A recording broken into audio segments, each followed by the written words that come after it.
The demon realm was filled with swirling colors and a strange, powerful energy. Its vastness held many secrets, some light and some very dark. Under a bright full moon, fluffy clouds drifted across the dark blue sky, dotted with tiny sparkling lights. It was a beautiful night, but a strange laughter echoed through the air. Ravis Vindica stood before the grand castle, looking up at its towering spires that reached towards the glowing, star-filled sky. He was being called out for his actions, facing judgment in this magnificent place. Someone looks down at two bloody figures, one of them a young demon lying on the ground. The speaker curses, calling one of them a good-for-nothing brat. The grand hall was a terrible sight, with a beautiful chandelier hanging over many dead bodies scattered on the blood-soaked floor. It looked like a terrible massacre had happened here. A demon covered in blood stood firm amidst many fallen bodies, his eyes burning with anger. He looked absolutely furious, ready to face whatever came next after such a bloody event. The great demon king questioned Ravis, asking if he truly believed their secret actions against Hiltka had gone unnoticed. He made it clear he knew exactly what they had been up to. Ravis Vindica stands tall, his red eyes glowing as he looks down.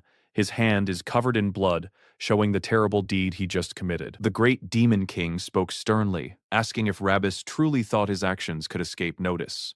Ravis defiantly answered that what he had done was not a massacre, but a rightful execution. Ravis Vindica, a demon prince covered in blood, declared his brutal acts were not a massacre.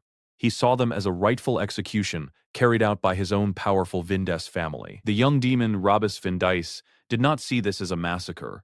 Instead, he saw his actions as a necessary execution carried out by his own hand. Ravis Vindica glares with fierce determination, refusing to accept his fate as he is cast out.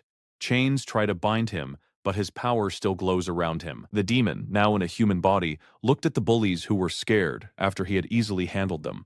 He wondered how such weak humans dared to act tough by swearing, which strangely made his demon power stronger. Someone let out a loud scream. Pink claw marks flashed across the dark background. This is the start of a new story about a powerful demon king, who surprisingly finds himself at just 18 years old. A fiery inferno roared, spitting sparks into the smoky air as Ravis was cast away.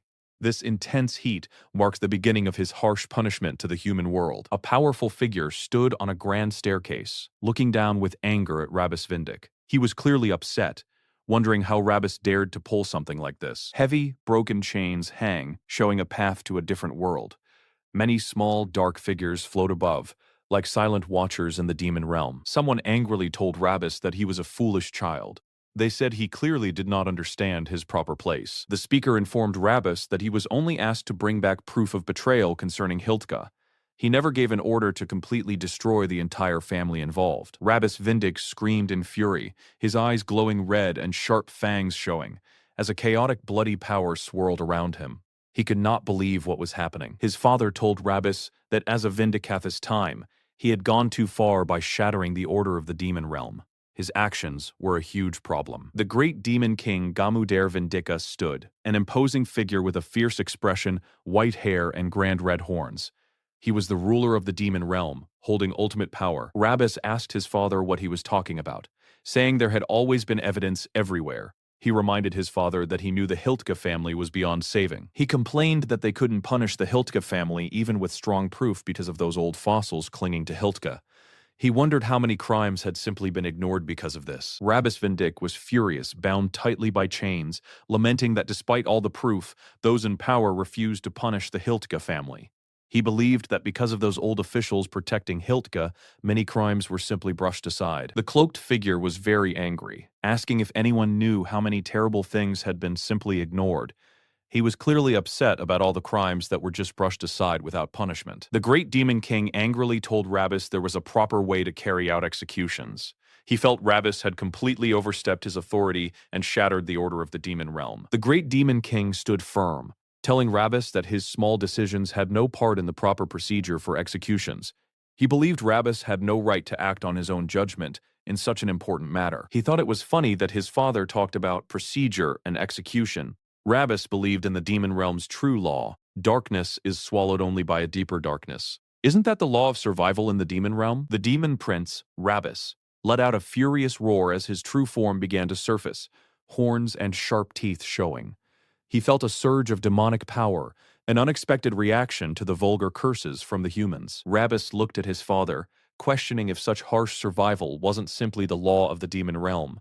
He believed that darkness could only be swallowed by an even deeper darkness. The chained demon, Ravis, stood defiant, looking up at the great demon king on his throne.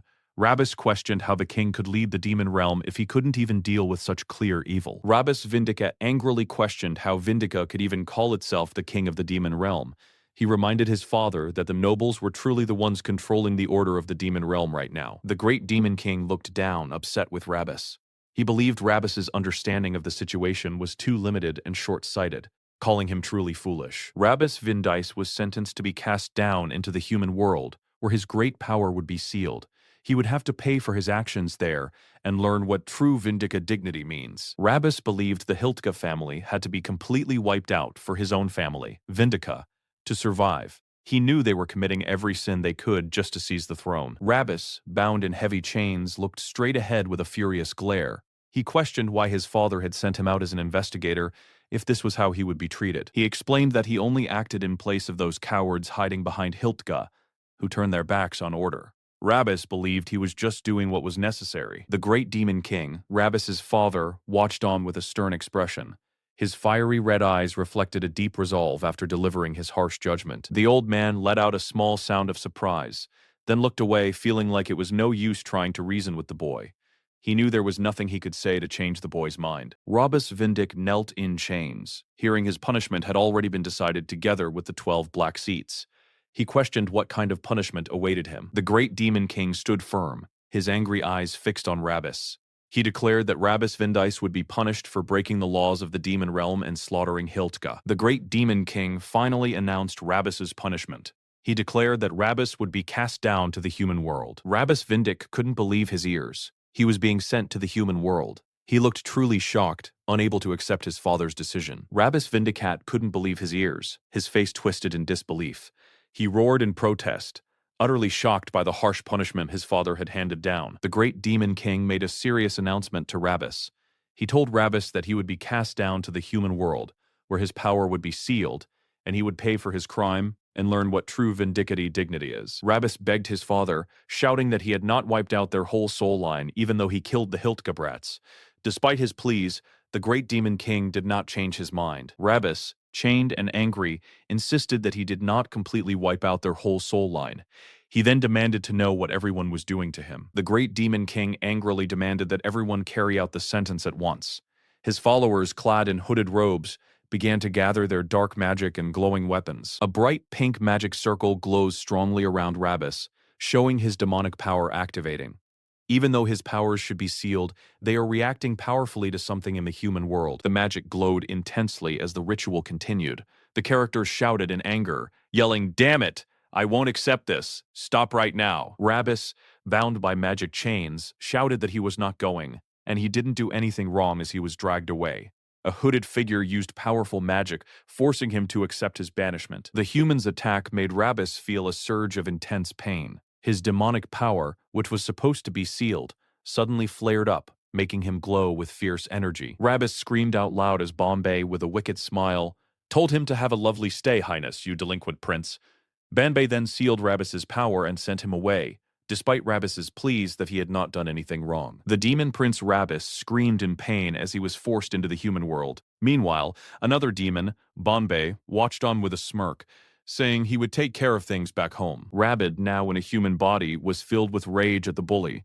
His demon power, though sealed, surged with anger as he stared at the annoying human. The demon prince yelled out in anger, refusing to accept the punishment. He insisted he had done nothing wrong and demanded them to stop. A powerful surge of bright pink energy erupted, showing the depth of Ravis Vindice's demonic strength. His power was reacting, ready to respond to the chaos around him. The demon prince Ravis was bound by heavy chains, his eyes glowing with fierce pink energy as he screamed. Even though his power was sealed, his anger and demonic energy still surged around him. Ravis Vindice was cast down from his home, falling through darkness as his powers began to disappear. He plunged into the strange, unknown human world, feeling his strength seal away. Heavy, dark chains bound the powerful demon, sealing away his strength. This was the start of his punishment, forcing him into the human world. Ravis Vindica received his sentence, which was to be sent down to the human world. He watched as dark chains wrapped around him. Ravis was given the strict rules for living in the human world. He had to live out the life of the human body he was confined in, and he could not take his own life until his natural lifespan ends or kill any humans. Ravis was banished to the human world, where he had to follow strict rules, live out the body's natural life, never take his own life, and never kill humans. If he broke any of these, your soul will be erased. Ravis, now in Minho's body, felt his demonic power respond to the bully's rude words, even though his powers were supposed to be sealed. He then faced the shocked bullies, asking if anyone else wanted to swear at him, ready for whatever came next. He let out a powerful yell, his face showing pure anger and frustration at the situation.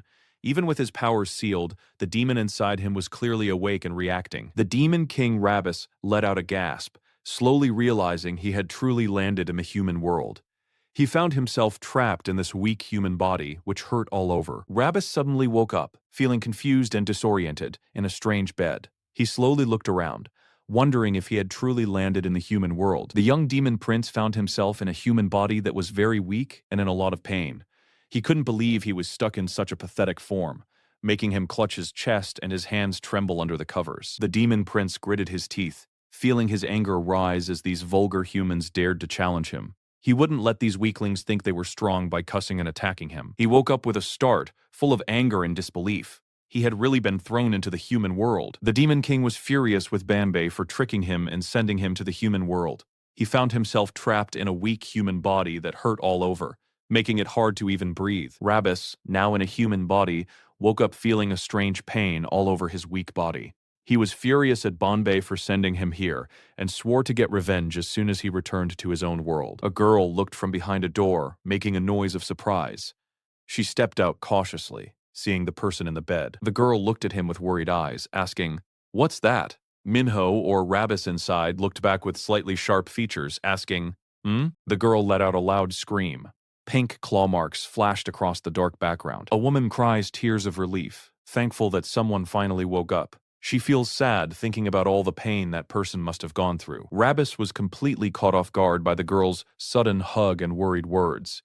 He wondered what he was supposed to do in this strange situation. The person cried softly, tears running down their face, while a hand gently rested on their head. He recognized the voice calling Minho, and an older woman watched with shock. A woman cries tears of relief, thankful that someone finally woke up. She felt sad, thinking about all the pain that person must have gone through. Ravis was stressed, remembering how people called the human world one of the three great hells.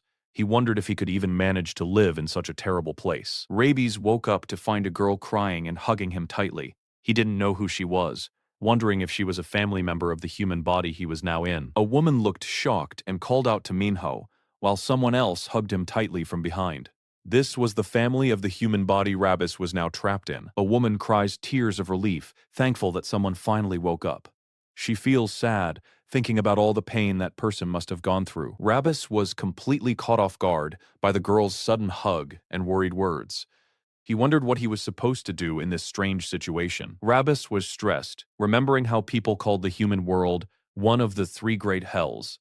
He wondered if he could even manage to live in such a terrible place. The father sternly told the boy that it was time to get up and start his day, while the mother looked on with a worried expression. A woman held onto someone tightly, looking relieved and tearful. She was very happy that Minho had finally woken up. Minho looks at the students around him, noticing one appears quite nervous. He also sees the stern face of an older man, while his own eyes widen in realization. The man firmly told Minho to get his head straight and go back to school starting tomorrow. He added that Minho had been in bed for a whole week. Someone told Minho he had been in bed for a whole week and needed to catch up on school, but his mother worried that his body was still not well enough. Minho's father hushed his wife, saying that Minho waking up was the only thing that mattered. Minho, still getting used to his new body, felt confused by the whole situation. A girl looked at him with worried eyes, asking if he was okay. He felt confused, still trying to understand his new surroundings and what had just happened. The great Demon King looked down with a stern face, clearly upset by his son's actions and words. A woman stood behind him, her expression filled with worry as the tense argument continued. The demon, now inhabiting the human body, found himself feeling something he didn't expect towards the human girl. He even admitted to himself that he kind of liked that human. The boy felt a strange pull towards something, a feeling he wasn't expecting. The girl next to him looked confused and a little scared by his unexpected reaction. The demon, now in Minho's body, looked angry with glowing red eyes, finding himself unexpectedly pleased by what had just happened. Minho's sister, startled, looked up at him with fear in her eyes. The demon prince decided it was best to be careful for now. He planned to wait until the human body's memories came back before making any big moves. Minho arrived in front of a big school building, under a clear blue sky.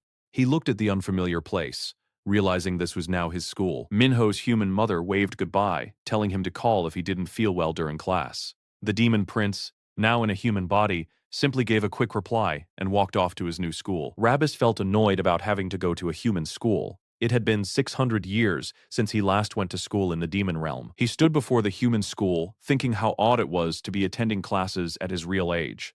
This whole experience in the human world felt like a strange kind of punishment. Ravis, now stuck in a human body, found himself wearing a school uniform and heading to a human school. He looked completely annoyed, thinking that this whole situation was truly hell. Ravis, stuck in Minho's body, felt a deep sense of irritation as he realized this new life. He truly believed that this human world was a kind of hell. Minho stood by the classroom door, feeling confused about this new place. This was his school now, a human school. Ravis looked around the human classroom, thinking about how short human lives were, barely reaching 100 years at best. He decided he would just behave himself to make sure he didn't get his soul erased here. He thought about how he had bought himself time by crushing Hiltka, so he just needed to return to the demon realm and take Father's throne. Ravis remembered his past as a powerful demon, standing among others like him. He knew his main goal was to return to the demon realm and take Father's throne. Ravis, stuck in the human world as Minho, planned to take his father's throne back home before the Vindica royal line is in danger again. Suddenly, someone greeted Minho, surprised to see him after a long time. Two other students came up to Minho's desk, greeting him in a way that made his new body flinch. He wondered if these were the people who made this human body hurt so much before. Minho looked really annoyed as someone asked if he brought the dues from the time he was gone. It seemed like this human body he was in had some ongoing problems with other students. Ravis felt his body flinch all on its own as one of the boys grabbed him by the collar, pulling him close.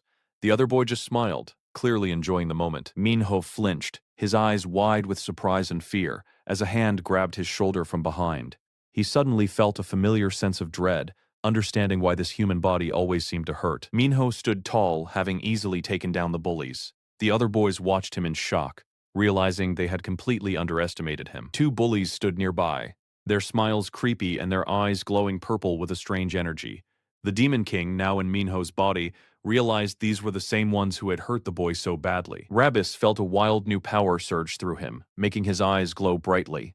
He looked at the bullies with a terrifying smile, ready to show them what he was truly capable of. The person cried softly, tears running down their face, while a hand gently rested on their head. They looked to be in deep sorrow, with a small mark of blood near their mouth. The character's eye widened dramatically, showing a deep surprise. He was clearly shocked by what was happening to him. The character realized that the constant pain in his human body was not just from the change, but likely caused by the terrible people who had hurt the body's original owner. He now understood why he felt so weak and sore all the time. Two students walked up to Minho, with one of them hitting his head while saying he seemed even more pathetic now. They greeted him back to school by asking for money. Another student demanded that Minho quickly hand over some money as a sign of their friendship. Minho started to realize the dire circumstances this human body had faced. Ravis grabbed the bully's hair, pulling his head back sharply. He glared fiercely at the boy, showing no fear. He could not believe that he, a powerful demon, was actually getting hit by these weak humans.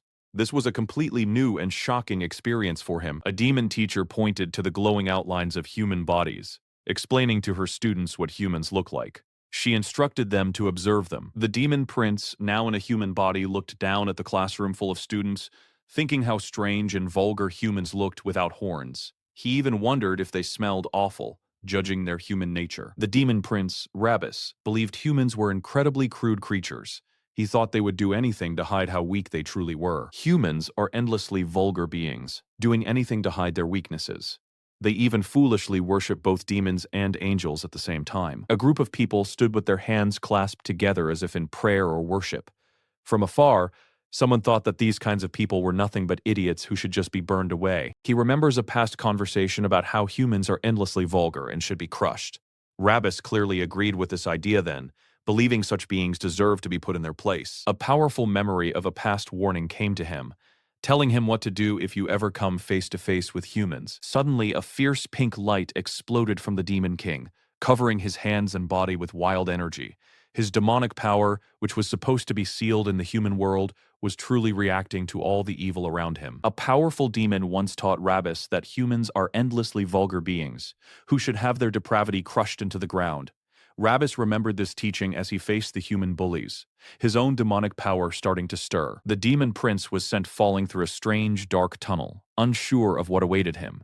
He knew he was being cast down to the human world, a place he thought of as nothing but hell. A human hand pushed down on his head, and Ravis felt a surge of rage. How dare this human trash lay a hand on him, a demon prince now stuck in a weak human body. Ravis was shocked that these human bullies dared to lay a hand on him, a demon prince. He looked at one of the boys, who casually held a phone. Ravis watched the remaining bully, thinking how truly foolish humans were. They just kept being vulgar to hide their weakness. Minho grabbed the bully by his shirt, a strange red energy sparking around his hand as he looked up with wide eyes.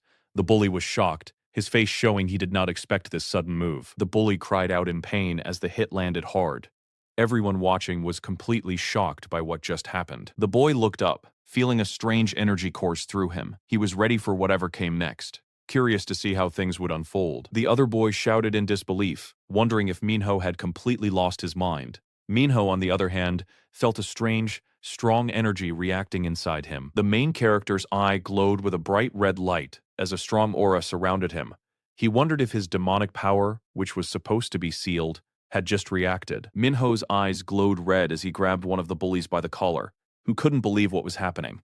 The surprised bully yelled at Minho, asking if he had lost his mind after almost dying. He pulled at his own hair, clearly frustrated by what was happening around him.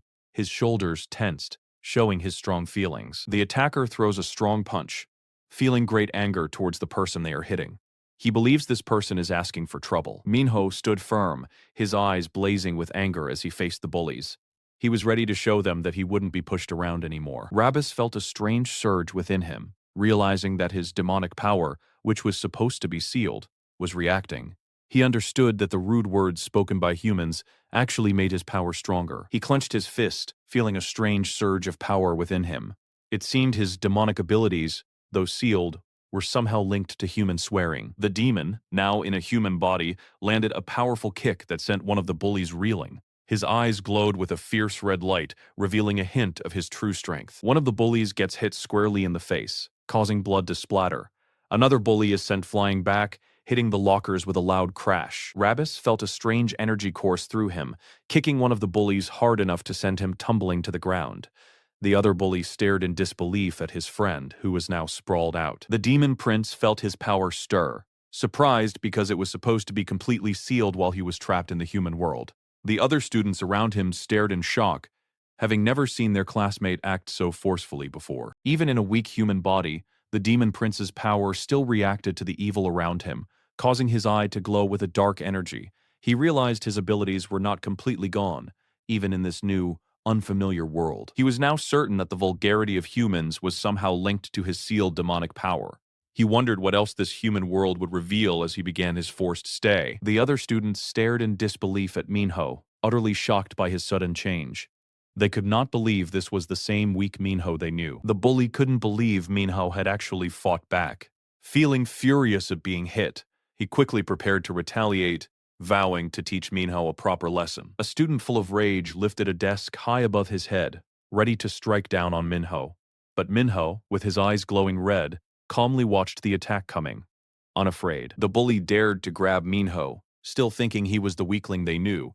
But Minho, who was really the demon prince Ravis, felt his powers stir inside the human body, ready to react to such vulgarity. Someone yelled at Minho to watch out, but he ignored them.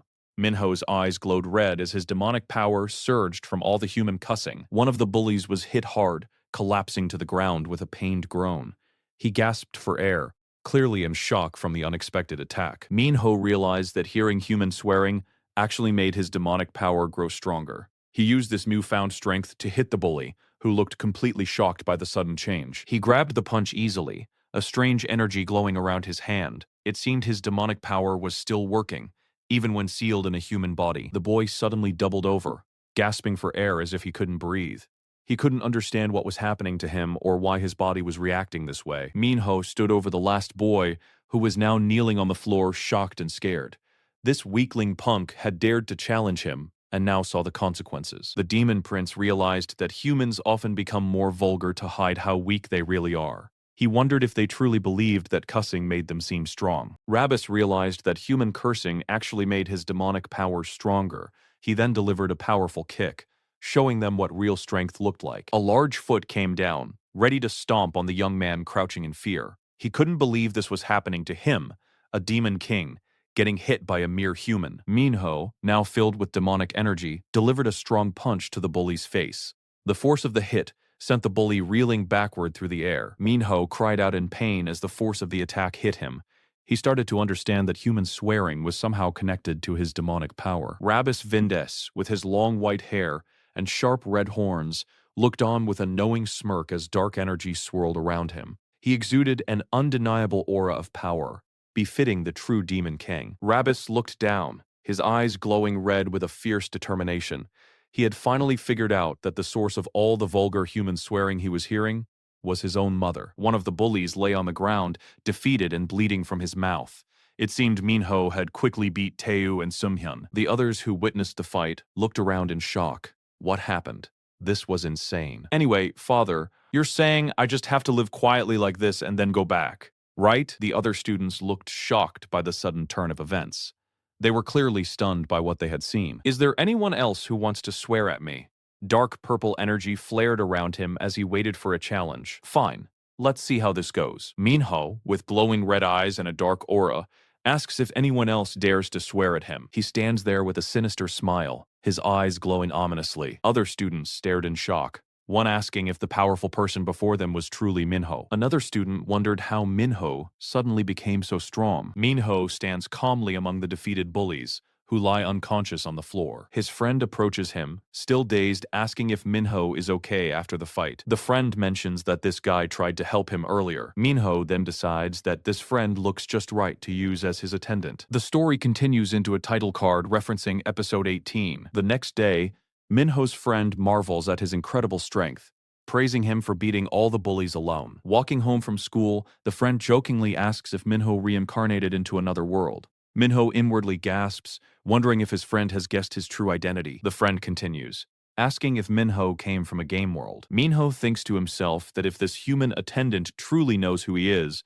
things could get complicated. He recalls a strict warning from his past. He must not kill humans in the human world, or he will be erased. He recalls asking why, as his teacher Cynthia had once told him to crush humans. His companion dismisses Cynthia's words, explaining that they are gods who control death and must not treat human death lightly. Images of many shadowy, powerful demons reinforce their status as rulers over death. Minho ponders the countless humans he has seen, wondering why he couldn't kill them when they constantly killed each other. His companion calls humans foolish and reminds him firmly that they must not kill them. Minho listens with a serious expression as his companion explains that their existence is to regulate such matters. He was warned that killing humans would lead to his erasure, but he casually dismissed it, believing he would never go to the human world. He confidently thought that as a demon god, he would never have to worry about rules in the human realm. Back in the present, Minho looks frustrated, trying to figure out how to silence humans without killing them. His friend expresses a wish for reincarnation to be real,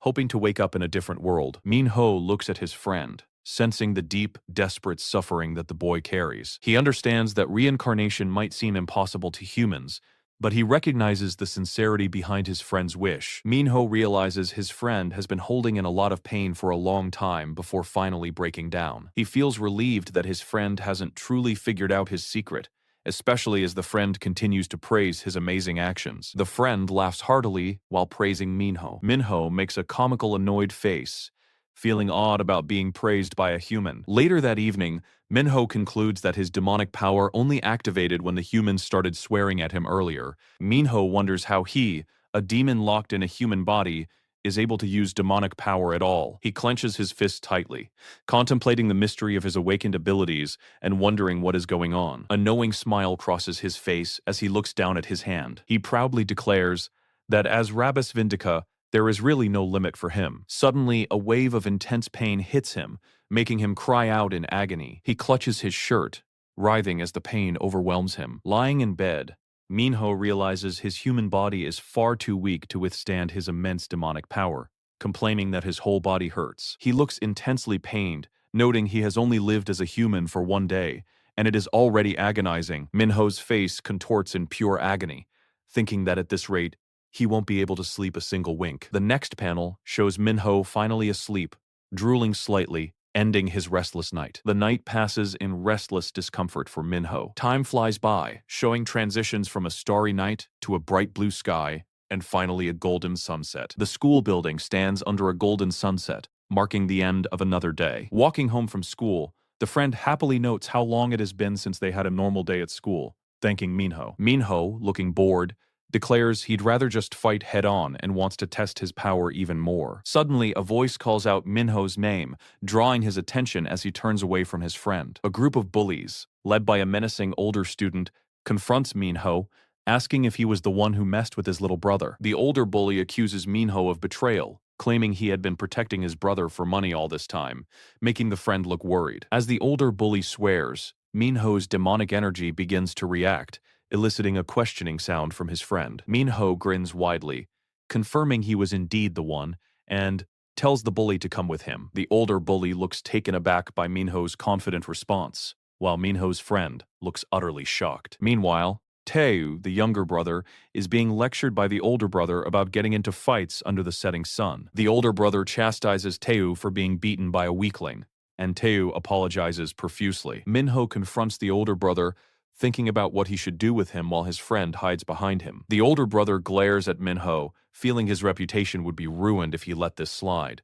Leaning in close, he pokes Minho on the forehead, asking if his mother taught him to beat up his friends. Minho calmly replies with a slight smirk that, yes, his mother did teach him that. The older bully is momentarily speechless and angry, surprised by Minho's unexpected answer. The older bully raises his hand to strike Minho, but Minho remains unfazed as the punch is about to land. Minho's slight smile makes the older bully question if Minho is laughing at him as the punch misses. Minho catches the punch effortlessly, a red glow surrounding his hand as he begins to retaliate. He thinks about his mother's colorful curses and how they always come to mind in such situations. Minho swiftly turns the tables, grabbing the older bully's wrist and twisting it. The older bully screams in pain while Minho recalls his mother's words about the human tongue being a source of poison. His eyes glow crimson as he prepares another devastating attack, invoking his mother. Minho delivers a brutal blow to the older bully, sending him reeling back. He remembers his mother saying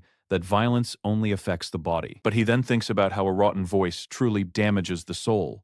As he continues to fight, he sees the bullies as creatures desperately calling upon his mother through their offensive words. Minho's friend looks on in utter terror while the other bullies curse Minho. The injured bully screams at his friends to stop standing there and beat Minho up. Minho looks at the friend in terror, realizing that they are all going to attack him at once. His red eye glows intensely, and he thinks this is even better for him. He declares that the more evil he faces, the more power he gains, easily striking down 2 more bullies. Minho lands a forceful punch on another bully's face, making him gasp in pain. With incredible speed and power, Minho continues to dominate the fight, hitting multiple opponents. He unleashes a barrage of strikes, quickly incapacitating his opponents. Minho stands tall amidst the fallen bullies, having single-handedly defeated them all. The chaotic fight leaves its mark, with the surrounding area reflecting the intensity of Minho's power. A defeated hand lies on the ground, a testament to Minho's overwhelming strength. Minho lets out a satisfied sigh after the fight. The next panel shows a dark transition, before showing an injured bully groaning. One of the bullies groans, injured and bleeding from his mouth. All the other bullies are left groaning and defeated, scattered across the ground. Minho feels a sense of refreshment after the intense brawl. He mentally thanks his uncle, who granted humans violence, just as his mother created curses, showing a vision of the muscular demon giving a thumbs up. Minho smiles, looking up at the sky, feeling content with his actions, while his friend looks confused by his words. Minho smiles, looking up at the sky, feeling content with his actions. A small, rat-like creature with glowing red eyes watches Minho from a hidden spot. The creature's crimson eyes are focused intently on Minho, observing him with intense energy radiating. A mysterious figure in a suit observes Minho from a distance, pleased with how he followed orders. The figure refers to Minho as his adorable nephew Ravis, cloaked in a dark aura. The figure's foot rests on a defeated creature, indicating his power and authority. This demon, a powerful being with purple skin, smiles from his throne, happy that Ravis seems to enjoy his gift. Another figure with red glasses stands nearby, observing the situation. The figure with red glasses reveals that instead of a forbidden seal, they implanted a demonic bloodstone in Minho's body. With a chilling smile, the figure wonders how long Ravis will be able to endure the power of the stone, as Minho smiles confidently under the sunset sky, oblivious to the scheme. A grand, beautiful castle stood tall under the night sky. From a dark cloud above, a loud, mocking laugh echoed. That Ravis brat, he really wiped out the whole Hildga clan.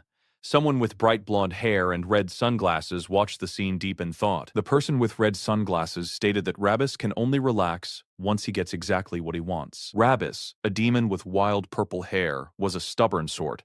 Someone wondered who could ever break that kid's stubbornness. Still, they noted that Gamudere really didn't hold back, tossing him to the human world without a second hesitation. Lord Gamudere believed that when facing a high-grade menace, the only way to deal with it was through submission through force. The hooded figure, likely Ravis's relative, stood before a cracked stone basin, stating that this was Lord Great Demon King Gamudere's creed. The hooded figure continued, explaining that the human world is where the worst of the worst from the demon realm gets sent.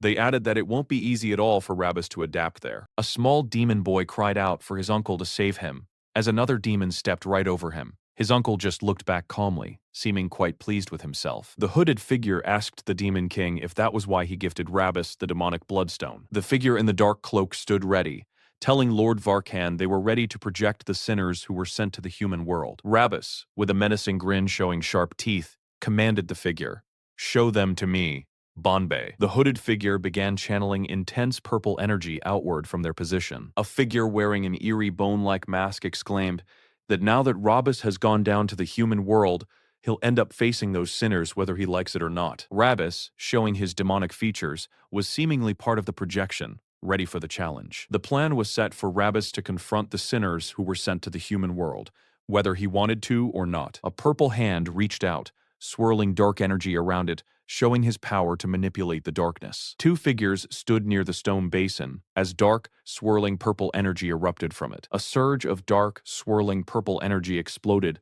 pulsing like a terrifying heartbeat. The energy converged around a figure, showing the true, powerful form of the demon. Someone looked up with a knowing smirk as dark energy swirled above him, excited about what was coming for his nephew Ravis. Rabbit smirked as dark purple energy swirled around him, showing his true demonic nature even while wearing a human school uniform. A dark, glowing energy appeared, signaling that true darkness was coming for someone. In the middle of enjoying some spicy tteokbokki, someone asked with surprise about what happened to Minho. Minho's friend was amazed by how easily he defeated Taewoo's big brother, thinking it was so cool, just like watching a movie. Minho, still pretending to be tough, claimed he was just sweating from his eyes, not crying, even though his friend clearly pointed out his tears while he ate the spicy food. The two boys sat at the table. Minho wiped tears from his eyes, claiming it was sweat, while his friend wished they had ordered the beginner-level food. A phone vibrated loudly on the table, showing an urgent incoming call that demanded immediate attention. The character stared with wide, worried eyes as his phone vibrated loudly, showing the name Jin Jaehui, which filled him with dread. The boy Minho tried calling someone, but they weren't picking up.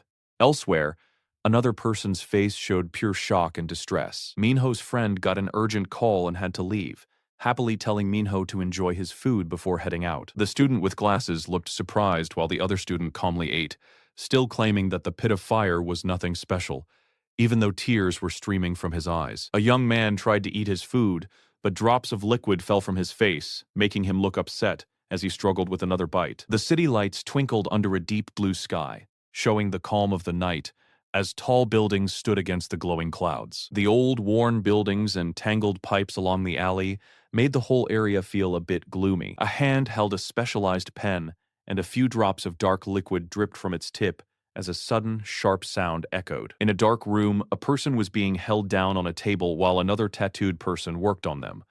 A calm figure stood nearby, explaining that this was the result of not paying back money on time. People were being punished for not paying back their money, and now the person in charge was stuck with extra work because of it. The woman with many tattoos finished her work with a satisfied smirk, holding a tattoo gun in her gloved hand. The victim struggled, tears streaming from his eyes, as a strange, dark symbol began to form on his face. His teeth looked sharper, almost like fangs, as if he was pushing past his limits. Someone finished their task, commenting that the person's skin seemed to be in good condition. Then, they announced to Jae-hoi that they had brought the person as asked. Minho's friend quickly walked away after receiving an urgent call, leaving Minho behind to finish his meal alone. A person with many tattoos and messy black hair looked up, clearly annoyed and asking why someone was late. Beside them, another person stood with arms crossed, observing the situation. Someone told Sion to come closer and take a look at the person held in the room, who was wearing blue and seemed stuck on the floor. Someone grabbed the young man's chin, making him look up with a worried expression, sweat on his face, looking very scared. A person lay crying with a strange mark on their forehead, clearly in a lot of pain, as someone asked if they knew what this mark truly meant. Someone pointed out the special mark, explaining that do-in means a filthy little robber used to label people who did not pay back their money on time. A man lay on the ground, badly hurt and covered in blood. The aggressor, with a cruel smile, explained that this person was being punished for not paying back his money. A shadowy, mysterious figure appeared right behind the frightened young man with glasses, introducing himself as Sion and asking for the other's name in return. A demanding voice asked about a promise, making the person sweat with nerves. The scared person could only stutter a weak reply. The person looked worried as something they were trying to use kept glitching and wouldn't work properly. Sweat beaded on their face, showing how stressed they were about the problem. The boy on the ground looked distraught, rubbing his eye as a person with a patterned leg stood over him. The standing person sternly asked if he thought this serious situation was some kind of joke. Someone screamed in pain as they were hit, while two people held them down on the floor.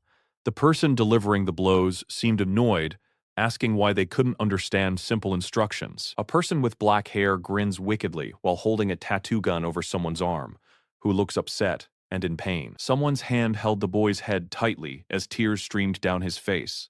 A voice asked if they needed to carve something into his hand for him to understand. The person's face was twisted in pain and fear, struggling against something awful. Sion told the person to listen carefully, making it clear this was the very last chance they would get. Someone warned the person on the floor not to end up like the other person lying nearby. It was a threat to ensure they knew what would happen if they didn't listen. The punished person lay helpless on the table, still reeling from the painful branding. From below, the shadowy figure commanded someone nearby to follow their instructions precisely. A tough-looking person held someone close, giving them a serious order to get something ready without any mistakes, while the person being held was crying, clearly distressed. The night sky spread out vast and deep, filled with the soft glow of distant stars. Gentle clouds drifted slowly across the dark blue canvas above. A young man sat at his computer in a dim room, typing away. He wondered if it was really okay for him to complete what he was working on. He kept his hands still over the keyboard, his face showing the strain of his situation. Even with his strong words, a tear escaped his eye, betraying his true feelings. He felt a heavy pressure, knowing that if he failed, Jin Jaehui would suffer consequences. Late into the night, he sat in front of his bright computer screen, working hard to avoid that outcome. The room was quiet and dark, with only a few boxes and shelves visible, waiting for someone to arrive. Under the clear night sky, a tall apartment building stood quietly. Inside, Ravis felt a sharp pain in his stomach, struggling with his weak human body. The character struggled in bed, feeling his body burn and his shoulder hurt after a small fight. He realized this weak body was just what people called a spice weakling. He felt terrible pain, his stomach burning as if his whole body was falling apart. Even a small fight made him feel like his shoulder was about to pop out. He reached out with a weak hand, feeling the limits of his fragile human body. He was angry at how easily it gave out and felt that it was a truly hopeless vessel. Ravis pushed himself to the limit, sweat dripping as he struggled with the tough training. He firmly declared that he, Ravis Vindica, would not be brought down by trash like this. The young man pushed through a tough workout, his body covered in sweat. He was determined to rebuild this garbage body. He cried out in agony, his body covered in sweat as he pushed through intense pain. He declared no pain in existence could ever make him yield. The sky was a brilliant blue, covered with fluffy white clouds. It looked like a perfect sunny day. The school building stood under a bright blue sky surrounded by green grass. Inside the quiet hallway, a student walked along, deep in thought. Someone's hand held a small rectangular device tightly, Meanwhile, two students looked down from above. The young man looked at the app on his phone with a worried expression, thinking this app was way too dangerous. Minho believed that getting involved with Jin Jiahui was simply too dangerous. He thought he couldn't drag his friend into that trouble. She looked at Sion with tired, serious eyes, making it clear that he needed to have everything ready with no mistakes. He clenched his fist tightly, trying to look tough and ready for anything. Even so, a small bead of sweat rolled down his temple, showing his true feelings. Sion was grabbed tightly by the shoulder, his face filled with fear about what he was supposed to do. The person holding him calmly called his name, preparing to give him another instruction. A boy suddenly flinched back with a surprised sound. His companion looked down at him, wondering why he was so startled. A hand suddenly grabbed his shoulder, making him react with a jolt of surprise. His eyes widened behind his glasses as he processed the sudden event. The character felt trapped and worried about the dangerous task he had to do. He thought about asking Minho for help, but he looked unsure. He thought that even someone as strong as Minho would be in danger if he got involved with Jin Jaehoy. He concluded he could not drag Minho into this too. Jin Jaehoy stood, surrounded by a strange purple light, with dark figures lurking behind her. Minho would be in danger if he got caught up with her. Minho looked down with a puzzled expression.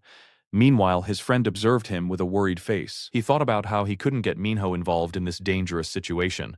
Suddenly, he noticed a strange smell around him. Minho kicked the other student, sending them flying through the air. He noticed a strange smell around them, a scent he felt like he had encountered before. Someone discovered Sungye lying on the ground looking hurt. Two students nearby were shocked to see her collapsed like that. A girl lay sprawled on the school hallway floor, looking completely out of it.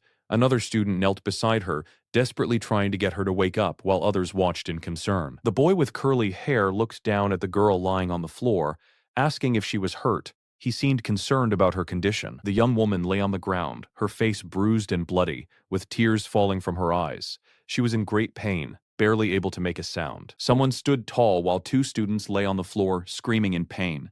Other students watched as the chaotic scene unfolded before them. The intense smell of demonic energy filled the air, making Ravis focus his gaze. He could strongly feel the powerful demonic aura. He felt a strange presence and wondered why a human would carry such a significant mark.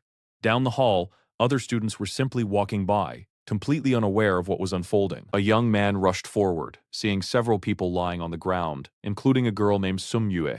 He called out her name, wondering what happened, and then urged her to wake up. People rushed to help the injured person, quickly taking them to the infirmary. Ravis sensed a familiar presence, making him wonder if it could be Rael. Narration continued from previous crop, focusing on the visual transition to the hospital scene later in the story. Moving narration here based on next relevant visual content, he recognized the pattern, the clear symbol of Hiltka, now strangely appearing on a human. The person's eye glowed with an eerie red light. The young man in the suit wondered why he saw something like that on a human's body. He looked down, deep in thought about this strange discovery. With a sharp gaze from his red eye, he knew he had to investigate. He couldn't just ignore this strange discovery. The large, modern hospital building stood tall under the night sky.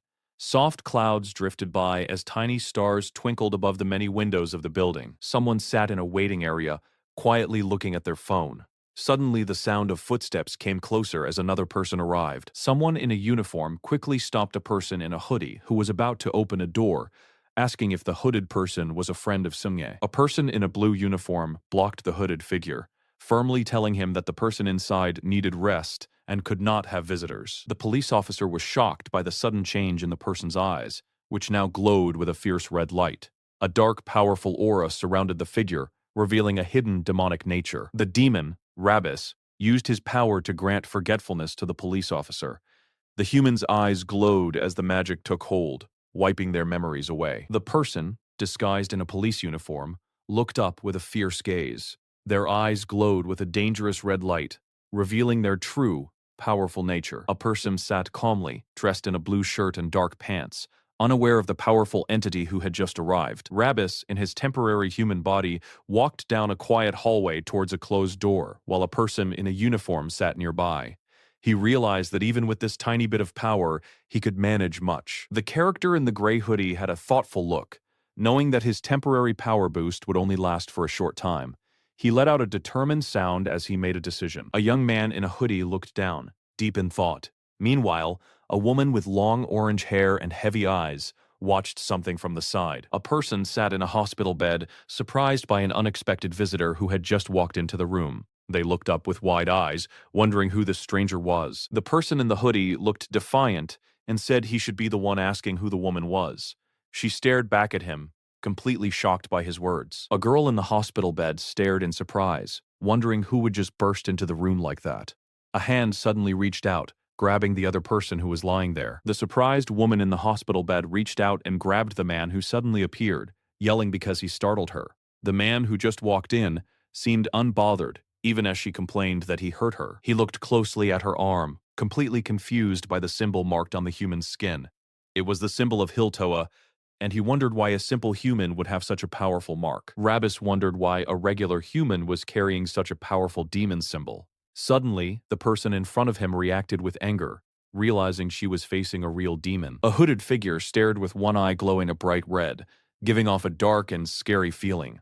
They warned that worse things would happen if their words were not heeded, commanding her to start talking. The person in the hoodie looked up, his face glowing with a purple light, sternly commanding the other person to start talking. The powerful eye glowed red as a question hung in the air. Asking what this person truly was, the orange-haired figure below looked utterly terrified and shocked, letting out a shriek. The person shrieked in terror, her face wet with tears and sweat. She stared in utter shock, starting to say, "That's skipping as visual content is transition/effect only. Skipping as visual content is transition/effect only." The red-haired person suddenly found herself grabbed by a mysterious figure surrounded by dark purple energy. With a shock, she realized that this shadowy person with glowing red eyes was a demon. Bright pink energy pulses and crackles through the darkness, hinting at powerful and unsettling forces. A hooded figure with a single glowing red eye appears, towering over a person with red hair amidst the chaotic pink energy. The red-haired person recoils in fear and surprise, exclaiming at the sudden appearance of a demon. The scene shifts to a hospital room where the hooded figure, now a young man, moves away from the scared red-haired girl on the bed, his eye still glowing red. The terrified girl pleads that she truly doesn't know anything about what's happening. She explains that Jaehui had promised her entry into their group if she got a special tattoo. In exchange for the tattoo, Jaehui was supposed to give her diet pills, and the young man notices a faint, unsettling smell coming from her. He instantly recognizes the smell, having encountered it before in the demon realm. His glowing red eye narrows, showing intense focus as he considers this revelation. The story then moves to a dark, ancient-looking dungeon, where a torch dimly lights a stone wall, and a voice mentions Ravis. From high above, a long, winding staircase spirals down into darkness, with two small figures visible far below. One asks where they are headed. The green-haired person with pointy ears replies that they are entering a forbidden area. The horned boy teases the green-haired person, calling him a cowardly banbei. The horned boy smirks playfully, while the green-haired person looks annoyed and flustered. The green-haired person insists he is not scared, just reluctant to be in such a foreboding place. The horned boy tells him to leave, but the green-haired person refuses, wanting to stay with him. He explains his worry about what the horned boy might do if left alone again. The green-haired person wonders how far they are going as they continue their journey through the long, dark corridor. As they reach another section of the dark passage, the horned boy utters, "Ravis," sensing something. The green-haired person asks if he knows something, but the mischievous boy teases him, insisting he say it out loud. The horned boy replies that he doesn't know, and that the other person has to actually say it. The green-haired person comments that this place is so dark it reminded him of a story about eyes that transcend race. From what he knows, they lose their sight in two ways. He explains that they go blind from too much light, or their vision decays because they never see anything at all. In a place this dark, he shushes the horned boy. The horned boy also makes a shushing gesture, indicating they are both aware of a presence here. Lines of glowing purple energy appear, hinting at the strange forces at play in the shadows. He spots something small on the floor. Both characters peer around a corner, startled by what they see, wondering what that is. The horned boy eagerly says, "Let's get closer," but the green-haired person anxiously warns him that it's dangerous. Ignoring the warning, the horned boy runs forward while the green-haired person exclaims in protest. They stand amidst a field of large purple flowers, realizing they surround a fallen figure. The green-haired person asks, "This guy?" The green-haired person identifies the body as Jeremy Hilt, noting his peculiar condition.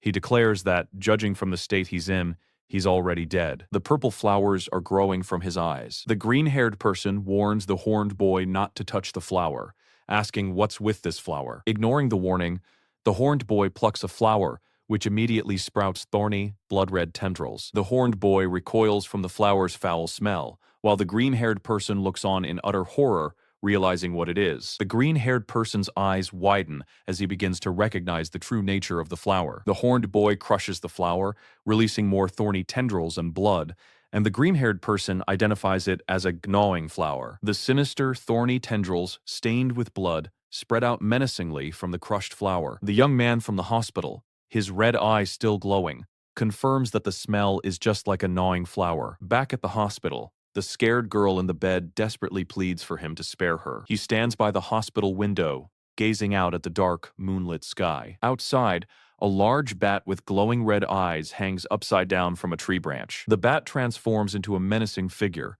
noting that Ravis has already run into it, and says, "Now this is getting interesting." The vast, starry night sky stretches out above the city. The view shifts to a cityscape at night, looking down into various alleys and rooftops. The young man navigates a dark alleyway, stating that this is Jin Jiahui's tattoo shop. He connects the distinct hilt tattoos with the mysterious gnawing flowers, believing there's no way that's a coincidence. He firmly believes that the strong link between the tattoos and the flowers cannot simply be a coincidence. Meanwhile, elsewhere, a group discusses why their leader Young Moo Young is so obsessed with that high school brat. One of them clarifies that they need the app Scion created, not the student himself, marveling at their use of technology. A man shows off a small blue ribbon, excitedly calling it their leader Young Moo Young's newest creation. Another member warns against using the new blue ribbon, mentioning the brutal side effects experienced by Ju Sung-hae just yesterday. However, the man with the ribbon dismisses the warning, saying, "Who cares, Tilde? Caring only about the good feeling the drug provides." The young man in the gray hoodie watches them from a distance, observing their conversation. He again detects the familiar scent and spots the distinctive hilt symbol on one of the men. He steps forward and directly asks the group if they received their tattoos from Jin Jiahui as well. The group notices him, and one man jokingly asks if he is Jaehui's friend. The man with the hilt tattoo approaches, telling him to show respect to his elders. The tattooed man grabs the young man's hoodie, but the young man's red eye glows with intense power. His hands crackle with demonic energy, indicating he is ready to fight. With a sudden burst of speed, he effortlessly takes down the first attacker, shocking the other gang members. The man lies unconscious on the ground, blood around his mouth, as his stunned companions stare in disbelief. Another enraged man yells, demanding to know who sent the young man, calling him a lunatic. The angry man lunges with a punch, but the young man deflects it with a glowing pink energy shield. He continues to skillfully block and counter his attackers with bursts of mysterious power. He strikes another man, who screams in pain as he is knocked down. The young man swiftly incapacitates yet another attacker, leaving him crumpled on the ground. He delivers a powerful punch directly to a man's face, making him bleed and fall. All three attackers are now defeated on the ground, leaving the young man standing while another yells in pain. A fourth man charges at him with a knife, shouting aggressively, "Eat this!" The young man expertly dodges the blade and delivers a swift, powerful blow that sends the knife wielder flying. The last attacker falls to the ground, groaning in defeat. Looking down at the fallen men, the young man calmly asks for the whereabouts of Jin Jaehui. One of the defeated men, barely conscious, mutters a threat to kill him. The man's face contorts into a horrifying demonic expression as he vows to kill the young man. The young man observes that the defeated man's demonic energy has unexpectedly grown stronger. The man, now seemingly boosted by the demonic energy, lunges forward with clawed hands, letting out a roar. The young man notices a significant change in the man's movements, realizing the drug must have greatly increased his physical abilities. He uses his foot to push back the empowered attacker, who is still charging. The attacker grunts with effort, struggling against the young man's resistance. The enraged man leaps into the air, his eyes glowing intensely, preparing a powerful strike. He lets out a guttural roar as he descends from above, ready to attack. He throws a powerful punch downwards, his face twisted in a ferocious grimace. The young man looks up, his red eye glowing, as he braces for the incoming attack. He realizes the strength of his opponent, muttering a frustrated, "Damn." The dark night sky stretches out above the city once more, marking a shift in the ongoing events. Inside a room, Young Moo Hyung and his group discuss the unfinished app, with a tied-up man kneeling before them, apologizing. Young Moo-hyung states he's made his expectations clear this time.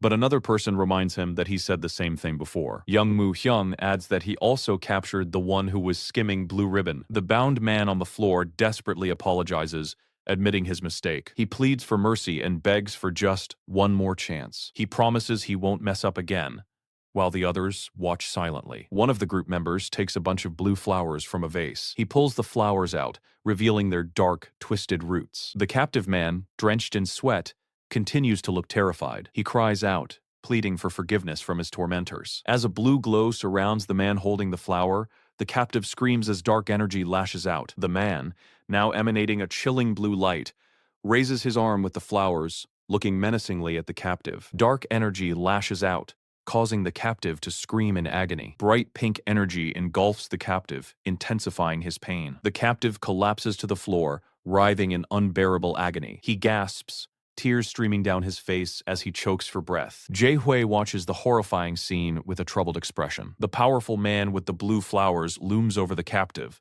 whose body is now consumed by a blue glow, as the captive weakly begs for someone to save him. Blue and purple energy pulses intensely from the man's hand holding the flowers. The captive is engulfed by the painful energy, his body twisting in distress. He lets out a final, piercing scream as blood splatters around him. The captive lies lifeless on the floor, the horrifying ordeal now over. Young Moo-young declares there are no second chances as he stands over the dead body with his group. He states that he trusts everyone present now fully understands his warning. He then turns to Jae-hui, subtly questioning if he agrees with the message, asking, "Isn't that right, Jae-hui?" Jae-hui remains silent, a troubled expression on his face. Young Moo-hyung, with a stern gaze, orders Jae-hui to stop whining and bring what is needed. Jae-hui reluctantly agrees, saying, "Yeah, okay," his face showing clear distress. The beautiful night sky, filled with clouds, provides a brief moment of calm above the city. Two figures stand on a rooftop, one expressing fear of facing similar consequences, saying, "Damn it,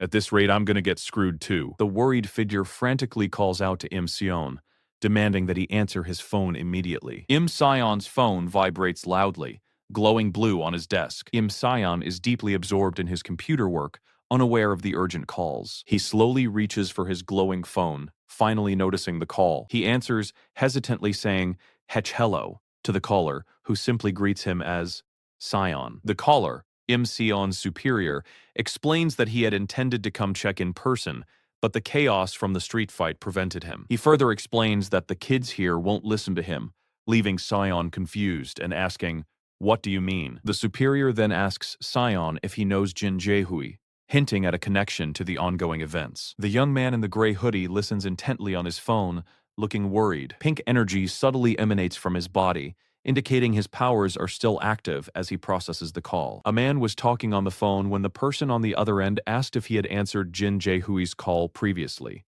Hearing her name, the man looked quite shocked. A young man looked surprised while on a phone call, as someone pointed out Jin Jae-hui's name on his phone screen. Around him, several people lay unconscious on the ground. A person lay hurt on the floor while someone stood over them, demanding to know where Jin Jae-hui lived. Meanwhile, Minho listened intently on his phone, worried that dangerous people had found her and questioning how the caller even knew her. A young man talked on his phone, quickly denying that he was caught up in anything. He explained that he had come looking himself because there was something important he needed to confirm. A person on the phone asked where the other person was at that moment. The voice on the other end said they were at Jin Jae-hui's tattoo shop, but she wasn't there. A small, furry creature with wide yellow eyes sat on the steps, looking quite startled by something. The man quickly looked around, hearing a sudden sound. He listened carefully, trying to figure out what was happening. Minho answered the phone, looking surprised as the person on the other end questioned his involvement with Jin Jae-hui. He stood in a quiet hallway holding his phone and listening intently. A small white cat with large bright eyes looked surprised. Its body tensed. It seemed to have just dropped a tiny bell, looking as if it had been caught off guard. The young man firmly held the furry, cat-like creature, which looked very surprised. The small animal's wide eyes stared up at him as he held it by the scruff of its neck. A young man held the furry creature by the scruff of its neck, looking at it intensely. He made sure the cat understood his words, and the small animal could only let out a soft meow. The young man's eyes changed, with one glowing bright red as a dark energy surrounded him. He prepared to make someone understand something important. The furry creature seemed very scared and let out a small cry. It quickly agreed to Ravis's demands, looking quite shaken. The furry creature yelled out, looking very surprised. Ravis looked at the small, furry creature, wondering about its true form. He noted how it had been a bat yesterday and now appeared as a cat. The small, furry creature finally explained what it was. It revealed itself to be a monitor sent from the demon realm to keep an eye on the human world. The furry creature, a monitor from the demon realm, explained that its job was to watch over the prisoners without anyone noticing. It said its mission was to keep an eye on them quietly in the human world. The furry creature explained that it had been watching Lord Ravis, but Ravis found its demonic energy to be too weak and wondered if it was truly a demon. The little cat wondered how Lord Ravis had noticed it, since it was supposed to be hidden. Lord Ravis simply told the creature that it stood out way too much, especially by standing on two legs. The cat monster, caught standing upright, quickly said oops. Lord Ravis watched, a bit annoyed by how obvious the creature was. Ravis decided there was no point in asking the creature any more questions. He then demanded that whoever was controlling it show themselves. The powerful demon king Ravis showed his true form, his eye glowing an intense red. His strong demonic energy surrounded the small creature, making it transform under his gaze. A strong red energy pulsed around the character, showing a powerful feeling. They looked focused, with light glowing around their face and hair. Banbei sat back in his lavish study, a calm smile on his face as he thought about his plans. He seemed quite pleased with how things were unfolding. Someone was surprised that things were moving faster than he expected. Then, a voice called out, teasing him for catching on so quickly. The upside-down demon angrily asked his friend if he was behind the recent events. His friend, however, just casually shrugged off the rude comment and smiled. The character thought about Banbei, wondering what he was planning this time. He was tired of Banbei's tricks and schemes. Ravis glared at Banbei, wondering what kind of trouble his friend was stirring up again. Banbei just smiled, acting innocent, as if he wasn't scheming anything at all. Banbei looked surprised, thinking about how things in the human world were turning out differently than he had expected. He realized that the situation was not at all like what he once knew. Ravis looked down at the tiny creature, deep in thought. He wondered if prisoners could really use their demonic powers while staying in the human world. The small furry creature explained that even though there are rules, there are also always exceptions. It smiled, suggesting that Ravis would soon understand more about these exceptions on his own. He then mentioned a strange thing called a gnawing flower. The scent of this mysterious flower was strong in the human world. The character looked at the strange, thorny purple flower with deep red eyes. A powerful, distinct smell from the flower filled this world, making him realize something was amiss. The air was thick with the scent of the drawing flower, a smell Ravis recognized as very dangerous. He knew Banbei must have smelled it too, as it was a flower banned even in the demon realm. The air around them filled with the ominous sight of dark, thorny vines. It was the scent of the gnawing flower, something forbidden even in the demon realm, yet clearly present in this world. Banbei, with a smirk, explained that the demon realm administrators were already well aware of Hiltga's power spreading into the human world. They knew about this threat and its growing influence. The speaker noted that the group called Hiltga was too persistent to truly be gone for good. He then wondered if Hiltga was behind everything once more. Banbei just smirked, calling out to Ravis with a knowing look. He seemed to find Ravis's question about Hiltga's remnants in the human world quite amusing. The human world is not the same as it once was. It is now turned into a big stage for all sorts of secret plans and tricks. Ravis then thought to himself that this current situation was actually turning out perfectly for his plans. He saw an opportunity in the chaos happening around him. Banbei smiled slyly, his hands clasped together, suggesting that Ravis should take care of everything while he was there. He told Ravis to clean out all the problems he found. Ravis was confused, asking what Banbei meant by cleaning them all out. He then called out Banbei's name, wanting more answers. Ravis, frustrated by Banbei's sudden departure, then turned to the small furry creature demanding to know what else was happening. The little creature, caught off guard, could only manage a soft meow in response. The furry creature looked up with wide, surprised eyes and let out a soft meow in response to being addressed. It seemed a little confused by the sudden attention. A young man with a fierce gaze, one eye glowing red, appeared deeply frustrated. He cursed the unfortunate turn of events as the night unfolded around him. Meanwhile, Minho knew he had to act fast to prevent further trouble. The character stood alone in a dark alley, looking frustrated while trying to call someone on his phone. He couldn't reach the person he was trying to contact, which only made him more annoyed. The character was in a rush and looked furious while gripping a phone. They couldn't believe Im Sion wasn't picking up their calls. Jin Jaehui looked very annoyed, her hand tight around her phone.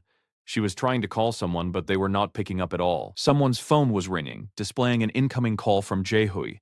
The person holding the phone seemed concerned, wondering what Jin Jaehui was doing. A person was focused on playing a game at their computer. They received an urgent message telling them to rush to the office so they could catch Im Seon. The person on the phone had a worried look, making an urgent call. They were trying to reach someone, feeling annoyed that their calls weren't going through. Someone walked forward, revealing a detailed, dark tattoo pattern on their left leg. The person wore dark clothes and socks as they moved along the path. The night sky was a deep blue, dotted with many twinkling stars and soft clouds, with one star shining particularly bright. A person then asked the furry creature if it knew a lot about the human world, since it was a monitor. The creature, now in a human-like form, hesitantly agreed that it knew a lot about the human world. It explained that it had to visit prisoners regularly, which helped it stay updated on information. The small furry creature told the person that it gets regular updates on basic information about the human world. It also mentioned that its detection abilities are quite good. The person then ordered the creature to return to its true form. The furry creature looked shocked by the demon's intensity. The demon then warned that if the creature did not cooperate, it would force the truth out itself. The demon king looked down with a fierce, glowing red eye, making the small cat-like creature next to him recoil in fear. The tiny creature, completely terrified, refused to do what was asked. The small, furry creature let out a furious meow, glowing with a soft pink light. Beside it, the young man seemed ready, his eyes showing a determined, almost fierce look. The furry creature changed into its true, human-like form, smiling brightly as a soft pink light surrounded her. With her blue hair and tiny horns, she looked like a cheerful young demon. The small, furry creature then changed its form, revealing a cheerful demon with blue hair and small horns. It seemed happy to finally show its true self. The boy with dark hair and different colored eyes looked at the person in front of him. He felt that this person seemed very weak. The man thought Banbei must have sent the creature for a reason. He then asked the little creature what its name was. The monitor said it didn't have a name. Then a voice gave it the name Street, because that's where it was found. The man told the creature that its name would be Street, a reminder of where he found it.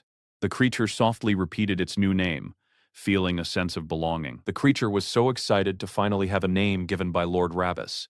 It made sure to show its understanding and respect. Ravis commanded Street to spill everything it knew about the human world. The small creature, now with a name, readily agreed to obey. The city lights twinkled under the dark night sky as a figure rushed through the buildings. Suddenly, they were met with a shocking surprise, leaving them wide-eyed and gasping. A person rushed through the street, feeling a strong sense of urgency. They were worried because they knew Minho was in danger. He regretted not refusing something from the very start.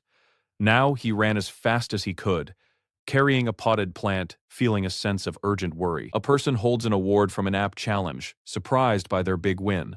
They never thought they would actually be the winner. Someone called out Im Sion's name, confirming he was the developer who had won the recent competition. The young man walked away, a purple backpack on his shoulders, and a yellow flower tucked into the strap. Behind him, several men stood by a white van, watching him as he disappeared down the path. A young man stood, holding a bouquet of yellow flowers and a book. He had only won 5 million won in prize money, which someone found amusing. The sinister character grinned widely, stating that someone was worth more than a small prize. With a chilling command, they ordered for that person to be burned. Minho's eyes widened in pure terror, and a scream ripped from his throat. It seemed the danger he was trying to avoid had finally caught up to him. A man with dark hair and a beard sat in the car.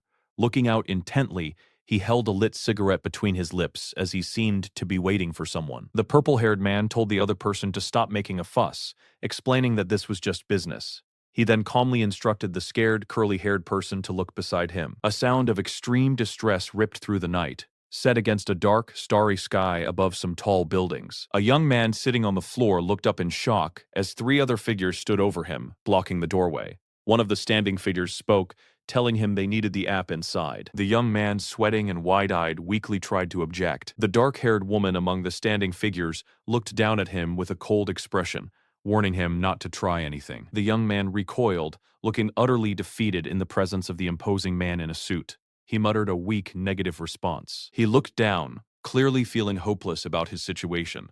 He concluded that everything was over. Meanwhile, 2 of the standing figures looked toward a large screen as a third person spoke to them. The speaker mentioned needing what someone else had made if they were going to succeed. A close-up showed the three figures listening intently to the conversation. A hand hovered over the shoulder of the seated young man as he nervously typed on his keyboard. Someone was asking him about the channel. The young man, sweating, looked miserable as he continued using the computer, feeling overwhelmed by the pressure. He commented that even the name sounded suspicious. The screen displayed a vibrant logo featuring two stylized figures and the text, "I am here," surrounded by rings. This was the logo for the application they were discussing. A man with purple hair entered the hallway where the others were waiting, asking if everything was prepared. The man with purple hair looked confident, stating that the crucial information was now in their hands. The purple-haired man looked down at the seated individuals, explaining their next step.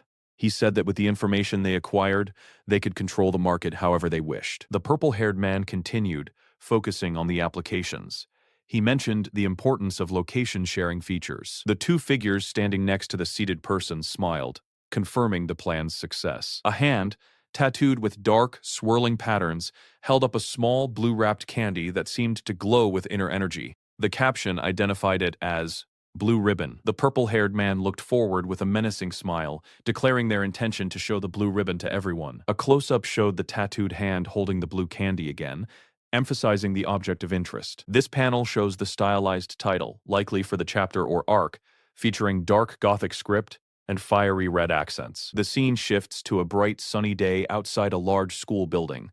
A speech bubble suggests someone is instructing another person named Choi Yori to sign up for something and add their ID as a friend. A hand holds up a smartphone displaying the "I am here" application logo, which is the subject of the instruction. Inside a classroom, students react excitedly to news on their phones. One girl exclaimed, "That's huge! Me too! Me too!" Possibly about the app's success or a reward. A distressed girl holding her phone looked at another student who was urging her to hurry up and sign up. Three students huddled over a phone, looking intently at the screen which displayed the blue ribbon item within the application interface. This panel focuses on the visual representation of the blue ribbon.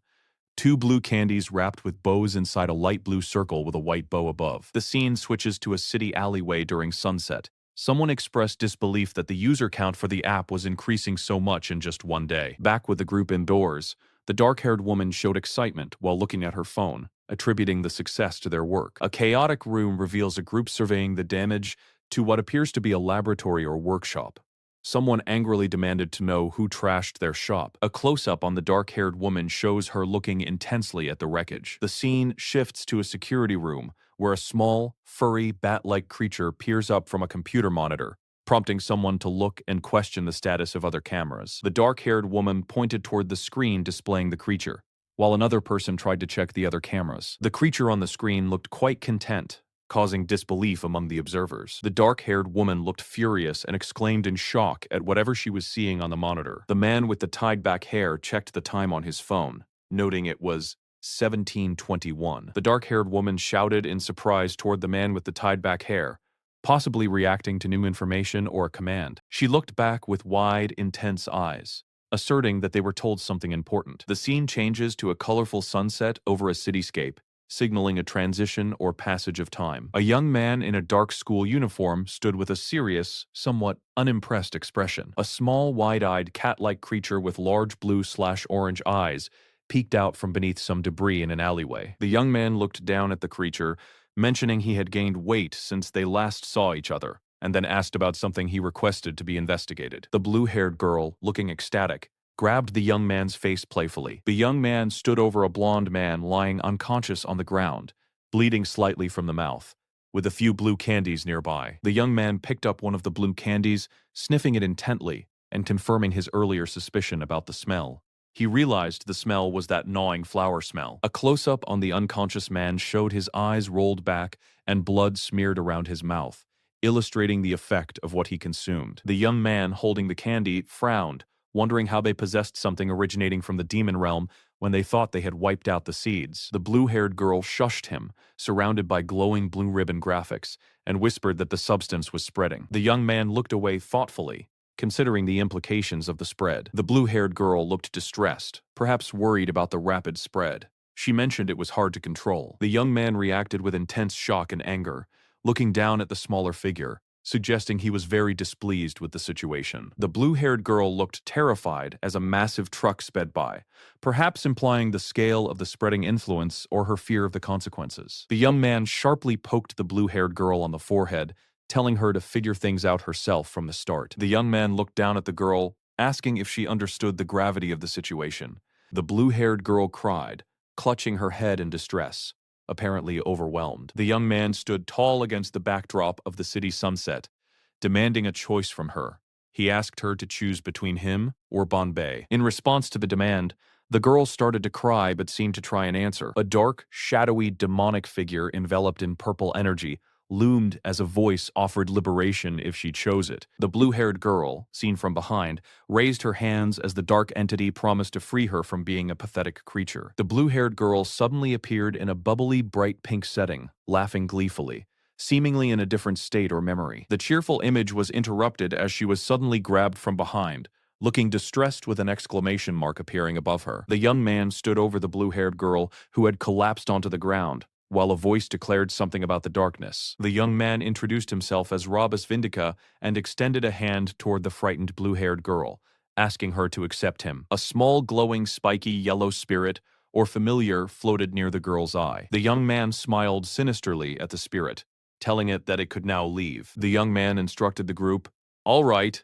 let's go," directing them toward the gathering point of the blue ribbon. Someone responded with a subservient affirmative, a vertical sequence showing the transition of the sky from sunset to deep night, indicating travel to the next location. The two figures, the young man and the blue-haired girl, finally arrived at a vast outdoor area filled with stacks of shipping containers under a dark, starry sky, with sounds of movement indicated around them. The blue-haired girl ran ahead excitedly, pointing out that this was the location where Blue Ribbon's demonic energy was highly concentrated, and suggested they open one of the containers. The blue-haired girl looked nervously at a shipping container door, noticing it was heavily secured with multiple chains wrapped around the lock. Ravis, the young man, glared intensely, his eyes glowing, and commanded the lock to move out of the way, prepared to use force. Ravis channeled his power and struck the lock with immense force, shattering the chains securing the container door. The blue-haired girl looked on in astonishment as the container door began to swing open from the impact. The heavy container door finally swung open,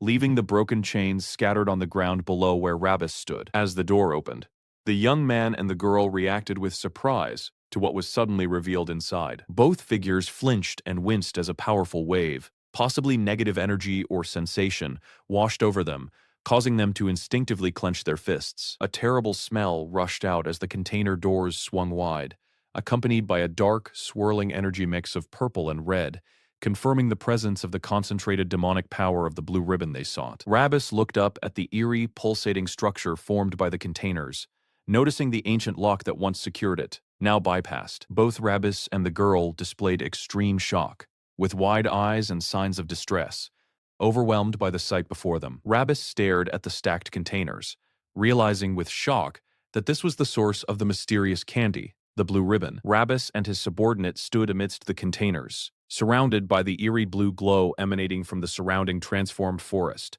signifying the powerful presence of the blue ribbon energy. The young man turned slightly with a worried expression, while the blue-haired girl looked on, appearing troubled by the scene. A loud, booming laugh echoed across the vast, red-tinged landscape where rocky cliffs stretched towards the sky. Energy surged through the air, creating streaks that moved quickly against the dramatic backdrop of the sky. Up on a high cliff, a large man with flowing pink hair laughed loudly, calling out to his arrogant nephew, Robbie. He then called out, "My arrogant and absolutely not adorable nephew, Ravis." He then landed a punch on Robbie, saying his nephew was still terribly weak in their intense battle. Robbie, looking very angry, fought back with a burst of energy, calling his uncle a disgusting, vulgar excuse for an uncle. His uncle smirked and told Robbie to die if he couldn't be cute, striking him with another powerful blow. Robbie was slammed hard into the ground, but he still tried to fight back against the overwhelming force. His uncle grunted, surprised by Robbie's persistence, then cried out as Robbie managed to land a counterattack. Despite his efforts, Robbie was sent soaring through the air, flung far from the cliff. He tumbled helplessly down into a dark void, yelling out curses at his uncle as he fell. His uncle stood proudly on the cliff's edge, letting out another triumphant laugh as Robbie disappeared from sight. He looked down into the endless drop, wondering if his nephew would really die like this. Robbie plunged deeper into the darkness, surrounded by falling rocks and debris. The descent continued, faster and faster, into the deep, dark abyss. He kept falling through the blackness, which seemed to have no bottom. Finally, Robbie hit the ground in a dark, cave-like place, letting out a pained grunt. He slowly pushed himself up, rubbing his aching body, and let out pained sounds. Suddenly, his uncle appeared right beside him, completely unharmed, asking if Robbie had died. Robbie was shocked and confused, surprised to see his uncle so quickly and wondering how he got there. His uncle looked around at the many purple flowers blooming on the bodies of fallen creatures, calling them gnawing flowers. Close up, the grotesque sight showed purple flowers sprouting from the eye sockets and mouths of the blue, goblin-like bodies. His uncle stated that this dark place was where the gnawing flowers had been hiding all this time. Robbie stared at the scene, wide-eyed and worried, realizing the gravity of their discovery. As Robbie looked on, a story began about the ancient past and the origin of these mysterious plants. Long ago, darkness and light were separate, and beings that could never coexist came into conflict. Amidst this war, strange things grew that belonged to neither side, like a peculiar glowing purple flower. These unique plants were not absorbed by any single color. Meanwhile, ancient people are seen observing the sky. From where these neutral elements gathered, the very first flower bloomed, found by primitive humans near a flower-covered body. It was a fearsome plant that devoured even the abandoned celestials and torn demons. The wish of that flower that gnaws away was... Its ultimate desire was nothing less than the complete destruction of the entire world, shown by its sharp, thorny vines. In the present, Robbie and his uncle stood before a massive, swirling column of pink and purple energy, the raw power of the gnawing flowers. Robbie looked at the power with a serious expression, while his uncle wore a smug, confident smile. Meanwhile, in the human world, another demon disguised as a human wondered if all these flowers had truly been burned away. He and his small blue companion remembered stories that the Demon King had wiped them out, so he questioned why there was so much of it now. He explained that the flower first appeared right here in the human world, as he examined a hidden storage container filled with boxes. He described the human world as the middle realm, a place where light and darkness mixed and could reach any other world. According to human history, humans also claimed to have destroyed these flowers thousands of years ago. He mused that if these flowers were showing up in both worlds at the same time, it meant someone was definitely behind it all. The character's eyes glowed red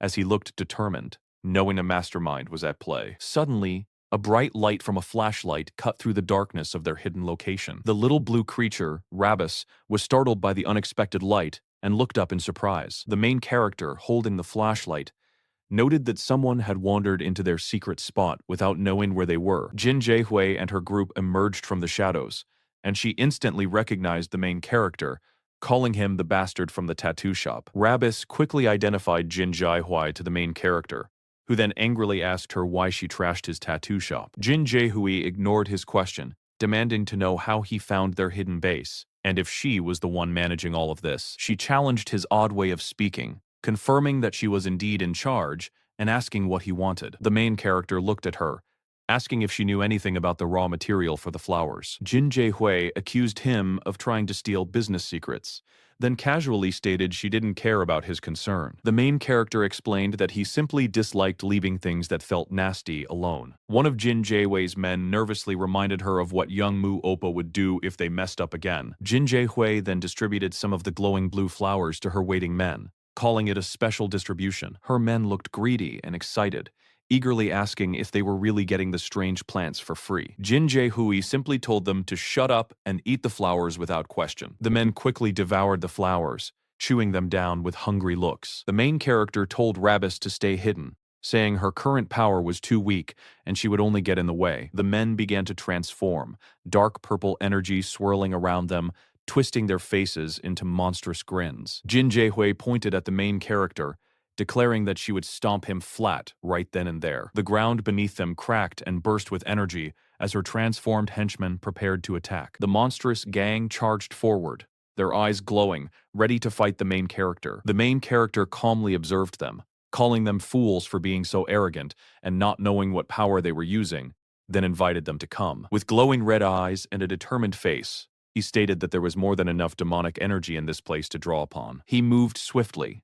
delivering a powerful kick to the first attacker who came at him. The man screamed in pain as the main character's kick connected. Another attacker reeled back, groaning as they were hit with a forceful blow. The main character's eyes glowed with intensity as he moved with incredible speed and precision. He expertly dodged a strike and followed up with a sharp, quick kick. His foot slammed into an attacker's face, sending them sprawling. He continued his rapid assault, appearing as a blur of motion. He grappled with an enemy, flipping him over and slamming him to the ground. The enemy let out a loud scream of pain as he lay bleeding on the ground. He used his leg to swiftly block an attack from another charging enemy. Then, with an upward thrust, he kicked another opponent in the jaw. Another strong kick landed, sending an enemy staggering back. From her hiding spot, little Ravis cried out in worry for Lord Ravis, while Jin Jaehui watched with a confident, sly smile. The remaining transformed men, now fueled by dark energy, lunged at him, their faces contorted in rage. They managed to land a few hits,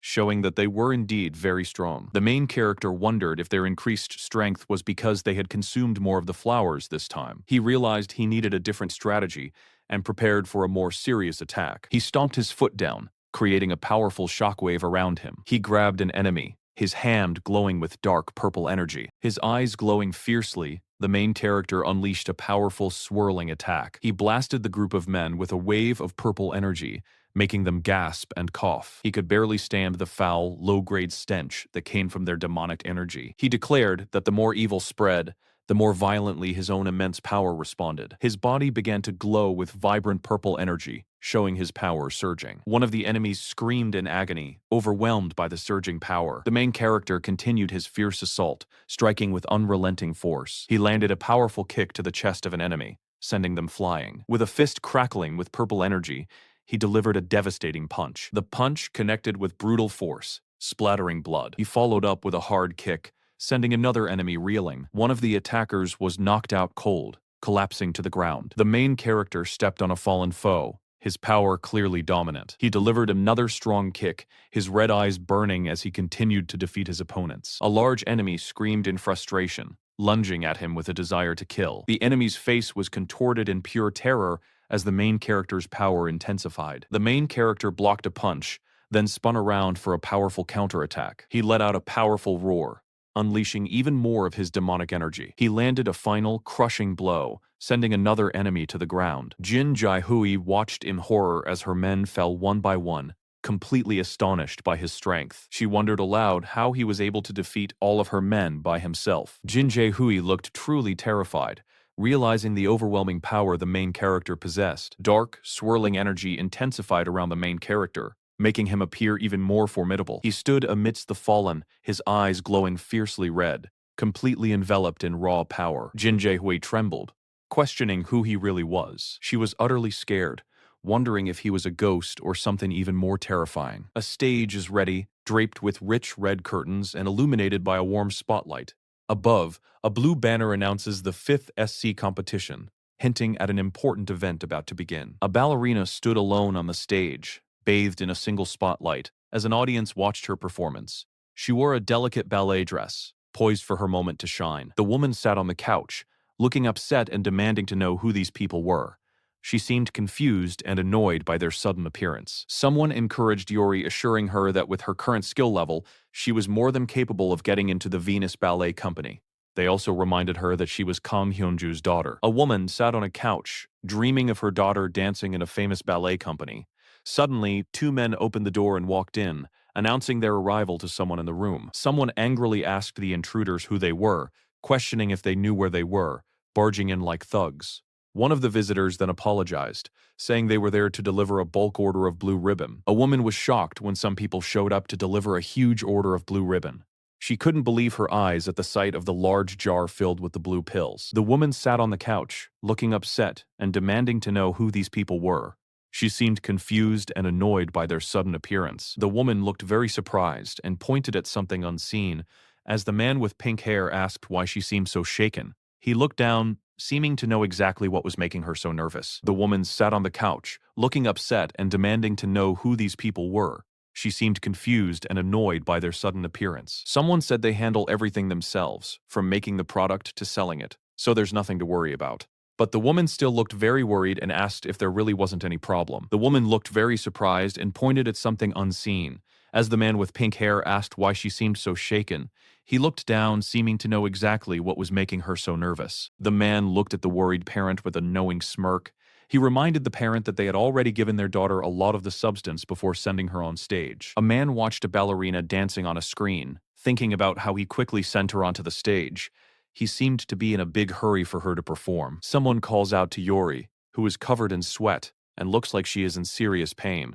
Foam bubbles around her mouth, and small wings seem to sprout from her ear. A ballet dancer's foot spun quickly on the stage, showered with light. Below, a woman watched with wide, shocked eyes, asking for a moment to stop. The man with pink hair smirked, observing the situation and noting that someone seemed to have been in a great rush. He wondered how much of the substance was used to cause such a quick effect. Yori was in terrible pain on stage, her body convulsing and foam coming from her mouth. Someone wondered just how much of the drug her mother had given her to cause such a reaction. The dancer, Yori, was on stage, her body moving in a white tutu. But something was wrong. Her movements seemed strained, as if her legs were giving out. The woman screamed Yori's name in a panic, her face filled with shock and fear. Something terrible was happening with her daughter on stage. A dancer on stage suddenly twisted her body in a strange and painful way, looking like she was falling. Someone watching begged for her to stop as she struggled. A ballerina suddenly collapsed on the stage, crying out in pain. She lay sprawled on the floor, unable to continue her performance. Suddenly, the audience gasped and looked shocked as the performer collapsed on the stage. Everyone started whispering, wondering what was wrong and what just happened. The woman shrieked in horror, her hand covering her mouth as she saw the terrible outcome. Beside her, a man with purple hair sat slumped, seemingly just as shocked and helpless. The woman yelled, completely upset and angry, asking why her daughter was having bad effects when she was told there would be none. She couldn't believe what was happening after trusting them. He reminded them that side effects only happen if someone doesn't follow the proper amount. A man stood over the daughter, who lay unconscious on the floor. He told her mother that there was no hope left for her now. The woman screamed in agony, surrounded by a strange blue glow. Her hope was completely gone, and now only the drug could fulfill her fake desires, keeping her alive. The person clutched their chest in pain as a large, glowing container of blue pills appeared before them. It seemed like the very drugs they had been selling were now causing them immense suffering. The man looked pleased, knowing someone would now be unable to live without his product, Blue Ribbon. He thought of this person as one of his special VIP customers. The man screamed in pure panic and pain, clutching at his head as if his mind was breaking. He cried out, completely overwhelmed by whatever was happening around him. The smug-looking man who was causing all this trouble boldly asked how much everyone had invested to reach this point. The man with purple hair sat wide-eyed in his chair, looking very surprised by something. Meanwhile, another person knelt on the couch, facing away, while someone else came forward. A young man with purple hair looked at his phone as it rang. He held the device in his hand, a focused expression on his face. Someone looked shocked while holding a phone. On the screen, a girl with messy, dark hair and teary eyes was seen, apologizing to young Moo. Someone grabbed the man with the rose tattoo by the collar, questioning if he was the one making Blue Ribbon. Another person in a dark suit stared with a sharp gaze, demanding to know who they were. The person on the phone looked completely shocked, realizing they were talking to the one who made the mysterious Blue Ribbon. They urgently asked who the other person really was. The mysterious figure with glowing eyes looked directly at the person in front of him. He spoke clearly, recognizing the one who had been causing all the trouble. Something strange was happening as the story took a brief pause, leaving everyone wondering what would happen next. The man looks up with wide, empty eyes, crying out in desperation. He screams, wondering how he will get his fix now that his source is gone. The man's eyes glowed with a strange purple light, and powerful energy streaks pulsed around his head. His expression was one of shock and desperation as he looked up. The young man's eyes were wide with terror as strange purple energy swirled around him. He looked completely overwhelmed, caught in the middle of something frightening and powerful. The purple-haired person stared in shock as the figure they thought was dead began to move. It seemed their father was not truly gone, much to their surprise and fear. A dark, shadowy being with glowing purple eyes appeared, asking the person if they were sad about the man's death. This mysterious creature seemed to offer a way to bring him back. A man with wild hair and glowing purple eyes looked down, surrounded by dark energy. Below him, another person stared up with wide, terrified eyes, clearly shocked by what they saw. The man looks on with wide, glowing purple eyes as a dark, shadowy form with bright purple eyes begins to take shape behind him. He seems to be caught in a strange, unsettling transformation, or under the influence of something powerful. A mysterious voice offered to bring his father back if his sadness wished it. The man, however, only showed a chilling wide grin, asking if he was supposed to be sad. The young man screamed, not sad at all about his father's death, but only furious about losing his supply of drugs. He just wanted his drugs and didn't care about a crappy dad. The mysterious entity listened to the son's angry words and understood his true desire for drugs, not his father. It confirmed its understanding, observing the boy's deep addiction. The mysterious, shadowy figure told the young man to feed his father's dead body to a strange plant called a gnawing flower. This act would seal a pact between them, giving the young man what he desperately wanted. The young man looked shocked as he held the strange, glowing purple flower. He was told that feeding his father's body to this gnawing flower would seal a pact, giving him whatever he desperately wished for. A shadowy figure spoke, mentioning a gnawing flower and explaining how it works. It promised protection if someone betrayed their loyalty and denied the flower. The pact warned that if anyone turned against their loyalty and denied the special flower, they should be killed. This was the dark promise that came with their power. A scary-looking person with wild hair and glowing eyes holds out a strange purple flower. This mysterious being promises that a special pact will protect anyone who agrees to it. The mysterious drawing flower appeared, its large purple petals glowing brightly. Strange, vine-like tendrils twisted around its base, giving it an otherworldly look. A man smiles a wide, scary smile, his face glowing with a strange purple light. He looks very creepy, almost like he is not human at all. The drug Blue Ribbon was selling at an incredible pace, quickly becoming a global company thanks to an app that its creator now deeply regretted. Suddenly, someone gasped upon seeing Yangmu Oppa, realizing he was not human, and recalling the pact made about loyalty and the drawing flower. A dark-haired person hunched over, seemingly under attack from a powerful, unseen foe. Purple streaks of energy tore through the air, aimed at their back. Suddenly, bright red and pink lines sliced through the darkness, surrounded by scattered dots of light. It looked like a powerful, dangerous energy had just been unleashed. Red streaks and tiny dots floated in the deep darkness, creating an unsettling feeling. Far below, a soft blue light emerged, hinting at the start of something new and mysterious. He stood under the dark, starry sky, a serious look on his face. He seemed to be figuring out his place, wondering about his own role in everything. Someone thought about how the person standing there was just a mere human. Then, the person looked surprised, as if something unexpected had just happened. One character observed that the other seemed to have something they truly believed in. The person with the spiky purple hair confirmed it was true. The first character shared that a certain entity had given him a new start in life. The second character looked on, realizing their suspicions were correct. A person looked at the other, seeing a dark secret in their eyes. They told him he made a deal with a demon and didn't care what kind of false belief he was putting his trust in. He looked like a young man in a school uniform, but his eyes were strange, one red and one dark. A hand clenched at his tie, as if he was thinking deeply or controlling something inside. The mysterious figure warned the young man that both he and the one he made a deal with were now out of luck. The young man looked shocked and angry, asking how the figure dared to say such a thing. Yangmu Oppa wonders if someone should be disrespected. He then orders his men to bring the person he calls a bastard to him immediately. The man in the suit looks down with a grim face as a small, blue-haired creature lets out a panicked scream. She cries out about something happening repeatedly, clearly distressed. The Demon King stood firm, his eyes glowing intensely as other figures scattered around him in the dark woods. He felt that the ongoing situation was starting to get old and tedious. The young king decided it was time to finish everything. With a determined look, he prepared for the final strike as the magical energy around him flared. The phone screen displayed an ominous message about loyalty and betrayal concerning the drawing flower. It seemed to be a warning related to the demonic pact someone had made. An ambulance sped down the road as the drug operation called Blue Ribbon was becoming hugely successful, with orders skyrocketing thanks to the new I'm Here app.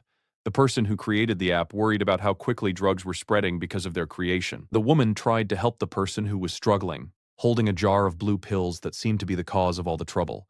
It turned out that Blue Ribbon was becoming incredibly popular, spreading quickly. With the app launched, orders for Blue Ribbon were going crazy and spreading fast.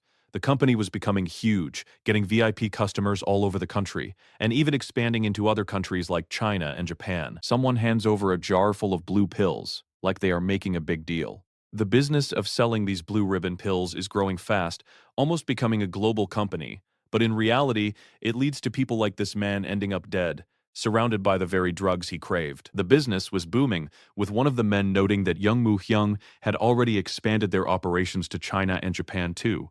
They celebrated their rapid growth, thinking their company would soon become global. The man with the beard excitedly talked about how well Young Moo Hyung was doing. He confidently stated that Young Moo Hyung could achieve anything he set his mind to. The person stared at their computer screen, watching the numbers climb, and understood that the app they created was making drugs spread incredibly fast. A wave of regret washed over them as they wished someone, anyone, would put a stop to it. The young man looked absolutely terrified and bitten his nails, completely overwhelmed by what was happening. He just wanted someone, anyone, to stop the disaster he had unwittingly created. A person stood, wearing a simple, short-sleeved shirt. One of their arms was raised up towards their face. A man lay injured on the ground, his face stained with blood. He looked like he had been thrown, with a faint glow around him. Someone shouted in fear, pointing at the mysterious figure in the school uniform and claiming he was not human. Several other people lay motionless on the ground around them. The young man with striking red eyes stood under the dark blue night sky. He was clearly waiting for someone and wondered when they would finally show up. Someone thought to themselves, recalling the heavy words of a pact made long ago. The memory warned of what would happen if anyone betrayed their loyalty and denied the drawing flower. A chilling voice commanded them to kill anyone who betrays their trust or denies the gnawing flower.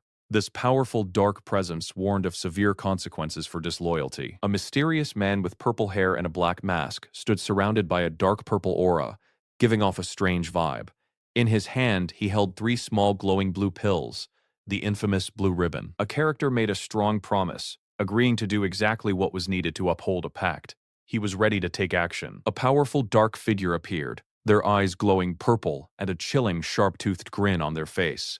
This menacing presence was then recognized and addressed as Lord Bawar Hilt. The man looks up with wide, empty eyes, crying out in desperation. He screams, wondering how he will get his fix now that his source is gone. The man's eyes glowed with a strange purple light, and powerful energy streaks pulsed around his head. His expression was one of shock and desperation as he looked up. The young man's eyes were wide with terror as strange purple energy swirled around him. He looked completely overwhelmed, caught in the middle of something frightening and powerful. The purple-haired person stared in shock as the figure they thought was dead began to move. It seemed their father was not truly gone, much to their surprise and fear. A dark, shadowy being with glowing purple eyes appeared, asking the person if they were sad about the man's death. This mysterious creature seemed to offer a way to bring him back. A man with wild hair and glowing purple eyes looked down, surrounded by dark energy. Below him, another person stared up with wide, terrified eyes, clearly shocked by what they saw. The man looks on with wide, glowing purple eyes, as a dark, shadowy form with bright purple eyes begins to take shape behind him. He seems to be caught in a strange, unsettling transformation or under the influence of something powerful. A mysterious voice offered to bring his father back, if his sadness wished it. The man, however, only showed a chilling, wide grin, asking if he was supposed to be sad. The young man screamed, not sad at all about his father's death, but only furious about losing his supply of drugs. He just wanted his drugs and didn't care about a crappy dad. The mysterious entity listened to the son's angry words and understood his true desire for drugs, not his father. It confirmed its understanding, observing the boy's deep addiction. The mysterious shadowy figure told the young man to feed his father's dead body to a strange plant called a gnawing flower. This act would seal a pact between them, giving the young man what he desperately wanted. The young man looked shocked as he held the strange, glowing purple flower. He was told that feeding his father's body to this gnawing flower would seal a pact, giving him whatever he desperately wished for. A shadowy figure spoke, mentioning a gnawing flower and explaining how it works. It promised protection if someone betrayed their loyalty and denied the flower. The pact warned that if anyone turned against their loyalty and denied the special flower, they should be killed. This was the dark promise that came with their power. A scary-looking person with wild hair and glowing eyes holds out a strange purple flower. This mysterious being promises that a special pact will protect anyone who agrees to it. The mysterious drawing flower appeared, its large purple petals glowing brightly. Strange vine-like tendrils twisted around its base, giving it an otherworldly look. A man smiles a wide, scary smile, his face glowing with a strange purple light. He looks very creepy, almost like he is not human at all. The drug Blue Ribbon was selling at an incredible pace, quickly becoming a global company thanks to an app that its creator now deeply regretted. Suddenly, someone gasped upon seeing young Mu Oppa, realizing he was not human, and recalling the pact made about loyalty and the drawing flower. A dark-haired person hunched over, seemingly under attack from a powerful unseen foe. Purple streaks of energy tore through the air, aimed at their back. Suddenly, bright red and pink lines sliced through the darkness, surrounded by scattered dots of light. It looked like a powerful, dangerous energy had just been unleashed. Red streaks and tiny dots floated in the deep darkness, creating an unsettling feeling. Far below, a soft blue light emerged, hinting at the start of something new and mysterious. He stood under the dark, starry sky, a serious look on his face, wondering about his own role in everything. Someone thought about how the person standing there was just a mere human. Then the person looked surprised, as if something unexpected had just happened. One character observed that the other seemed to have something they truly believed in. The person with the spiky purple hair confirmed it was true. Dark, shadowy energy swirls, hinting at a hidden power and a stern warning. If anyone dares to betray their loyalty or reject the mysterious gnawing flower, they must be dealt with. A man stands silently, enveloped in this dark, glowing purple aura, as a powerful command rings out, "Kill them." The man clutches 3 glowing blue orbs in his hand, a sign of the special powers or items he possesses. With a menacing grin and glowing purple eyes, the man confirms his intention to carry out the dark command. His loyalty is clearly stated. He serves Lord Bauer Hilt. Meanwhile, a voice wonders if Young Mu might be more than just a regular high schooler. A woman, kneeling in distress, suggests Young Mu could be connected to those creating new and dangerous drugs, which shocks another person present. Young Mu, with one eye glowing red, looks surprised by the sudden accusation directed at him. As Young Mu turns, the purple-eyed man from before appears behind him, ready to launch a sudden attack. Young Mu reacts sharply, his eyes widening in surprise as the attack begins. The purple-eyed attacker moves incredibly fast, striking Young Mu with a powerful blow. Young Mu manages to block the swift attack, acknowledging the impressive speed of his opponent. The attacker is stunned that Young Mu's strength is far beyond anyone else's. He asks if Young Mu also received a blessing, then fiercely declares that one, referring to Bawar, is his king alone. Young Mu finally understands the connection, recognizing the gnawing flower and a peculiar foul smell coming from his opponent. He directly confronts the attacker, revealing his knowledge of Bawar Hilt as the god the man believes in. The attacker is visibly shocked, demanding to know how Young Mu is aware of Bawar. Young Mu openly insults Bawar, calling him a pathetic bastard, further enraging his opponent. The attacker screams, warning Young Mu not to disrespect the one who showed him kindness. Young Mu scoffs, suggesting the attacker must have been very desperate for Bauer to find him while he was in hiding. The attacker responds with furious shouts. The enraged attacker shouts that Young Mu, a mere trash, is not worthy to even speak of his lord. He then charges forward, hitting Young Mu with a powerful blast of purple energy. Young Mu groans in pain, realizing he is indeed fighting against someone connected to Bawar Hilt. Through his struggle, Young Mu acknowledges that Bawar has clearly grown much stronger since they last crossed paths. The scene flashes to a dark, blood-splattered realm, glowing with an ominous purple light. Many figures are caught in a violent, bloody battle, twisting in pain amidst streaks of purple energy. A demonic figure with horns and glowing red eyes unleashes a brutal assault, surrounded by blood and dark power. Bloody hands reach out from the chaos, adding to the grim image of the battle. The dark, blood-soaked environment continues to set a terrifying mood. The demonic figure, Ravis, remembers a past where someone, a coward, ran away alone. Ravis's fierce gaze contrasts with the fearful, tearful face of Bawar Hilt, who hides behind a door in the memory. Ravis observes that the coward who fled is now respected and well-treated, sparking his anger. In Young Mu's body, Ravis wears a terrifying, knowing smile, fueled by his memories and anger. Ravis, still in Young Mu's mind,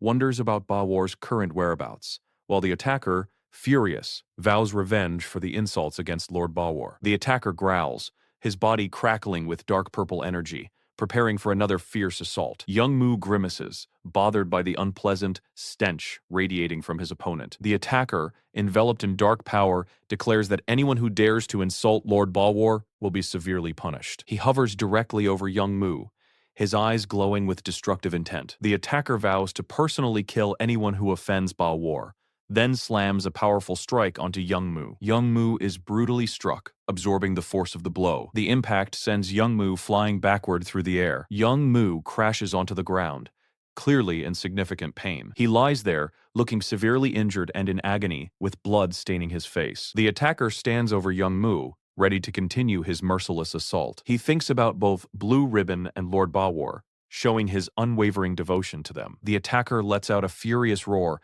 unleashing more purple energy. His face is twisted in a furious scream, his eyes glowing intensely with rage. Young Mu realizes with dread that his opponent has completely lost his mind to demonic energy. Young Mu recognizes the attacker's clear intention to kill him, as the attacker lets out another guttural scream of rage. Young Mu clenches his jaw, bleeding from his mouth, enduring the relentless assault. A small demon girl peeking from behind a red structure cries out in alarm, begging Lord Ravis to stop before his human body reaches its limits. The attacker continues to pummel Young Mu, while the demon girl worries that Ravis is pushing his human vessel too far. The demon girl desperately wishes that Lord Ravis could unleash his true full abilities, as he would if they were in the demon realm. Dark, smoky energy billows from the ground, hinting at deeper, unseen forces at work. From above, the attacker lands another blow on Young Mu, the gnawing flower subject now fully merged with demonic power. Two powerful demons discuss how Ravis, despite being in a human body and having a demonic bloodstone, is struggling to control this test subject. One demon expresses concern that if Ravis fails here, his soul could be wiped away forever. One demon asks the other, Banbei, to recall Ravis's greatest hatred. Banbei responds that Ravis hates almost everything, making it difficult to pinpoint one thing, then questions Ravis's generally foul temper. Banbei, looking displeased, warns the other demon not to insult him, claiming he can perceive everything. The demon sitting on the throne simply states, "Filth," causing the other demon to look surprised. The demon on the throne explains that Ravis has a strong cleanliness obsession, pointing out his particular nature. It is clarified that Ravis absolutely cannot tolerate anything dirty or unclean. The attacker grabs Young Mu's hand, which appears stained from the fight. Young Mu, battered and bleeding, recoils, finding the attacker's touch utterly filthy. The attacker is visibly taken aback by Young Mu's sudden, intense reaction. Young Mu's eye glows a furious red, as he declares he can no longer endure the situation. With blood trickling from his mouth, Young Mu shouts his disgusting at the disgusting smell emanating from his opponent. Young Mu's hand, now clean and glowing, seizes the attacker's dirty hand, causing the attacker to flinch in pain. The attacker stumbles back, utterly bewildered by Young Mu's sudden change and renewed strength. Young Mu examines his hand, noting that while the change is superficial, it feels like his old hands are returning. Young Mu's gaze is fierce and determined, his eyes still glowing with power. He feels a surge of his true power, a sense of having regained his former abilities. The attacker is visibly distressed and in pain, gasping from the blow. Young Mu, now crackling with pink energy, declares his refusal to touch the attacker's stinking body and prepares to swiftly end the fight. He moves with incredible speed, a blur of motion streaking across the ground. Young Mu is now atop the fallen attacker, his glowing eye fixed menacingly on the man's face. He intends to finish the battle quickly and decisively. Young Mu strikes again with overwhelming force, unleashing a powerful blast of purple energy. The attacker screams in pain as Young Mu's blow connects, leaving him dazed and bleeding from his nose. The attacker is bewildered, wondering how a human could possess such immense power, while the small demon girl claps happily, cheering for Lord Ravis. The demon girl is absolutely thrilled, clapping her hands joyfully at Ravis's display of power. Young Mu, his eyes glowing and face smeared with blood, repeats the attacker's words with a fierce expression, challenging the idea of him being a human bastard. He delivers another brutal punch directly to the attacker's face, making him bleed even more. The powerful blow sends the attacker flying backward, crashing far away. The kneeling woman watches in shocked silence as Young Mu stands victorious over the defeated opponent. The attacker, spitting blood and clearly defeated, frantically demands to know what Young Mu truly is. Young Mu stands over the fallen attacker, coldly telling him to stop talking with his reeking mouth. He delivers another forceful strike to the attacker's chest. The impact sends the attacker's head slamming into the ground, a final crushing blow. One of the observing high-ranking demons reacts with surprise, noticing a sudden change in Ravis's behavior. He asks what has come over Ravis, and the other demon simply smiles, acknowledging Ravis's peculiar nature. The demon on the throne explains that after the test subject awakened, Ravis must have been intensely irritated by the foul smell, making it difficult to get close. Young Mu stands, still radiating power. The demon continues, revealing that Ravis's deep hatred for filth, when pushed to its limit, can trigger an awakening of his true power. The other demon, his face serious, expresses disbelief, wondering about this new information. He questions if Ravis can truly use his ancient power in a human body, even with the demonic bloodstone, believing it should be impossible. The demon on the throne chuckles softly, affirming that Ravis is far from an ordinary individual. He proudly states that Ravis is unique and powerful in his own right. Dark energy descends from above, signifying the lingering demonic presence. The demon on the throne proudly declares that Ravis takes after me, suggesting a strong connection or lineage. Young Mu's eye glows intensely. Young Mu stands, radiating a potent blue energy, poised to deliver a final, decisive strike. The attacker is slumped against a structure, completely cornered and defenseless. Young Mu calmly approaches the defeated man, calling him a foolish one and telling him to consider himself fortunate. He coldly states that the attacker is lucky he is unable to commit murder in his current human body. The attacker stares up in disbelief,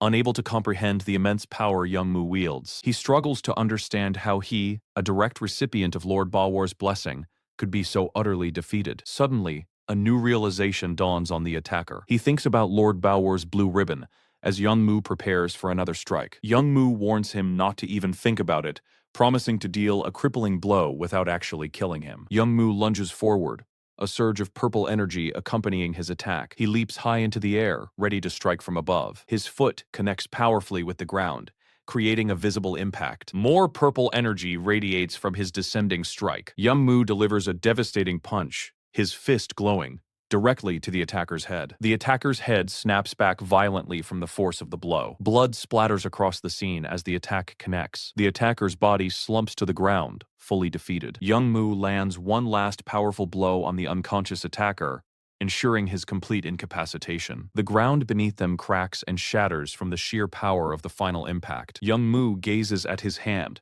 which still glows with residual power. He inspects his now clean hand, a single drop of blood the only remaining trace of the struggle. The defeated attacker lies on the ground, his face bloodied and distorted from the beating. Young Mu stands over the motionless body of his opponent. A close-up reveals the attacker's mangled, bloody mouth, a clear sign of his complete defeat. Young Mu takes a deep breath, expressing relief that the unpleasant stench is finally starting to fade. He subtly pinches his nose, still bothered by the lingering scent, as the confrontation comes to an end. Someone stares at a screen, clearly upset by what they see, thinking that the data displayed is not what they wanted. The young man with glasses, Minho, looks distressed, tears welling up as he realizes his efforts have gone wrong. He remembers the strict school life and how relationships were forced within classrooms. Minho recalls the constant struggle of students trying to survive without becoming targets for bullying. This led to a life of pretending to like or hate people, never forming truly honest connections. All Minho ever wished for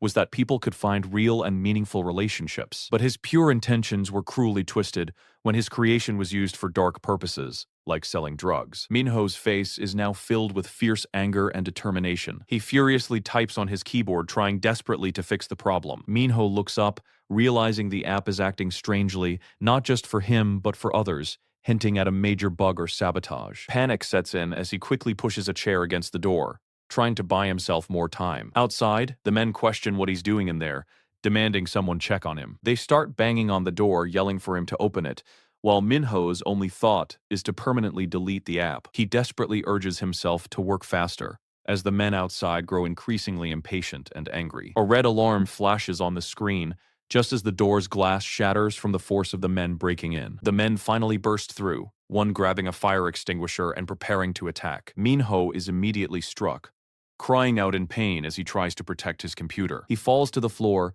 and the men notice the deleting progress bar on the screen, yelling at him to stop. Minho is hit again, enduring the pain, knowing he must hold out before someone named Young Mu Hyung arrives. Despite being hurt, he clutches a broken piece of glass, determined to last until the app deletion is complete. A man swings an object at him, but Minho uses his remaining strength to fend off the attack. With a burst of energy, Minho lunges for the fire extinguisher hanging on the wall. He grabs it, shouting that the app is his. Filled with defiant anger, Minho aims the fire extinguisher at the attackers, unleashing a spray of white foam. The room quickly fills with smoke-like foam, completely obscuring the men. The men cough and sputter, shocked by his unexpected attack and wondering if he has gone mad. As the foam begins to settle, the computer screen shows the deletion process is almost finished, while everyone still coughs. Minho, covered in foam, smiles through his tears, announcing that the deletion is finally done. But one of the men, furious, quickly grabs Minho despite the lingering smoke. He punches Minho, making him drop the fire extinguisher to the floor. The attackers order each other to tie Minho up, still struggling with coughs from the extinguisher's spray. Minho struggles and chokes as one of the men holds him by the neck. Tears stream down his face as he laments that this was all he could do, while the man calls him a tiny little punk. The angry man glares down, but then a powerful red glow appears, signaling someone else's arrival. A new figure, Song-jun, emerges through the smoke, his voice cold as he questions their nerve to touch his attendant. A sudden darkness consumes everything, hinting at the immense power about to be unleashed. A shadowy hand shoots out, catching one of the men off guard. The attackers are suddenly thrown back, gasping in pain from the invisible blows. The two remaining men look shocked and confused, calling out to their leader, Sung-jun. Sung-jun, now visible, effortlessly holds one of the attackers by his collar, the man already bleeding. The other attackers scream Sung-jun's name, utterly surprised by his sudden power. Sung-jun's eye glows a fierce red as he looks down at his next target. He unleashes a powerful kick, sending another attacker flying through the air. His intense gaze, with the glowing red eye, focuses on the remaining enemies. With ease, another man is defeated and sent crashing to the ground. Sung-jun stands tall, angrily declaring that they dared to lay hands on his subordinate. He states his fierce loyalty, vowing never to let go of what is his, even if it means death, leaving Minho stunned. The scene shifts to a calmer setting, as Sung-jun speaks to Minho, asking him to look at an app he's developing. Minho asks what kind of app it is, and Sung-jun explains it's a platform for people to connect and chat. He adds that it also allows users to share their locations and form study groups with nearby friends. Minho is impressed, and Sung-jun then shows him a special alarm feature on the app. Sung-jun expresses his regret for not being able to help Minho when he was previously bullied and taken away. He admits he couldn't find Minho that time, which inspired him to create this helpful location feature. Sung-jun explains that if Minho presses the alarm, his location will instantly be shared with his chosen friends. Sung-jun promises to find a way to help, whether by calling the police or rallying their friends. Minho thanks him sincerely, and they both agree to download the app right away. The boys sit together in a quiet park, enjoying their newfound friendship and mutual support. Back in the present, Minho looks up at Sung-jun, his face bruised and tear-streaked. Sung-jun holds up his phone, showing the active I'm Here app, and asks Minho if he was the one who sent the signal. Minho's eyes widen in relief,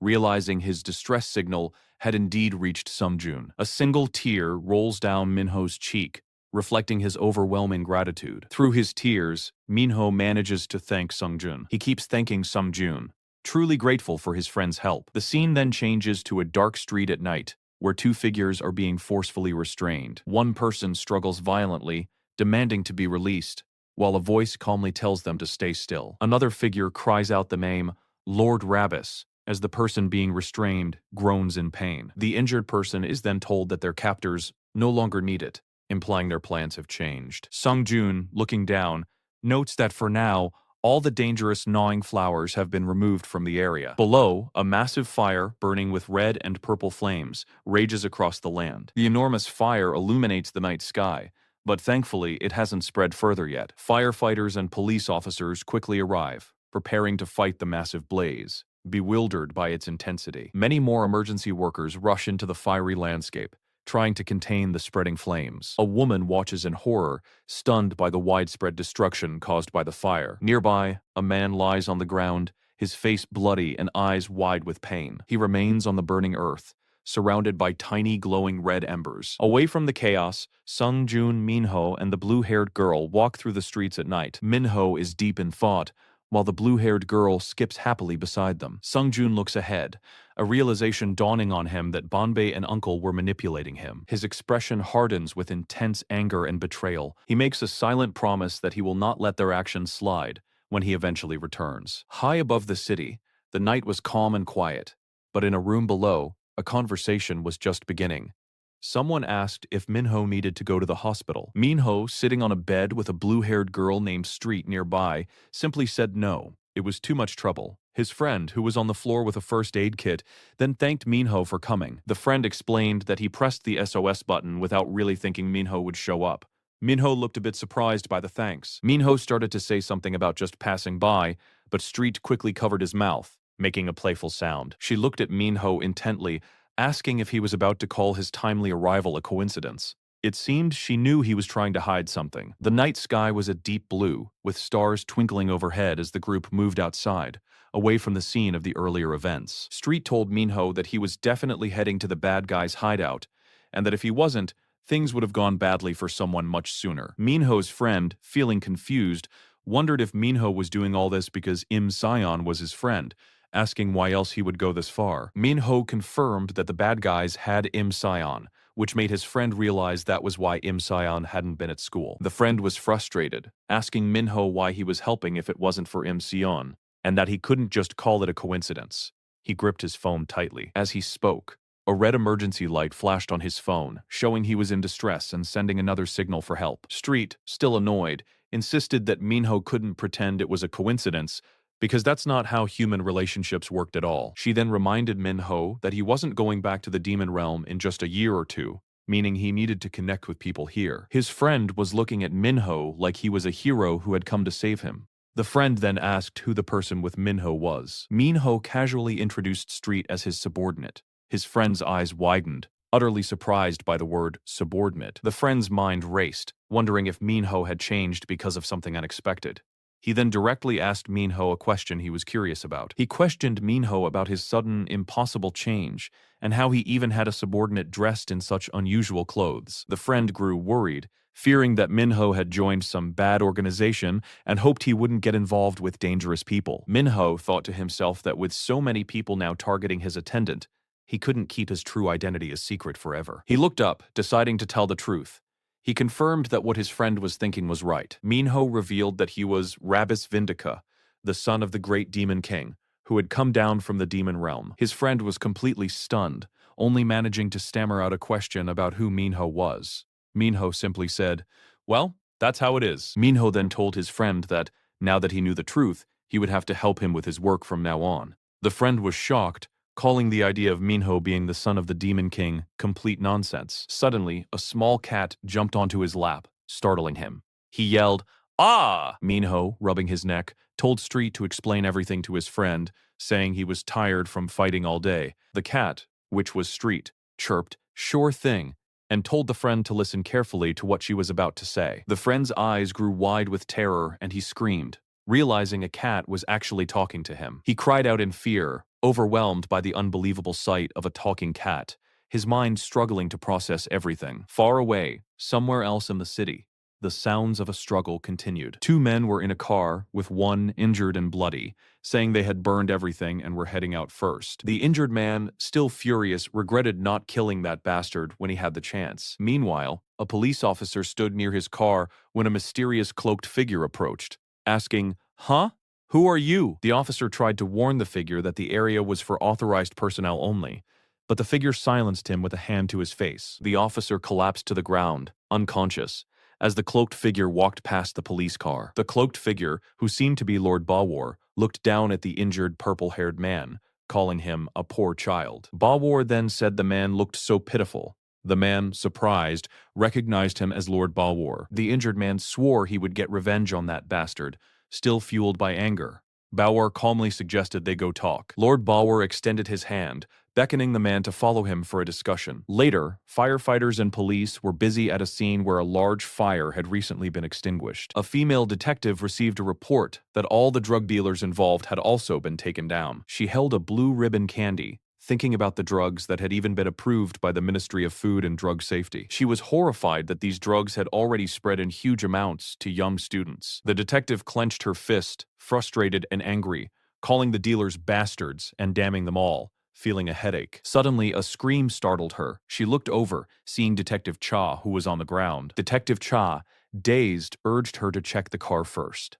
The detective quickly looked inside, feeling a sense of dread. She gasped in shock, wondering what had happened and why the car looked so messed up. She realized someone was gone and shouted, "Where did that bastard go?" At a new, distant building, under the night sky, another scene unfolded. The injured purple-haired man, now inside, knelt before Lord Bawar, begging for just one more chance. He pleaded that if he received more drugs, he could finally kill that bastard who had hurt him. Lord Bawar held a delicate purple flower, asking the man if he knew how valuable the burned flowers were. He then smelled the flower, a strange alluring scent filling the air. Bawar revealed how much he had suffered gathering those humans to create the flowers, as many bodies lay around him with flowers growing from them. He coldly stated that this was why one could not trust pathetic humans. He gazed at his precious flowers. The purple-haired man, desperate, again begged for another chance. He swore he would get revenge on that bastard. Bawar, however, had other plans. Bawar's hand glowed with sinister purple energy, ready to deliver punishment. He unleashed a sharp attack, striking the purple-haired man. The man screamed in agony as purple flowers burst from his eyes, blinding him. He fell to the ground, screaming about his eyes, as Bawar stood over him. Bawar reminded the suffering man of the blood oath he had made. He commanded the man to prove his final loyalty with the remaining flower, which glowed ominously. Dark energy consumed the man as he suffered a terrible fate. Back in the city, the fight continued into another building. The dark-haired associate of the purple-haired man desperately searched a safe, thinking he just needed to survive and run away with the crypto wallet. He yelled in frustration, unable to find the wallet. Then he looked up, startled, as someone appeared behind him. He recognized the newcomer as the injured purple-haired man, saying he had gone to the office but the police were there, so he came here just in case. The associate was shocked to see him there, asking, "Who are you?" as the man held a knife. The associate realized this was the person who had injured his forehead earlier. The purple-haired man, looking unwell, muttered, "Blue ribbon." The associate was furious, calling him a crazy bastard. He then accused the man of taking all the blue ribbon drugs by himself. The associate, enraged, grabbed a stick and attacked, shouting at the man to get away from him. He struck the man hard, who grunted in pain but still kept muttering about blue ribbon. The associate stood over the fallen man, looking worn out and frustrated. The man on the ground writhed, still desperate for blue ribbon, making strange noises. His face distorted in his drug-induced craving, he screamed for blue ribbon as dark energy swirled around him. The associate, breathing heavily, looked at the man's suffering form. He cried out, saying he didn't want to die like this piece of crap. Suddenly, dark energy flared up behind him. Lord Bawar appeared, his presence surrounded by the same dark, unsettling aura. Bawar told the terrified associate that Ravis would be even more disgusted by his behavior. The associate could only stammer, Who?" The associate desperately begged Bawar to save him. Bawar, however, replied that he didn't have that power. The associate could only make a confused sound, still pleading. He whispered, "Hell, you say?" But Bawar ignored his pleas. Bawar, with a cruel smile, declared that he would leave the associate's body right there, sealing his grim fate. The night sky over the demon realm glowed with an eerie light as powerful energy stirred within the grand structures. Someone, cloaked in red, stood before a large door, ready to enter as a voice from inside beckoned them in. Inside, a powerful woman with long white hair confronted her younger brother, Varkan, about his decision to send Ravis to the human world. She believed he was scheming something. Her eyes narrowed, showing anger and concern as she asked Varkan how he dared to act behind her back. She furiously accused him of using her son, Ravis, for his own plans, and Varkan simply smirked, asking if he had been caught. Varkan, a man with vibrant pink hair, tried to calm his sister, saying there was nothing to worry about because Ravis was all grown up now. He revealed that Ravis had been sent with a demonic bloodstone embedded in his body, a fact that completely shocked his sister, who screamed in disbelief, questioning if Varkan had lost his mind. She sternly asked if he planned to tell the whole world that the great demon king's son was wandering alone in the human world. Varkan, unfazed, told her to start trusting Ravis. The demon king's sister clarified that she did trust Ravis, but her worries lay elsewhere. She was concerned about the unstable world they lived in, and how such a delicate situation would react to Ravis's presence. The world was shown as a place on the brink, with two opposing sides ready to clash, and the Demon King's sister caught in the middle. She explained that in this unstable world, even a tiny crack could make everything fall apart. Varkan, however, insisted that Ravis was stronger than she thought. Varkan proudly stated that Ravis took after him, being aggressive and a formidable fighter, but his sister hit him, yelling that this was precisely the problem. She fiercely warned Varkan that if even a single hair on Ravis's soul was harmed, she would make sure they both died. Varkan then dramatically ordered his assistant, Banbei, to search every dark magic book for a way to erase all big sisters from existence, while his sister told him to shut up. Banbei, caught in the middle of their fight, nervously suggested that both of them should try to calm down a little. Varkan, still annoyed, grabbed his sister by the neck, saying Ravis was lucky to have grown up in such a difficult family environment. Meanwhile, in the human world, the night sky was clear above the city. Minho, who was secretly Ravis, was confronted by Street, who nervously asked if he was truly a demon. Ravis confirmed that demon was simply what humans called his kind. Street, the cat spirit, was thrilled to be included in the us, but Human Street worried if this meant he would go straight to hell when he died. Ravis coolly stated that this place is hell, and promised that if Street came to the demon realm with him, no one would dare touch him. He then declared himself Street's master, and the only heir of the great demon king. Human Street, terrified, quickly refused, saying he didn't need protection and absolutely did not want to go to a fiery place.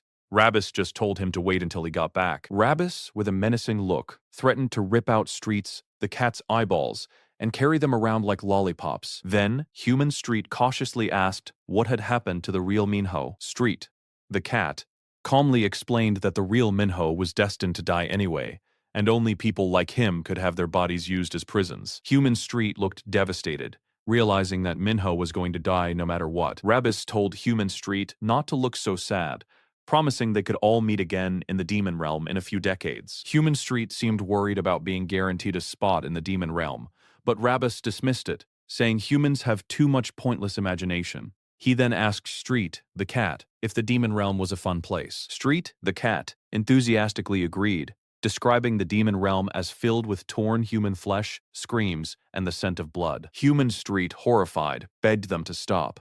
Ravis then reassured him that he had a long way to go before ending up there, and told him to act normally. Ravis warned Human Street not to blab about anything, and a scared Street agreed, shrinking into himself. Ravis announced his departure, complaining that his whole body was aching again. Human Street, still fearful, quickly said he would come along. Ravis walked out of the apartment building, the city lights gleaming in the night. He clutched his head, feeling a headache, and wondered if he had used the demonic bloodstone too much. Suddenly, Minho's sister, burst in with a bright smile and a strawberry cake, shouting "Oppa!" She happily wished him a happy birthday, and Minho, Ravis, looked surprised, having forgotten it was his birthday. Minha explained she had been working on the cake with their mom since yesterday, though she couldn't promise it tasted good. She then excitedly tried to take a celebratory selfie with Minho. Minho, Ravis, noticed a small bruise on Minha's face and asked her about it. Minha casually explained that she had tried to stop some kids who were picking on a cart grandma earlier.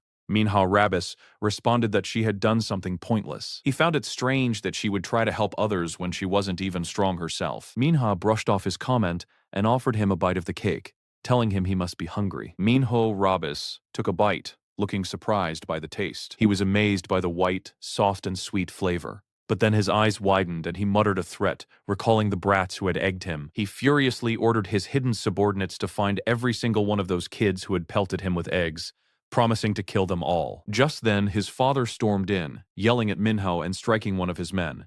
The father declared he should kill Minho first, criticizing him for not being able to stop something so minor. Minho's mother rushed in, trying to stop her husband from his angry outburst. The father violently pushed his wife away, shouting at her to let him go. Minha cried out, insisting that it wasn't their mom's fault, which only made her father angrier. His father then noticed the birthday cake on the table, still mostly intact. He exploded with rage, asking how they could celebrate with a cake when he had just been pelted with eggs during his campaign. He accused them of losing their minds. He then kicked the cake stand, shouting that if he were truly their precious father, he couldn't possibly tolerate such a celebration. The cake flew across the room, smashing against the wall and scattering strawberries everywhere. Minho's mother tearfully pleaded with her husband to stop, reminding him it was Minho's birthday. The father coldly dismissed her, saying a birthday didn't matter in their current situation. Minho stared at him silently. The father then declared he was sick of their miserable house, his face full of disgust. He turned and stormed out of the room, slamming the door behind him. Minho was left alone in the room, gazing at the ruined birthday cake and the messy kitchen. His eyes began to glow with a chilling purple light as he focused on his smashed cake, his demonic aura emanating strongly. He was enraged that someone dared to lay a hand on what was his. Meanwhile, his distraught mother comforted a crying Minha, apologizing to her children. Minha sobbed, telling her mother that she hadn't done anything wrong, As Minha, Ravis watched them with a grim expression. Minho, Ravis, looked at the empty doorway where his father had left, his eyes still glowing purple, silently declaring his father to be a disgustingly arrogant human. The next day dawned over the city, casting golden light on the buildings. Minho's father, a political candidate, was in a meeting angrily complaining that Wai Youngmu wasn't sending money or answering his calls. He vented his frustration, stating he even needed to wire in advance just to get a photo with Assemblyman Park, demanding to know where Wai Youngmu was hiding. His assistant assured him he would do his best to track down the useless piece of trash, Wai Youngmu. The candidate continued to grumble, finding it infuriating that he had to bow and scrape to trash like that just to boost his approval ratings. He concluded that every single person around him was a total piece of crap. Suddenly, an assistant burst in, excitedly announcing that a video of Minha was blowing up online. The candidate looked surprised and asked, "What video?" The assistant promptly handed him a tablet, urging him to take a look. The video showed Minha confronting a group of bullies who were harassing an old grandma, boldly telling them she had filmed everything and to stop.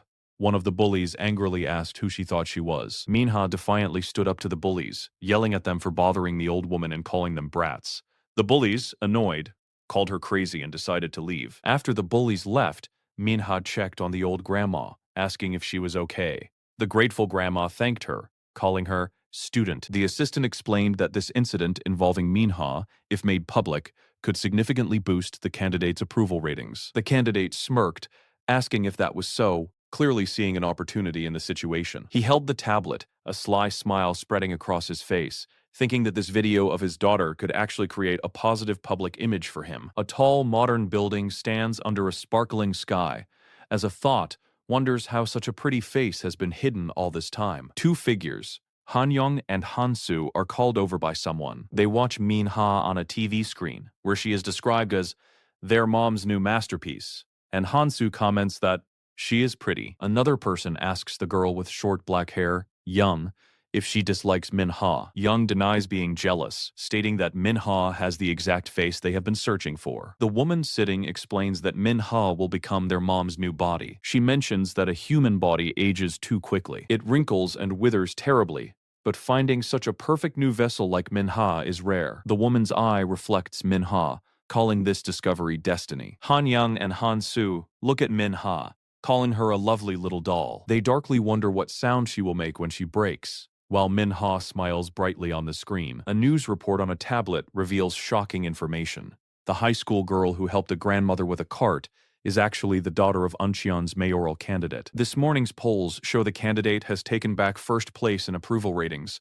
making the election seem like no problem. His staff reports that Minha's video will be featured on the 9 p.m. news, which the candidate finds very good. The candidate, Jung Tae-sik, views Minha as a lucky charm and plans to show more interest in his family by lining up charity work and volunteering for Minha. His assistant also informs him that Han Yongju, the CEO of Nox Entertainment, has contacted them. Jung Tae-sik asks what Nox Entertainment wants, and the assistant replies that Han Yongju is interested after seeing Minha's video. Jung Tae-sik is surprised that Nox Entertainment, a major company, is interested. He falls back in his chair, realizing Minha is truly a hidden gem for his political career. Later, as the sun sets, Minho seems surprised by something he heard. His friend asks if he knew Minho's stepdad was a mayoral candidate, making Minho think about his family. Minho never spoke about it directly, but his friend knew Minho got along well with Minha. Minho deeply cared for Minha, remembering his uncle's advice to cherish those who are necessary for his own power. He recalls a memory of his loud demon companions,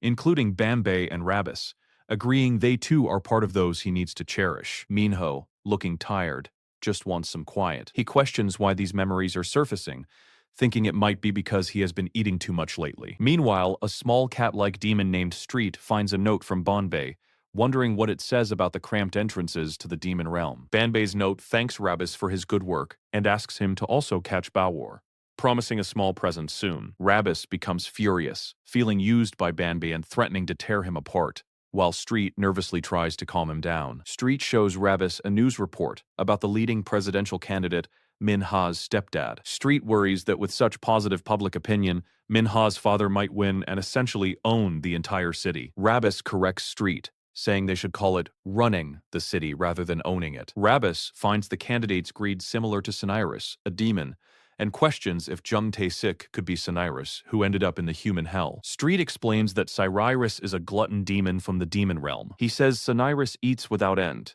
and other demons even hate him for it. Street reminds Ravis that managing this district is his job, and Jung Tae-sik is only a human. Ravis remains suspicious, declaring the world rotten if humans like that become rulers, and warns Street to stop eating so much, or he will turn into Cinyras himself. Street nervously agrees. As Ravis thinks about candidate Jung Tae-sik, Ravis dislikes how Jung Tae-sik is attempting to use Min-ha for his own gains. He considers Jung Min-ho and Jung Min-ha, a sense of concern washing over him. Back in the human world, Min-ho, now inside, wonders what will become of Min-ha. In a luxurious room, the group planning to use Min-ha discusses how her striking looks could lead to a quick debut as an idol, even as the center, with just basic dance. Someone points out that Min-ha is still a student, and has never expressed a desire to be a celebrity. Min-ha's mother is quickly hushed, with the opinion that it's wrong to hide a child's talent if they are born with it. Min-ha's stepdad apologizes to the CEO for his wife, explaining she is a bit reserved. The CEO of Nox Entertainment assures them that they will do their best to help Min-ha balance her school and idol activities. Hansu adds that modern idols can still pursue their desired universities while performing. Jung Tae-sik, the candidate,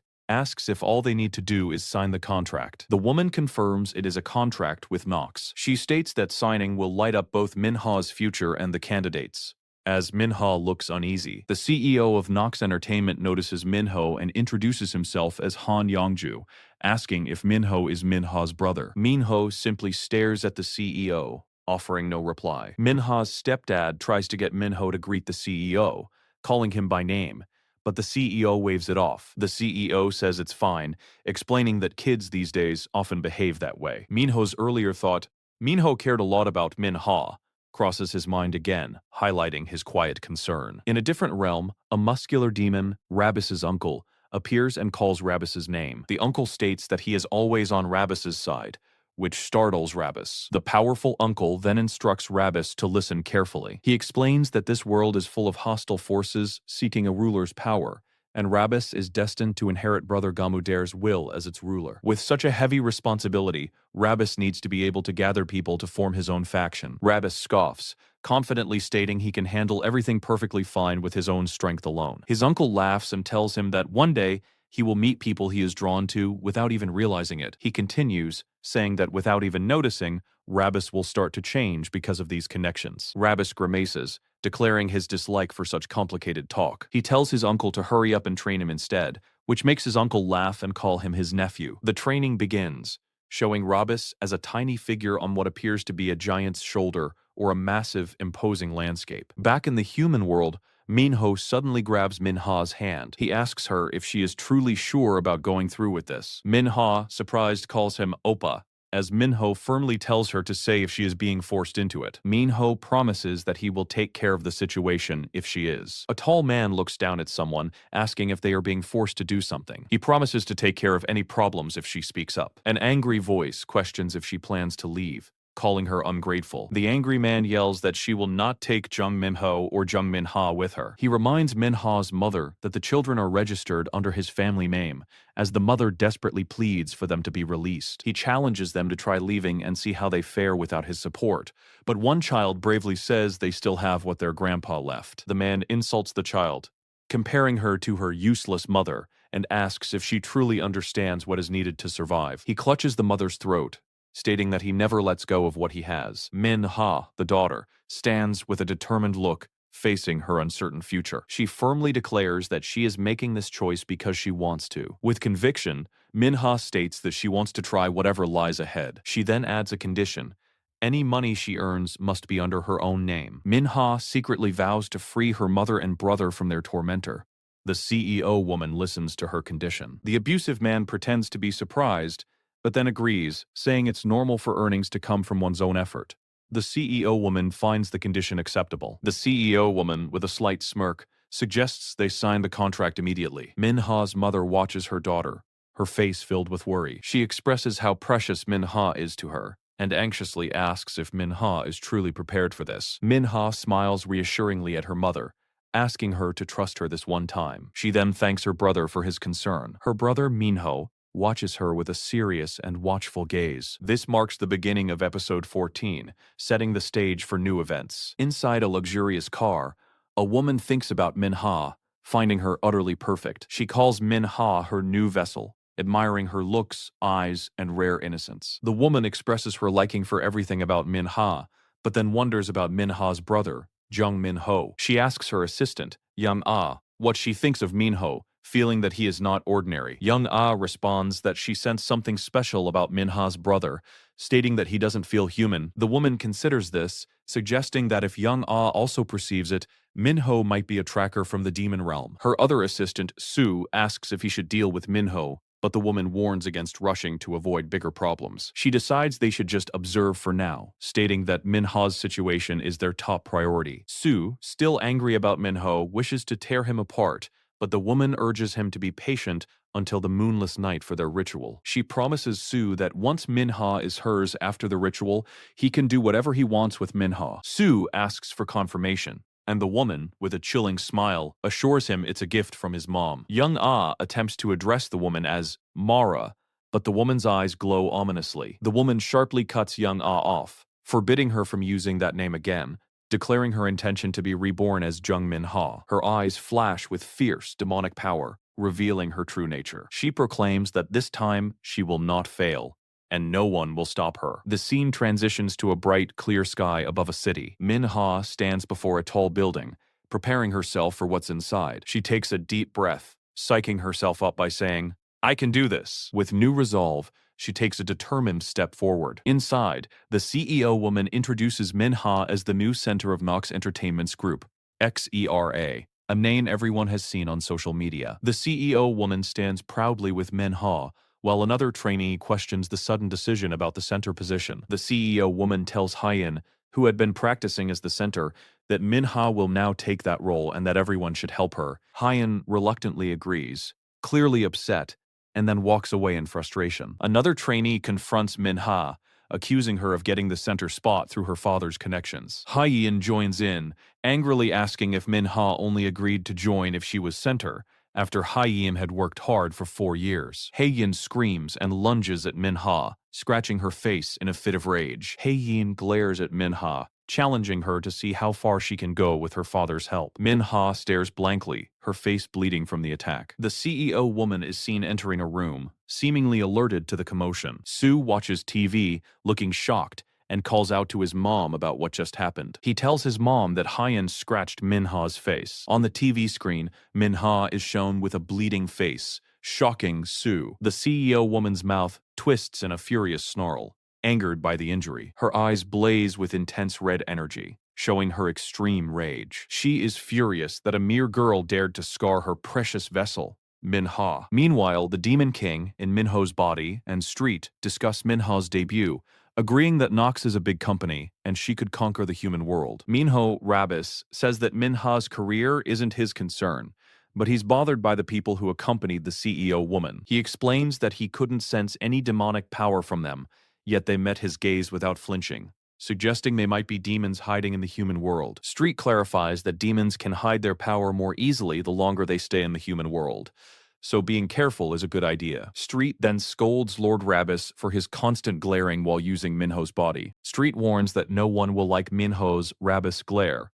reiterating that those new individuals are suspicious. Minho, Ravis, states that even with reduced power, he should be able to detect other demons, yet he still hasn't found Baowar. Frustrated, Minho, Ravis, threatens to send Street straight to the Demon Realm's Hell training camp if he doesn't cooperate. Street, terrified, begs him to stop using that threat, knowing how dangerous the training camp is. Minho, Ravis, complains that he cannot properly use the Bloodstone's power, making him feel disrespected.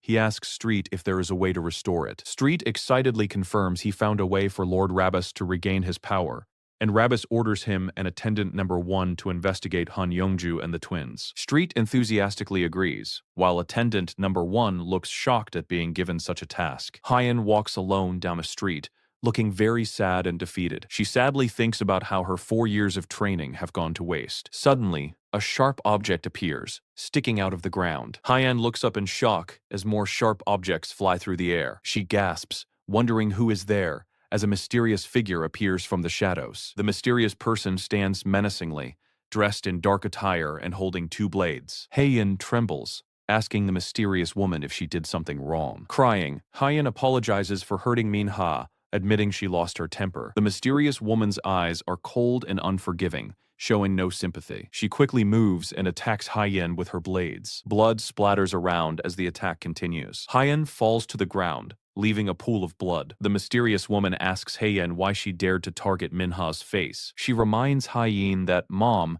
absolutely hates it when her precious vessel is damaged. Hyen lies defeated and bleeding on the ground as the mysterious woman stands over her, holding her weapons. Youngju's husband told her not to stay out late, making him worried. She replied that she couldn't just stay home when he was out buying chicken for their twins. Youngju teased him, wondering if the chicken was truly for their twins, or if he secretly wanted to eat it himself. A shadowy, monstrous figure watched them from behind. The monstrous figure moved through the darkness with glowing eyes, its body looking like a dark, gooey substance. It slowly stretched out a hand, its form menacing and unnatural, getting ready to strike. The dark creature seemed to be moving towards a tall apartment building, where Youngju and her family likely lived. Inside, Youngju lay in bed, clearly in distress and pain, muttering to herself as if something was terribly wrong. Her eyes darted around, filled with fear, as a dark, swirling presence formed in the room. The monstrous, gooey creature with glowing yellow eyes now loomed directly over Youngju in her bed,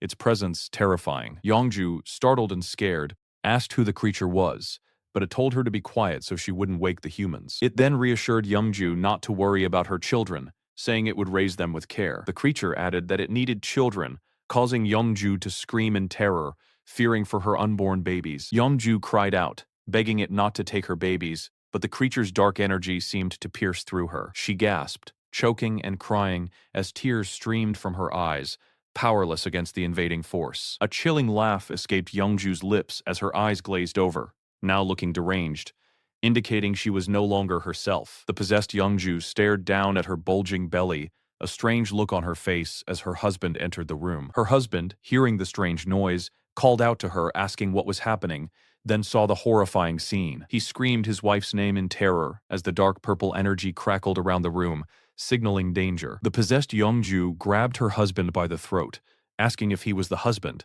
As he struggled to breathe, she insulted him, saying he looked cheap and wondered how she could live with someone like him. Her husband, terrified and choked, could only stammer, asking who she was. The possessed Youngju ignored his question, stretching out a hand as if to attack, refusing to answer. Her husband screamed Youngju's name one last time, reaching out desperately as he was thrown from the apartment. His body plummeted down the side of the tall building, leaving a trail of blood as he fell to his death. The possessed Youngju let out a wicked laugh, gently stroking her belly as she watched him fall. She then declared that Youngju's body was now hers, a sinister smile spreading across her face. The story then shifts to episode 15 inches with a title in Korean. Beneath the title, a sign for a delivery room appears, hinting at the next dramatic event. Inside the delivery room, Youngju, still possessed, screamed in agony, cursing the pain of childbirth. She yelled at the doctors to calm down and get the filthy things out of her, rejecting the babies. Youngju threatened to kill everyone if they didn't get the babies out,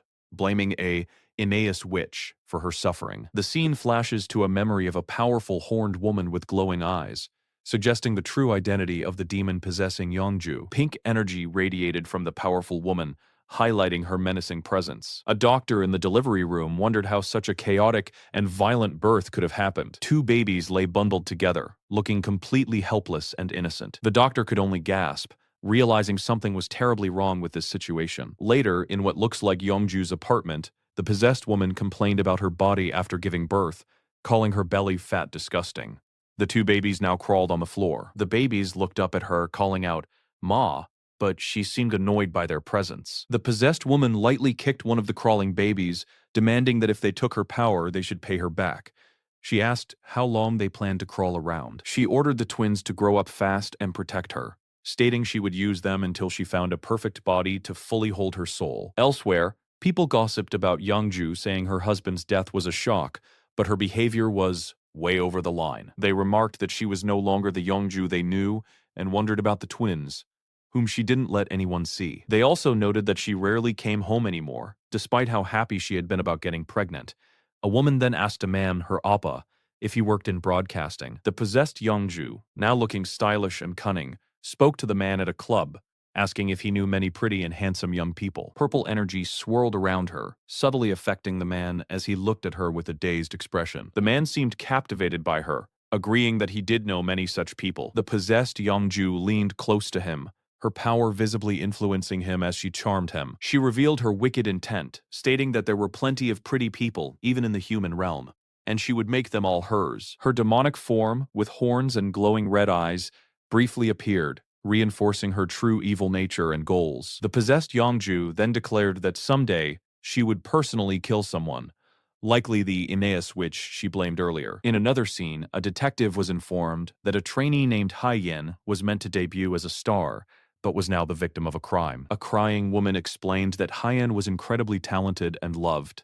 The detective asked if Haiyan had any grudges or was being stalked by other trainees. The man being questioned hesitated, clearing his throat nervously as another detective watched the scene. The female detective suggested they stop the questioning for the day, seeing how distressed the woman was. She explained that Haeyim was like a daughter to their CEO and advised talking to the other trainees first. The male detective understood and agreed, preparing to leave the room. He then told Detective Park Jung-eun that they were leaving, and she confirmed. Detective Park Jung-eun watched the crying woman, deep in thought about the case. As the door closed behind the detectives, the crying woman suddenly looked furious. She began to cough violently, spewing green, worm-filled goo from her mouth, revealing her true grotesque demonic form. More green slime and worms continued to pour from her mouth as she convulsed, showing a painful transformation. She raged about the damned detective tearing everything apart and the amount of money she had to pay to keep things quiet. Her daughter, also a demon, calmly told her mom that she was just going to rant and then stop again.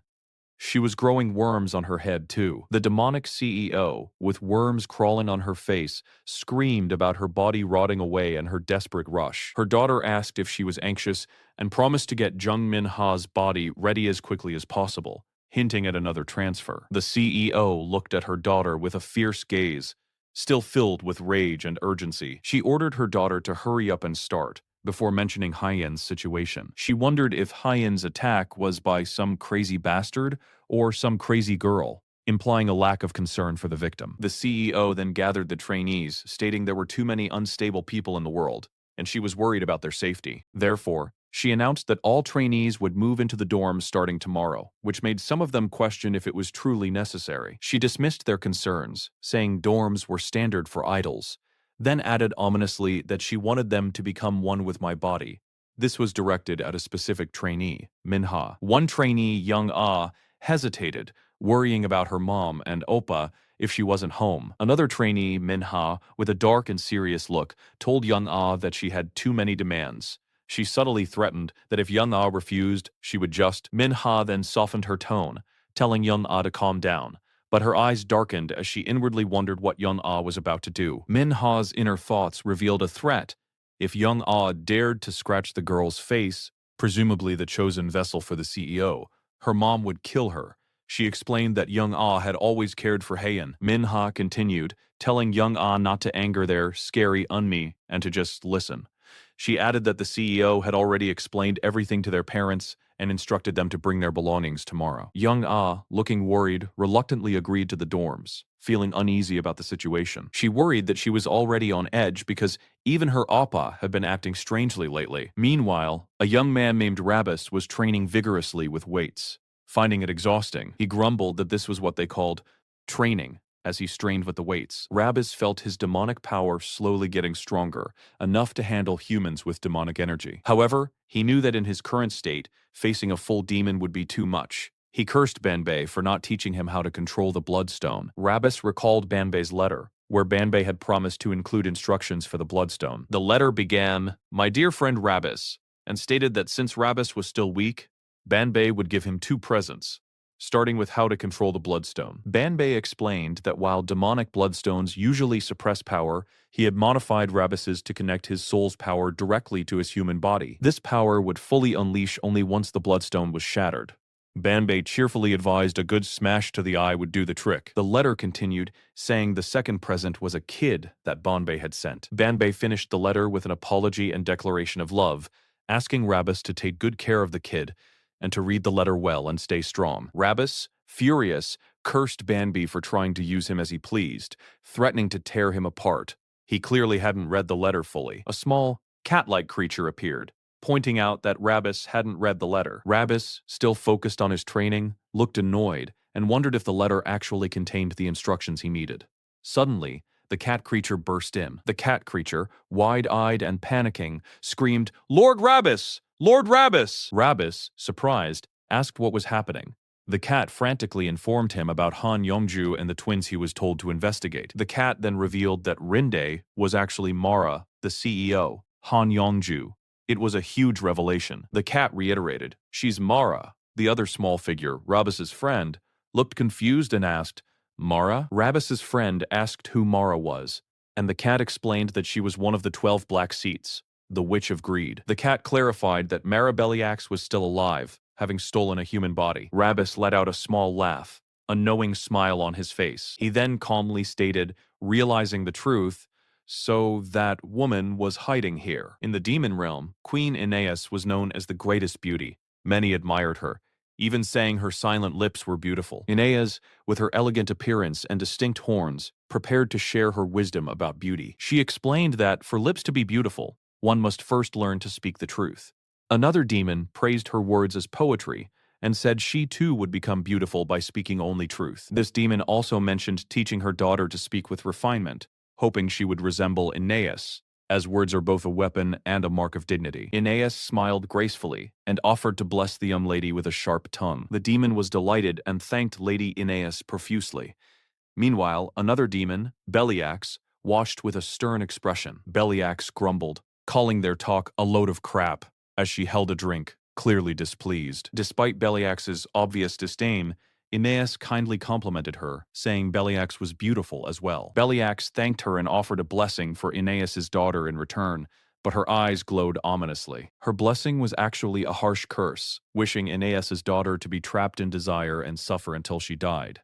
The other demon gasped in shock. Aeneas's cursed daughter looked terrified and promised revenge against Beliax in her mind. Aeneas, however, stood tall and radiant, glowing with power, seemingly unaffected by the cruel curse. Beliax, enraged, screamed Aeneas's name, her face contorted in anger. In the present, a white cat with bright eyes wondered if Mara Beliax always felt less important than Lady Aeneas. The young man, Ravis, explained that his mother said Beliax had been like that since they were young, but his mother never really cared. He recalled that Beliax later tried to steal from the Well of Demon Souls after joining the 12 Black Seats, then escaped to the human world. The young man, Manhwa, pondered why that witch Beliax had approached Manhwa, of all people. The cat suggested that Beliax might know he is Ravis, but Manhwa quickly dismissed the idea, saying she would not have left him alone for so long if she knew. Manhwa realized that in his current human body, he could not face Beliax and her power. He also observed that the kids with Beliax were not ordinary,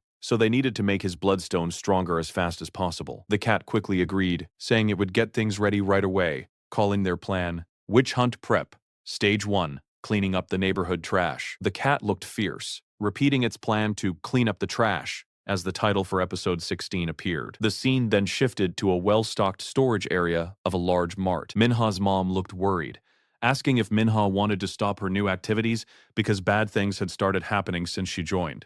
Manhwa admitted she was a bit scared. Manhwa tried to reassure her mom, saying that manager Hanso told her they would catch the person responsible for the random killings soon. Her mom reminded Manhwa that her dream used to be to become a vet. Manhwa felt that becoming a vet would take too much time to achieve her goals. She explained her strong desire to get her mom out of their difficult home as soon as she could. Manhwa gripped a railing, showing her firm resolve to succeed with her own effort. She smiled brightly, telling her mom that opportunities like this don't come often, and that dreams can change. Manhwa declared her intention to become famous and earn a lot of money. Her mom, however, worried about not seeing her often if Manhwa moved into a dorm. Manhwa told her mom not to worry, believing things would quiet down after the election. Her mom then sadly apologized to Manhwa. Her mom expressed regret for remarrying, feeling it caused Manhwa and her brother to suffer. Minha quickly told her not to say such things. Minha reminded her mom that she also had a hard time raising them both when she was so young, and it wasn't her fault their dad died.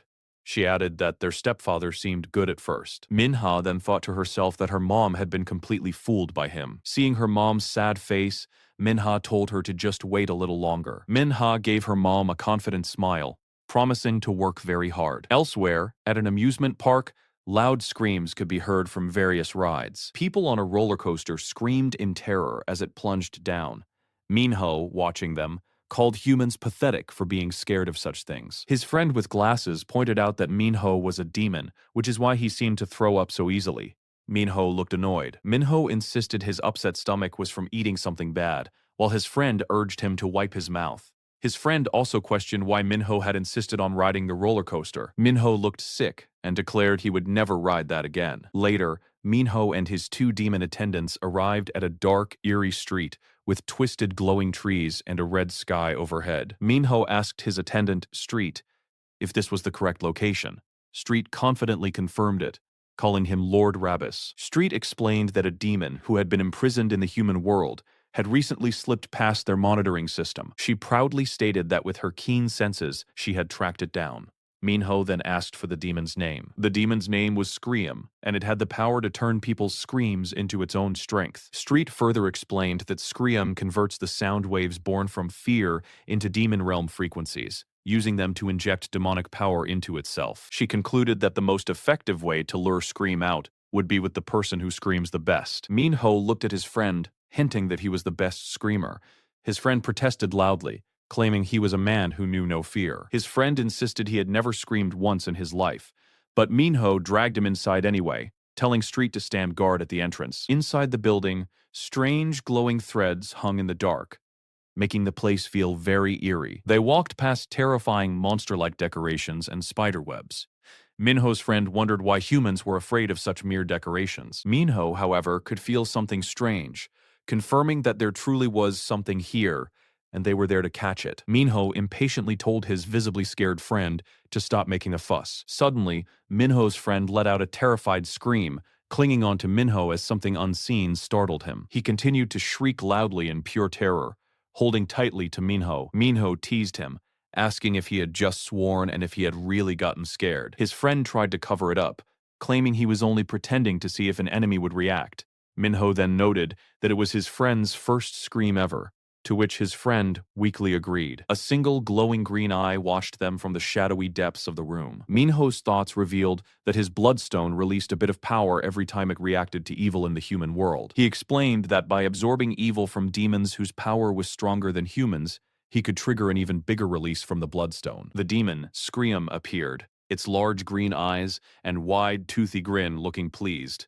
It said the friend's scream was sweet, clear like crimson. Scream further described the scream as pure, like a baby's first cry, indicating its delight in the raw fear. Minho and his friend stared in shock, wondering what this terrifying creature was. Scream continued, telling them their scream tastes good, relishing in the fear it caused. It urged them to scream more, demanding further displays of terror. Scream reached out a clawed hand towards Minho's friend, who screamed Minho's name and asked if this was the demon. Minho quickly pulled his friend back, firmly telling Scream not to touch him. Minho declared his screaming friend to be his attendant.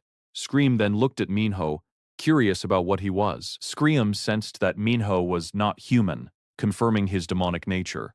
It then uttered its own name, Scream. Minho gave a dark smile, challenging Scream and expressing his eagerness to hear what kind of scream the demon would make. Minho looked straight ahead with fierce, glowing red eyes, ready for whatever comes next. A terrifying demon attacks, eager to hear the screams from Minho and his friend. Minho gets knocked back, and his friend shouts in fear, which pleases the demon greatly. Minho tries to get back up, a pink energy pulsing around his left hand. The demon mocks Minho, knowing he can only use one hand to fight. The demon then chases Minho, asking where he thinks he's going. Minho is hit again and tumbles to the ground. His friend yells a warning as the demon reaches out to grab Minho. The demon enjoys the friend's screams, but Minho tells his friend to stop, explaining it makes the demon stronger. Minho's friend quickly says sorry for screaming, while the demon looks on with a cruel smile. The demon thinks about taking their eyes and turning them into earrings. Minho tries to punch the demon, but his attack seems to have little effect. Minho, still with his glowing hand, questions who is truly feeling fear. He continues to challenge the demon, asking who is consumed by fear now. The demon laughs, finding Minho's small arms and flailing quite amusing. The demon stares down at Minho, still mocking his attempts to fight. Minho realizes his human body isn't strong enough to handle this powerful demon. The demon easily tosses Minho through the air. Minho struggles, and his friend cries out his name in fear. The demon shows off a sword it made from the friend's screams. It then threatens to gouge out Minho's eyes with the scream sword, wondering what kind of sound he will make. Minho is trapped by the demon, staring intensely at the glowing sword. Despite his pain, Minho defiantly tells the demon he will not scream. The demon chuckles, saying they will see, and prepares to strike Minho's eye. The scream sword comes closer and closer to Minho's face. The sword hits Minho directly in the eye. Minho screams as the demon's attack pierces his eye. His friend covers his mouth in horror, yelling no. The demon senses something strange after striking Minho. Minho, even with his injury, has a determined look on his face. Minho feels his vision changing,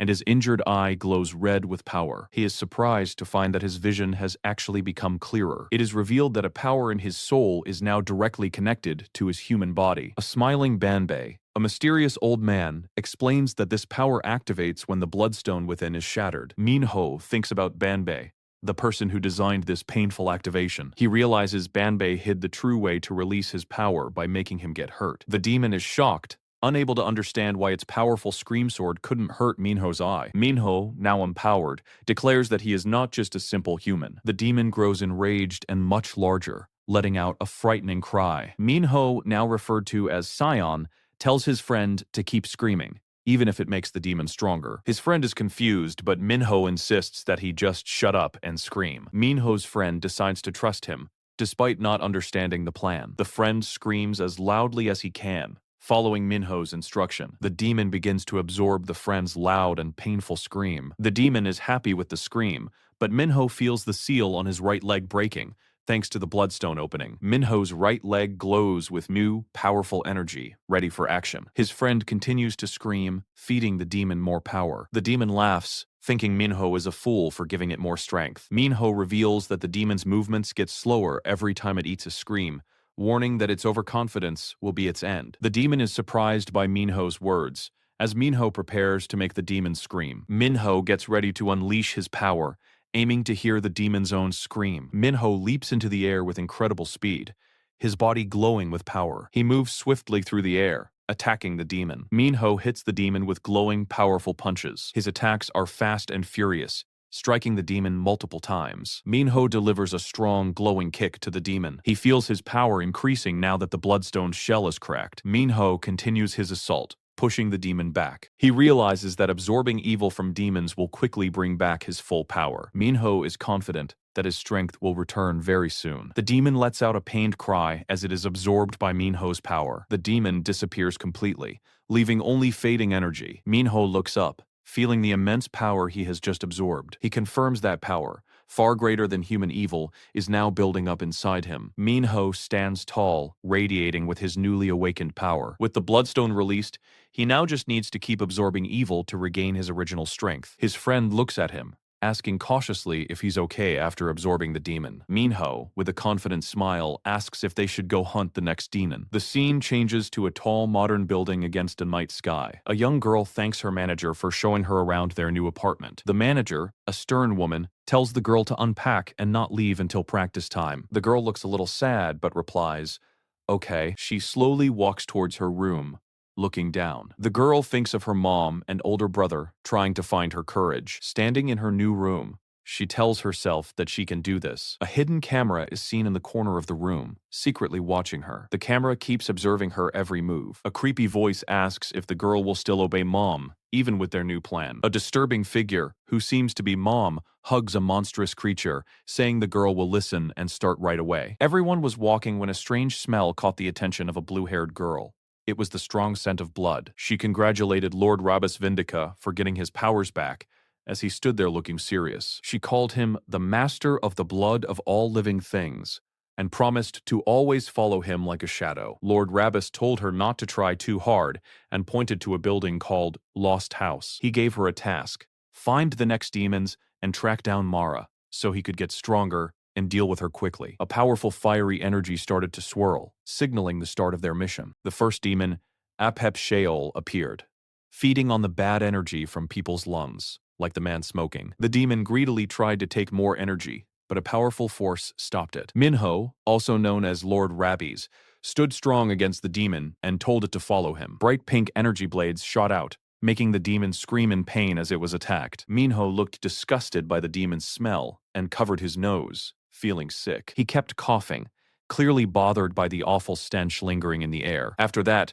they moved to the next target, a demon named Askra, who was feeding on the energy of drunk people. Minho found this demon just as smelly and realized there were many demons hidden in the human world. He learned that demons lose their power when they cross into the human world from their own realm. This meant demons needed to find something to replace their lost power, or else they would simply disappear. Minho felt he had gathered enough power for now, and decided it was time to test his new strength. He held out his hand, and a bright pink energy began to gather and glow powerfully. He told his friend that he finally got back his special weapon, the Damra blade. Minho held up the glowing red blade, explaining that it was not yet a full summon but still very strong. His friend then asked if it was safe to send Street, the small demon, out alone on such a dangerous task. Minho reassured him, saying Street's power was so tiny that no one would even notice her.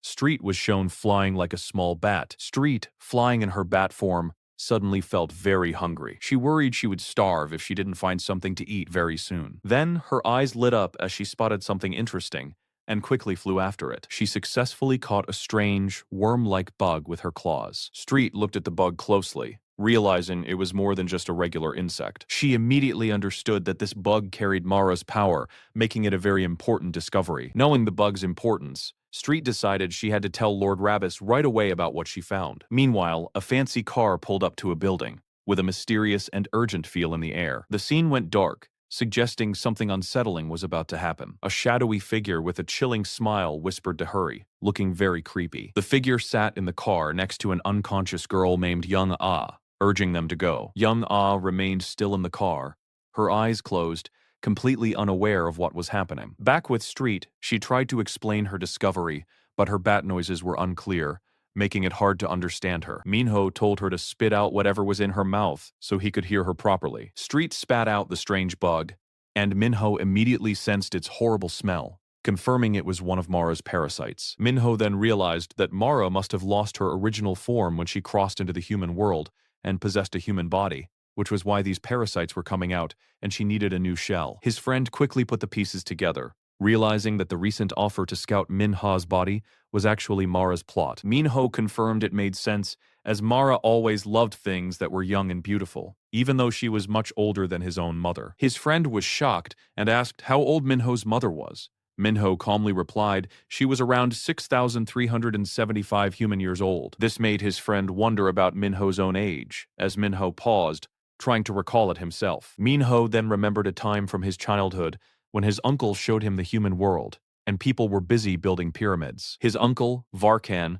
proudly showed Minho the humans, claiming they were building a temple just for him. Varkan boasted about his powerful body, challenging Minho to understand his greatness, while Minho looked unimpressed. A younger boy with glasses corrected Varkan, saying the humans were actually worshipping Ra, a lord from another realm. Varkan got angry, wondering why they would worship someone he had beaten, but then declared that he won, so it was his victory. Varkan let out a huge laugh, still happily taking credit for the massive pyramids. Minho and his friend were amazed, realizing that if Varkan saw the pyramids being built 4,000 years ago, Minho's age was far older than they could have imagined. Street cried out, filled with worry that Minha, Minho's younger sibling, might be captured and harmed by Mara. Minho looked deeply concerned, realizing the serious danger Minha was in. He thought about the terrible possibility that Minha might be eaten. A large, somewhat dark building stood alone, looking like a place where secrets might be kept. Minho thought about a moonless night,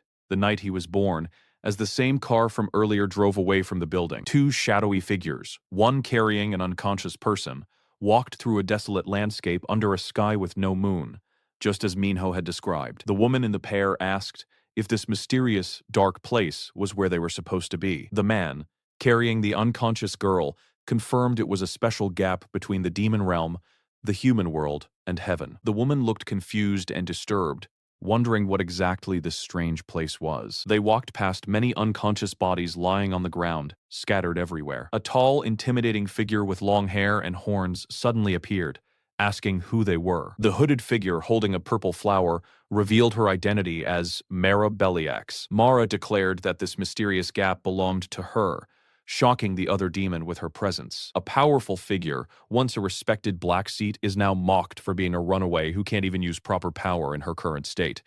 The new claimant tells her to leave this place. Someone points out the strange flowers that the claimant is trampling, which seem to be something important to her. The claimant admits she is currently weak, barely holding on to her power in a human body. She reveals her secret weapon, her children, whom she has prepared to protect her. The other demon looks down on her for having half-human, half-demon children, calling her a pathetic parent. The Witch of Greed explains that she brought her children into the world so they could fulfill their duty, then angrily tells the demon to take his stinking weeds and leave. The demon screams in fury, saying, "These are her sacred flowers, not weeds." She unleashes a burst of energy, asking why no one acknowledges her precious creations. One of the Witch of Greed's children, a boy, attacks the demon with glowing purple chains. The demon falls to the ground, injured, and the Witch of Greed smiles, pleased with her son's work. As the demon struggles, the witch laments the waste of her precious well of demon souls. She then begins force-feeding a glowing purple liquid from a bottle to her screaming children. Her two children choke and struggle as she makes them swallow the powerful substance. This liquid is revealed to be the well of demon souls, a source of immense power. The well is described as a spring in the deepest valley of the demon realm called Zar Nahim. This spring is said to be filled with the tears of the god who created the world, making it the very source of demonic power. For the Witch of Greed, this holy water is the only thing that can truly satisfy her endless desires. Meanwhile, a powerful demon, Ravis Vindica, is angered, accusing her of selfishly hoarding the well of demon souls, which is not even hers. The witch acknowledges it is a waste to use it this way, but she believes it cannot be helped. She commands her children to drink the liquid and protect her until she finds Sir Kale, who is hiding in the human world. With a determined gaze, the Witch of Greed prepares for her next move. Elsewhere, Ravis's group is on their mission, with one member nervously asking if they are heading the right way. The cat-like demon confirms they are on track, noting that Mara's foul stench is growing much stronger. They arrive at their destination, surprised to find a large building in such an unexpected location. The small demon girl clutches her head,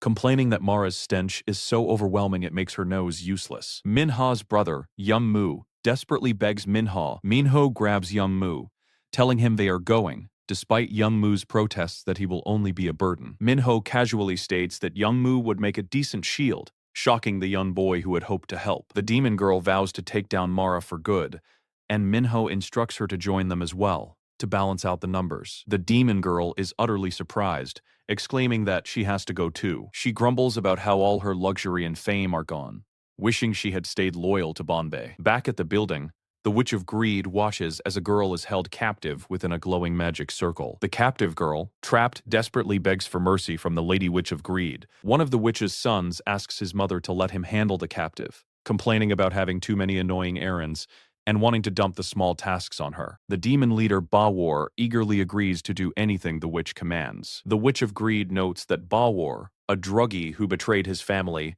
fits right in with her and her plans. She adds that Bawar and her hybrid twins make a perfect group of 4. Suddenly, one of the hybrid twins spots Minha's brother, Mu, among the newcomers. Mu stares in horror at the many lifeless bodies around them, asking if this gruesome scene is real. Ravis tells Mu that these flower-covered bodies are what he would have looked like if Ravis hadn't saved him. Ravis warns Mu to be a good boy and listen, making Mu realize the true, disgusting nature of the demon world. The Witch of Greed recognizes Mu as the brat who ruined her earlier plan. She confidently states that her eyes are never wrong, knowing Mu was never just human.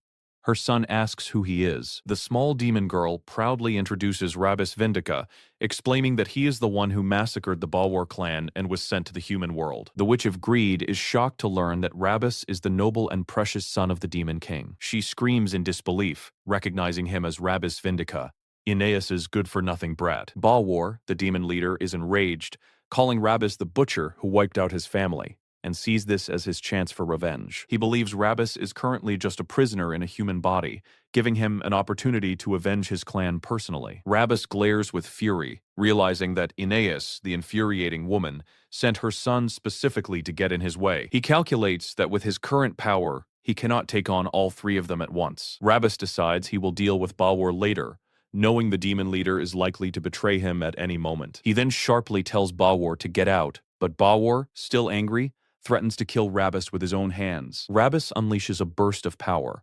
silencing Balwar and ordering him to leave if he doesn't want to die. Balwar screams in fear and quickly flees from Ravis's power. Ravis instructs Balwar to deliver a message to all demons in the human world, announcing himself as Ravis, the new master of blood. He warns them that if they want to avoid being caught or killed by him, they should behave themselves until he returns to the demon realm. The Witch of Greed is astonished, wondering how Ravis can wield such power while in a human body. Her son also watches, shocked, as Balwar quickly runs away from the scene. Ravis watches Balwar's retreat, then turns his attention to the witch, warning her. He tells the witch that she'll have to endure deep pain if she wants to stay young, criticizing her for stealing other people's bodies, making her furious at being called an old lady. One of her sons tries to attack Ravis, but the witch quickly stops him. She holds back her son, telling him not to overdo it, then calms down and accepts the situation, looking slightly defeated. The witch then reveals a new desire, saying she is curious. She wonders what kind of face Aeneas, the one who treasured her child so dearly, would make if her child were torn apart by the witch's own children. Ravis smiles menacingly, stating that he is curious too. He wonders what face the witch, who has envied Aeneas all her life, would make if Aeneas's child killed her own children. The Witch of Greed then calls out to her children, Hanso and Hanyang. She asks which of them wants to be the first to bring her Ravis's arrogant tongue. Hansu, one of the twins, confidently declares that he will be the one. He wields a spiked flail, ready to attack Ravis. Hanyang, the other twin, also prepares for battle, a dark glint in her eyes. She holds a sharp, glowing blade, ready to fight alongside her brother. Hanyang furiously launched his chained weapons, declaring that his power alone was enough to defeat their enemy.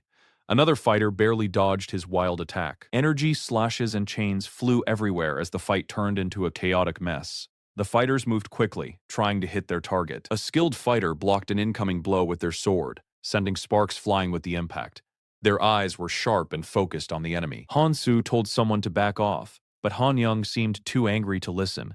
Hanyang looked ready to fight anyone who got in his way. Hanyang angrily told his teammate to move out of his way, only to be sharply told to shut up and watch his back instead.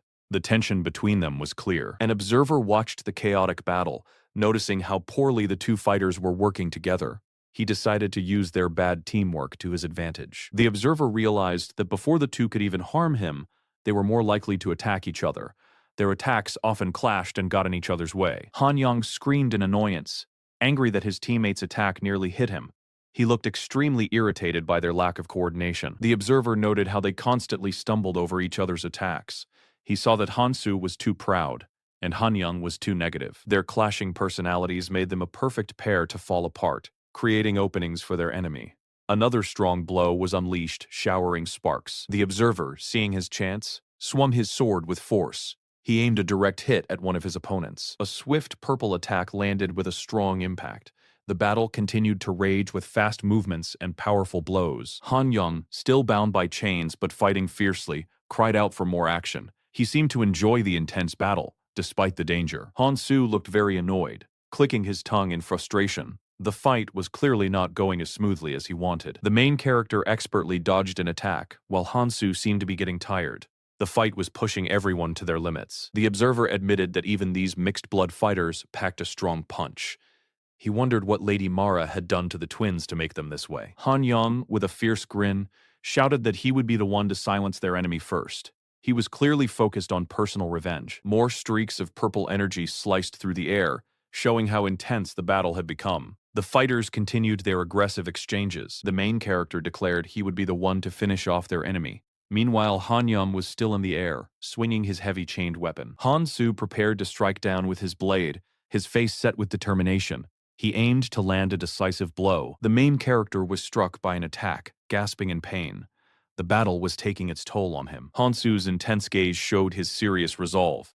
He was fully focused on winning the fight. The observer noted that the enemy had managed to slip right between their attacks. Then, Hanyang angrily warned Ravis to be more careful, as he almost got killed. Hansu angrily shouted that their target was meant to die only by his own hands.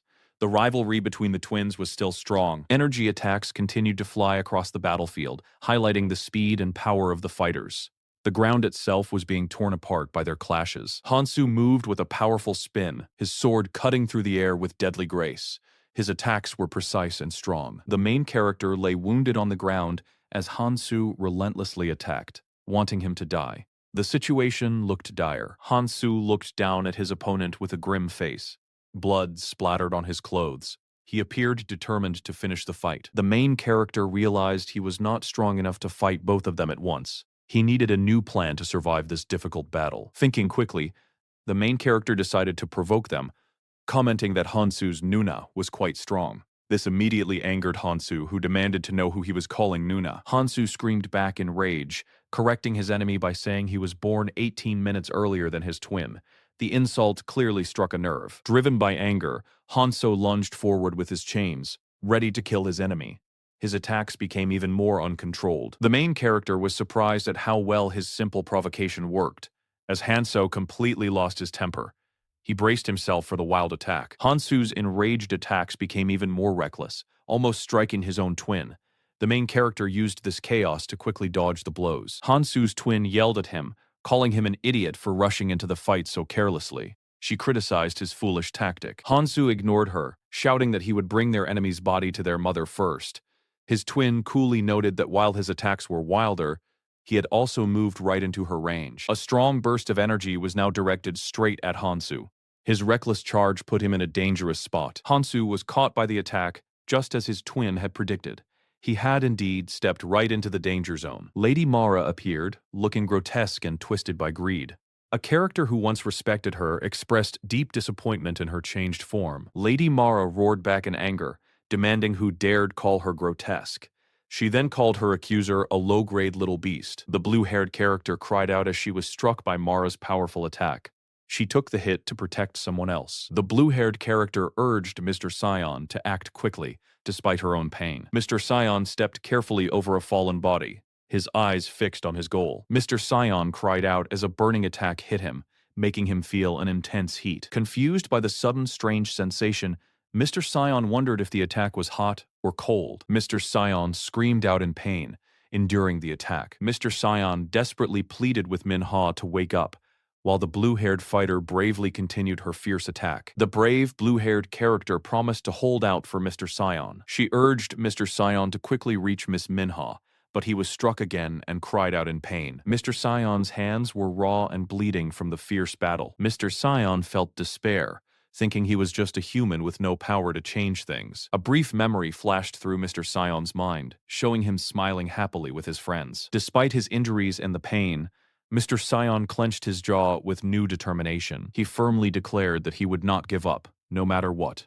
A spark of resolve ignited within him. With renewed strength, Mr. Scion cried out Manhwa's name, promising to definitely save her. Mr. Scion punched the ground with all his might, releasing a powerful burst of purple energy. The blue-haired character screamed in agony as dark shadowy tendrils lashed out and struck her. She was in grave danger. The monstrous Mara mocked her opponent, telling her it was time to stop her childish demon beast game. Mara seemed confident in her power. The blue-haired fighter, bleeding and injured, was shocked at Mara's strength, even in her corrupted state.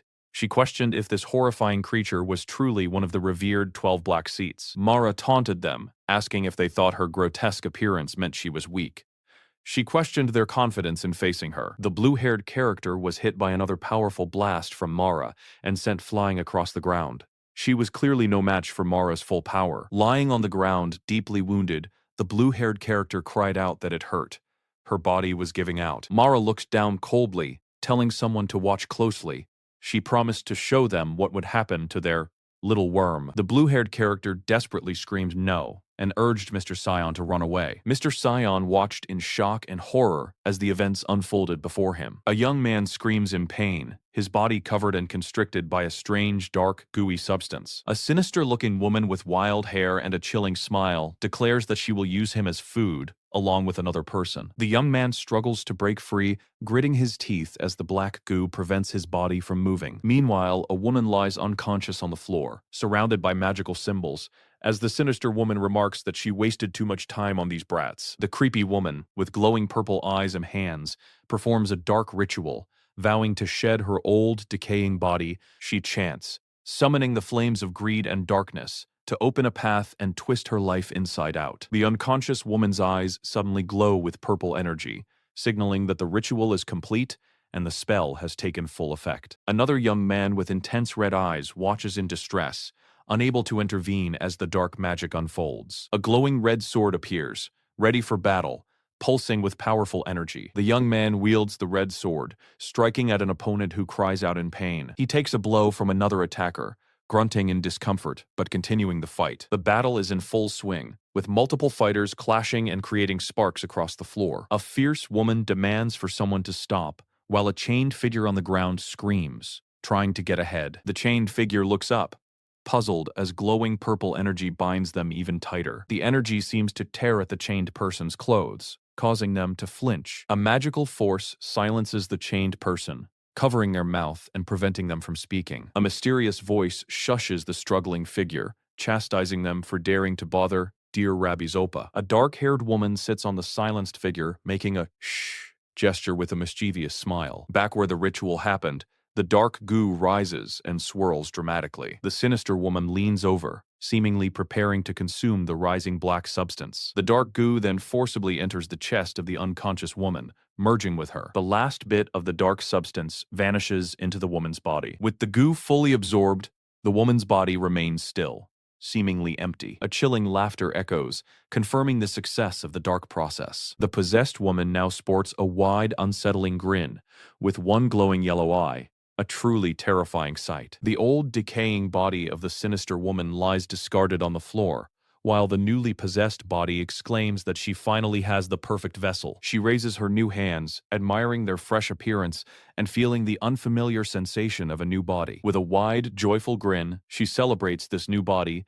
exclaiming that this is it. She declares her intent to enjoy this beauty forever, as a desperate voice cries out, "Nenno!" in the background. Both the young man with glasses and the blue-haired elf girl look on with horrified expressions. The fighting young man is distracted, lamenting that he's too late to save Minha.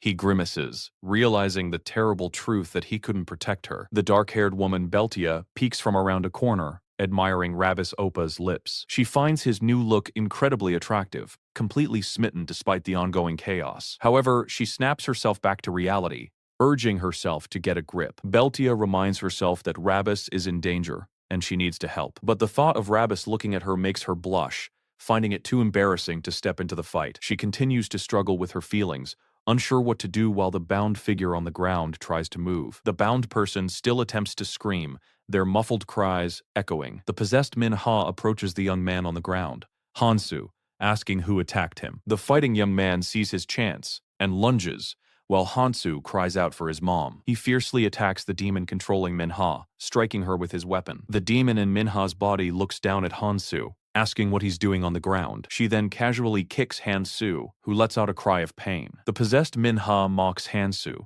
calling him a little rat who suddenly appeared. With a creepy smile, she asks Hansu how she looks, proclaiming herself pretty. Hansu, still on the ground, realizes with despair that she no longer looks like his mom, confirming the demon's control. He thinks all hope is lost, but the blue-haired girl passionately declares to Lord Ravis that there is still a chance. She explains that Minha's soul has not completely vanished yet. She further reveals that tonight is the moonless night, when the boundary between the human and demon realms is weak. On such a night, magic, contracts, and even souls are unstable, meaning Mara's ritual is not yet truly complete. Because of this instability, the blue-haired girl confirms that Minha's soul must still be within her body. Minha's eyes briefly regain their original color, letting out a gasp of breath. Minha's soul cries out to Minho, desperate for him to save her as her body moves on its own. Minho is shocked to hear Minha's voice, realizing her soul is indeed still present. The demon in Minha's body gives a sly smirk and a chuckle, aware of Minha's lingering soul. The demon finds Minha's struggle amusing, grinning widely with evil delight. The demon then taunts Minho, asking if she sounds just like the real Minha, which fills him with rage. Speaking through Minha's body, the demon tells Hansu, whom she calls Young Ah Su, that she's tired and they should just kill everyone now. Her arm transforms into a sharp, dark, weapon-like limb, ready to strike. Hansu, answering to the demon he calls Mom, eagerly agrees to kill everyone, including the rat from before. Minho, burning with anger, is frustrated by the humiliation of being unable to defeat these half-breeds. He feels like he has waited long enough, and now it's time to truly power up and fight. The blue-haired girl watches the unfolding events with a look of fierce determination. The demon in Minha's body licks her lips, contemplating who she will eat first. The young man with glasses stumbles back, groaning in fear and pain. Suddenly, a dark small figure appears from nowhere, unnoticed by the demon. A small, purple, spherical object bounces on the ground near the demon. From the purple object, a tiny, fierce demon with red eyes and small fangs bursts forth, surrounded by red energy. The small demon prepares to unleash its power, glowing with a red aura. With determined red eyes, the tiny demon stands ready, its power growing. Red chains of energy suddenly wrap around the demon in Minha's body, catching her by surprise as she screams, "What's this?" Minho stares in disbelief and confusion, wondering what this new, unexpected force could be. Dark energy suddenly swirled around a person, making them curse at the awful smell. The person was thrown backward by the strange dark power. Another person with blue hair fiercely attacked, hitting the first one hard, causing blood to splatter. The blue-haired attacker looked surprised as her sharp claws struck. Her face showed anger and confusion as she stared at her clawed hand. Suddenly, Jin Jae-hui appeared and told the blue-haired person to use something to help. Jin Jae-hui then gave a strange weapon to Sion, urging the human to use it to help their oppa. Sion gasped in surprise as he held the unusual weapon that Jin Jae-hui handed to him. He fell to the ground holding the glowing weapon, as the blue-haired person wondered if it was a weapon powered by the demon realm. She questioned how Jin Jae-hui could have such a dangerous item. Sion himself was confused, wondering why Jin Jae-hui had given him this strange glowing gun. The weapon pulsed with pink energy in his hands, feeling powerful and unfamiliar. The gun's power began to surge through Sion, making his eyes glow intensely. He felt a strange sensation, as if his head was feeling very weird from the power. His heart started to beat incredibly fast, pounding wildly in his chest. Sion's head spun, and he found it hard to breathe under the immense power now flowing through him. Meanwhile, the corrupted Minha, who was covered in dark tentacles, demanded to know where Sion got the weapon and what he was planning. The blue-haired warrior Mana bravely continued her attack on Minha. Minha mocked Sion, calling his new weapon a mere toy that wouldn't make any difference. Mana swiftly countered, saying that Minha wouldn't know the weapon's true power until she faced it. Minha laughed, confident of the outcome,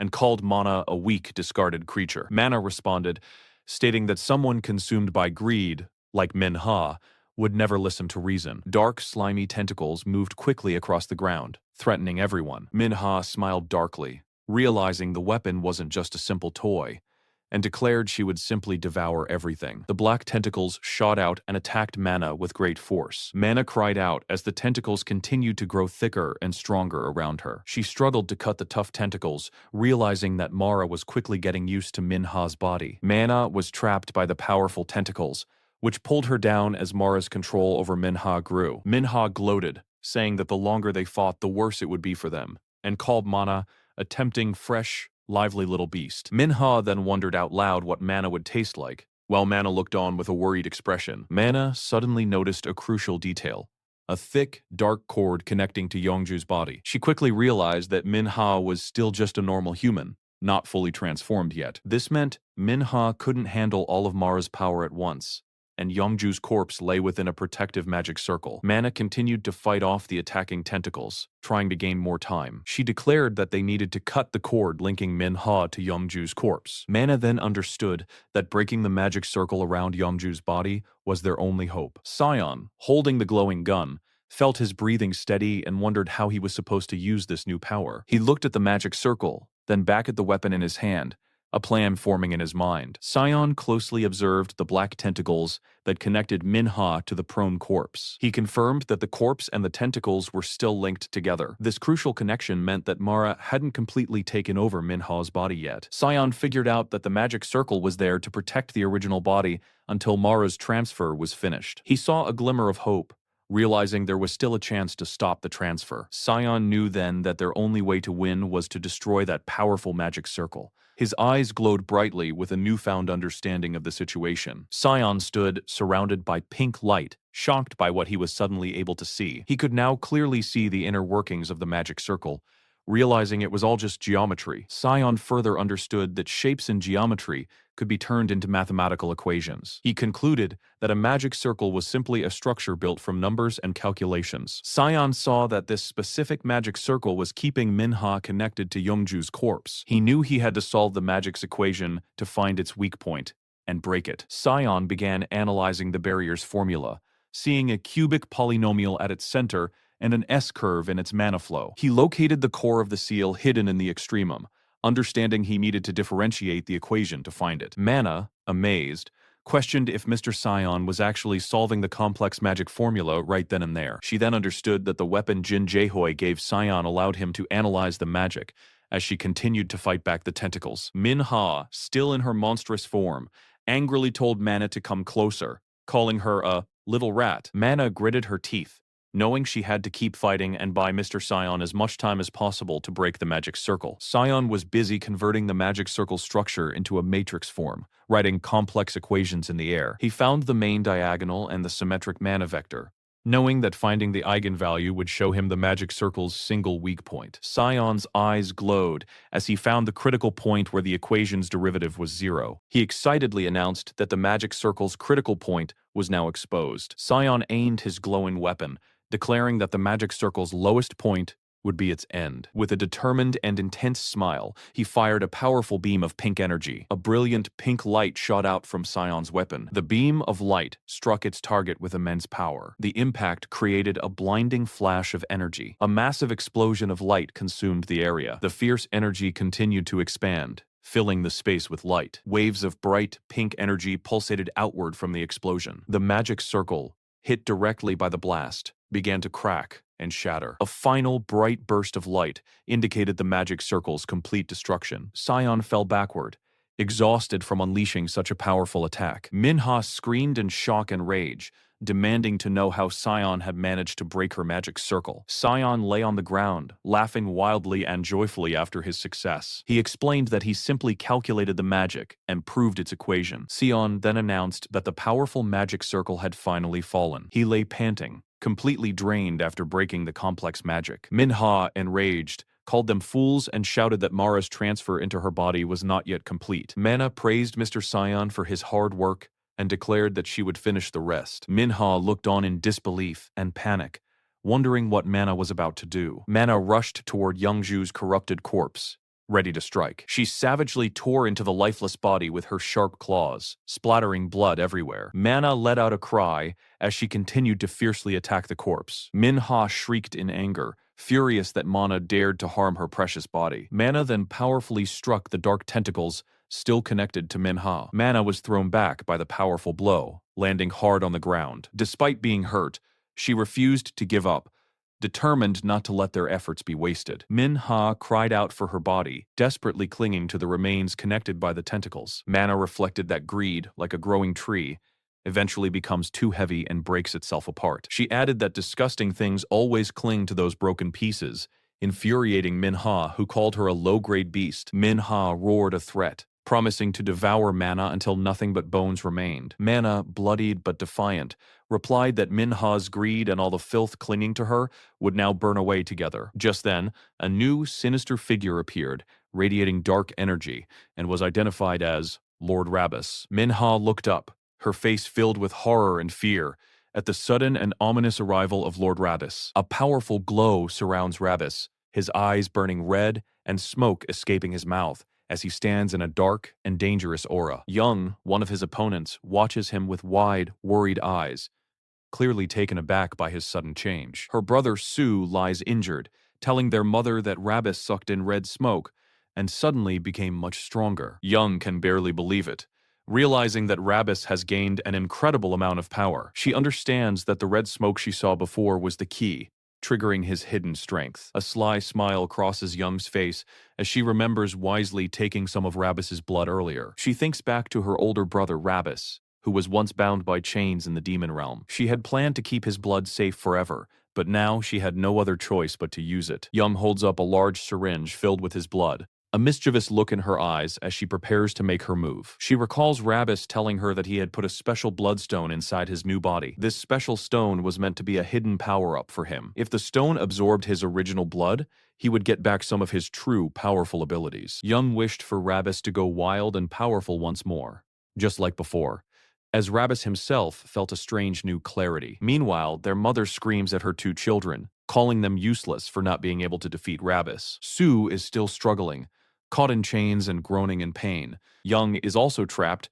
wincing as she tries to break free. Both children are filled with anger, their eyes glowing as they growl in frustration. Suddenly, Sue bursts out of his chains, breaking them into many pieces around him. Ravis stands calmly as sharp pieces fly past him, showing no sign of fear or injury. Sue feels a rush of strength and declares that he will kill Ravis now, thanking his mother for the motivation. Sue unleashes a furious attack, swinging his chained weapon at Ravis. Young joins in, shouting for Ravis to die as she fiercely swings her sword. Ravis, still calm, blocks their attacks and calls out to Ravis Vindica, the prince of the demon realm. Young angrily asks why Ravis is risking his life for a human who isn't even his real brother. Ravis easily dodges their combined attacks, moving faster than they can hit him. He then calmly tells them that the cake he ate tasted very good. With a fierce smirk and glowing red eyes, Ravis launches his own powerful attack. Young stares in utter shock, completely confused by his strange comment about cake. Ravis remembers a sweet memory of his human sister feeding him cake,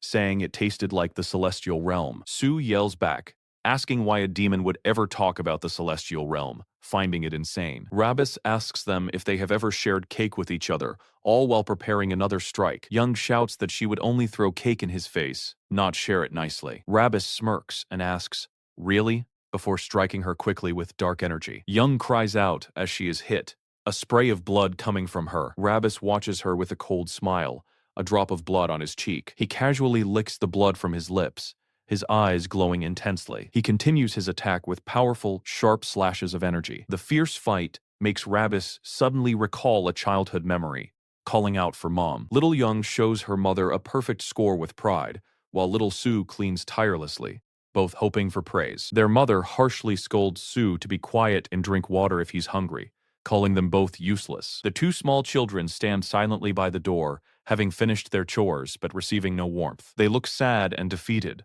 clutching their school paper and cleaning tool. They remember trying hard with studying and cleaning, but it never seemed to matter. No matter what they did, their mother never gave them any praise or kind words. The memory shifts to a bright day at a cafe. Their mother complains to a man, saying if it weren't for the children, many more guys would want to be with her. She points to another woman in the cafe, telling Young she doesn't like that woman's fake smile. Young looks intently at the woman, her face showing little emotion. The woman casually sips her drink, unaware of the mother and daughter's stares. Young quietly walks towards the unsuspecting woman, with Sue watching from a distance. Young suddenly trips the woman, making her fall and spill her drink. The woman screams as her drink splashes everywhere, complaining about the cold mess. Others in the cafe ask if she's all right, but the woman only cares about her ruined clothes. Young quickly apologizes, offering to buy her new clothes, and their mother tells the children to come along. Their mother watches them, a calculating look in her eyes.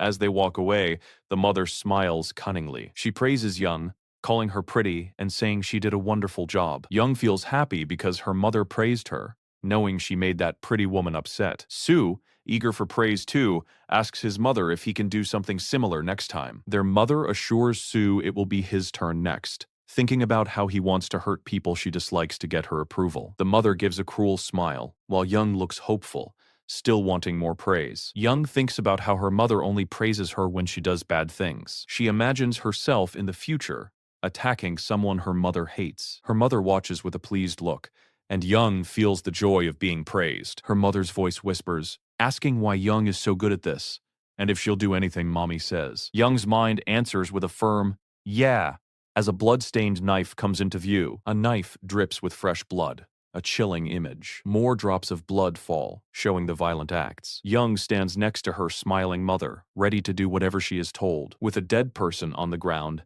the mother sweetly asks Young if she will kill for her again next time. Young looks her mother in the eye and promises to kill as her mother cups her face. Young believes that if she kills anyone her mother commands her to. She closes her eyes, dreaming of her mother's love. In her dream, her mother will finally love her for doing these terrible deeds. Young's face shows a serene, almost innocent expression, lost in her dark fantasy. Back in the present, Ravis looks at the two siblings with a chilling smirk, blood on his lips. He remarks that their mother certainly raised them well, as Young furiously demands his death. Sue screams that he will be the one to kill Ravis first. The mother also shouts, urging her children to quickly kill Ravis. Full of rage, the mother demands that Ravis be removed from her sight immediately. Ravis looks down, taking in the chaotic scene around him. He raises a glowing, powerful sword, ready to strike. He thinks to himself that this sight is truly fitting for demons. Ravis unleashes a powerful attack with red energy blades, sending his opponents flying. He continues his relentless assault,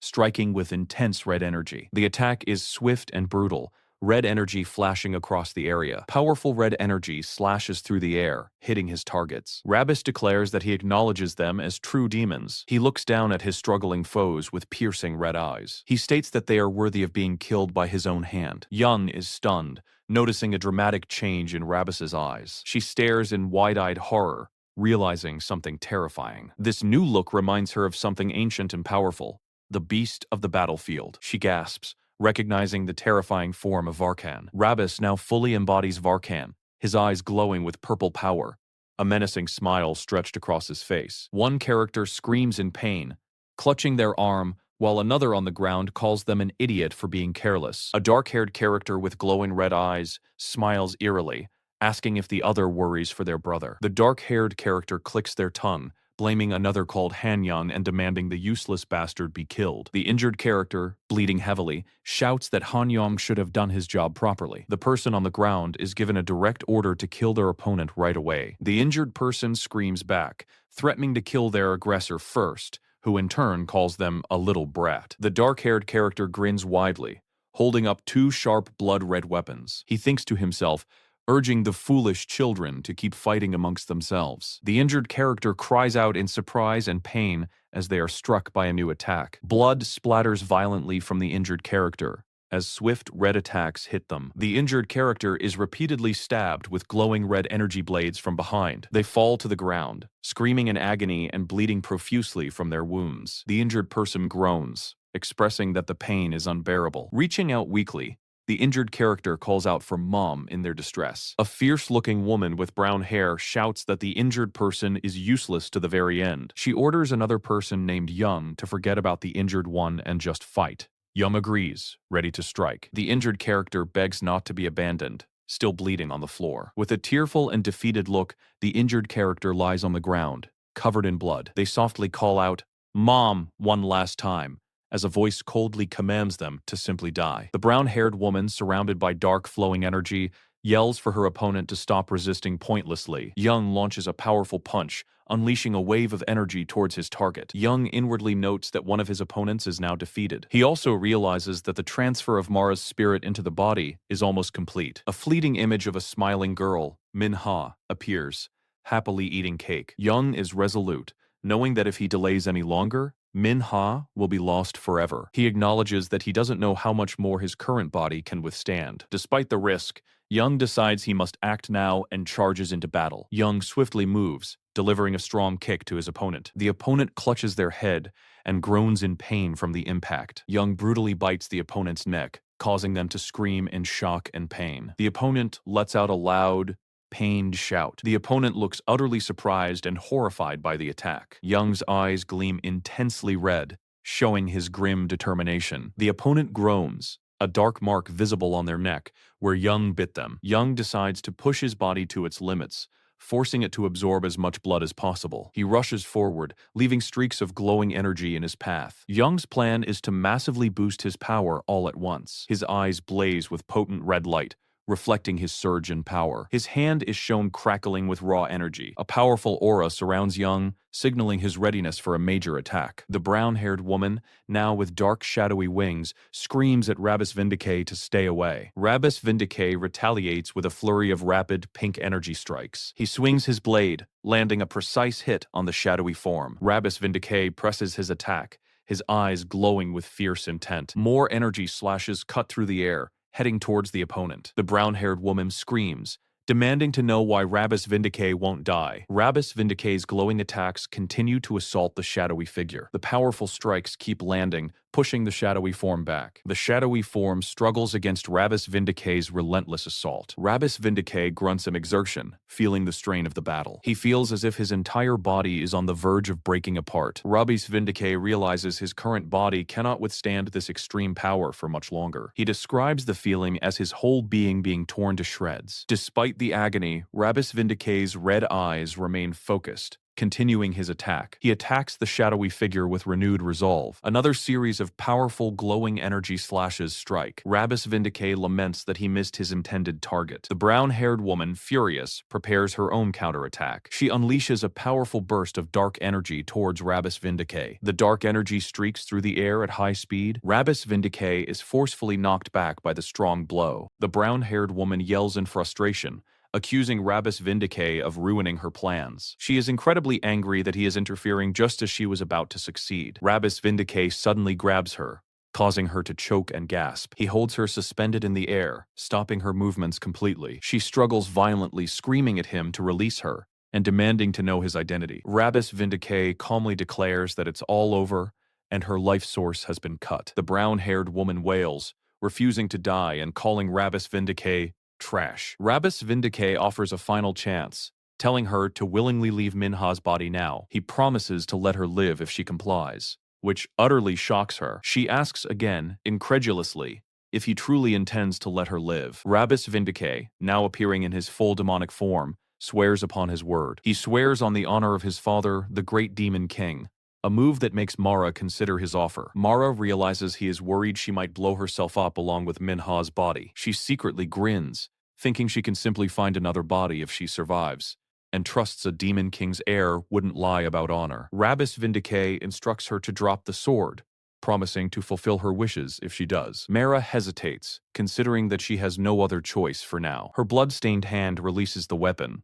letting it fall. Ravis Vindica then commands her to, "Come on," and get out. Mara, lying on the ground, seemingly agrees to exit the body. A wicked smile plays on her face, revealing her deceptive intentions. A dark, monstrous entity begins to forcefully emerge from Manhwa's mouth. The true, terrifying form of the monster fully reveals its fanged face. The monstrous entity yells that it will get out, calling Ravis Vindica a stupid little brat. A grotesque, non-human arm claws its way out of Manhwa's body. The strange, monstrous arm continues to pull itself free from the host. With a smirk, Ravis Vindica unexpectedly grabs the emerging monstrous arm. The monster screams in surprise and pain, realizing that the arm Ravis Vindica is holding is not human. Ravis Vindica taunts the monster, saying someone who once held a high position fell for his trick easily. He then admits that he had no actual plan to pull the entity out of Manhwa's body. The monster cries out in disbelief, realizing it was all a lie and calling Ravis Vindica a bastard. The monster's face contorts in a scream of pure fury and betrayal. It furiously asks about Ravis Vindica's earlier promise, swearing on his family and father's honor. Ravis Vindica, still smiling, states that his only true honor is his own. As he continues to pull the monster, he tightens his grip on the monstrous arm, determined to fully extract the entity from Manhwa's body. The grotesque demon entity screamed, desperate not to be forced out of the girl's body, clutching at its fading connection. Ravis watched the struggling entity, a slight smirk on his face, finding the sight quite pathetic. The girl whose body was being possessed cried out in pain as the demon was expelled from her. She let out a piercing scream as the process continued, leaving her drained. The demon entity, now fully out and a gooey mess, begged for a reprieve, asking to be spared. It promised to obey any command, just wanting to survive the ordeal. The entity continued to plead, its single eye wide with desperation, as the attack continued. A sharp blade descended, ready to deliver a final blow to the pleading entity. Ravis stood by, watching as another demon in a suit held a weapon, while the brown-haired girl was under the entity's influence. The demon entity urged the brown-haired girl, now under its control, to attack quickly. It commanded her to hurry up and kill the target, showing no mercy. The brown-haired girl lunged forward with a sharp weapon. A quick, brutal strike was delivered. She plunged her weapon into the chest of the blue-haired boy, her twin, as blood splattered. The blue-haired boy fell, unable to resist, while the demon entity complained about someone trying to take all the praise. He groaned in pain, bleeding from the wound inflicted by his own sister. The bloody weapon clattered to the ground, signaling the end of the fight for the twins. Both the brown-haired girl and the blue-haired boy lay lifeless on the tiled floor, surrounded by blood. The demon entity let out a furious roar, calling Ravis a crazy little brat for what had happened. It was enraged that Ravis had let the opportunity slip away, remarking on the twins' useless deaths. The entity then tried a new tactic, begging Ravis to spare it and offering to leave the current host to find someone else. It claimed a past connection, saying it and Ravis's mother were like sisters, and asked Ravis to confirm with Aeneas. The entity pressed on, saying Ravis's mother used to call her Unmi, and treated her very well. Aeneas looked disgusted, remarking that the entity could only think of itself even after its children died, questioning if it was truly a mother. The entity heartlessly suggested Ravis could always have more children like them,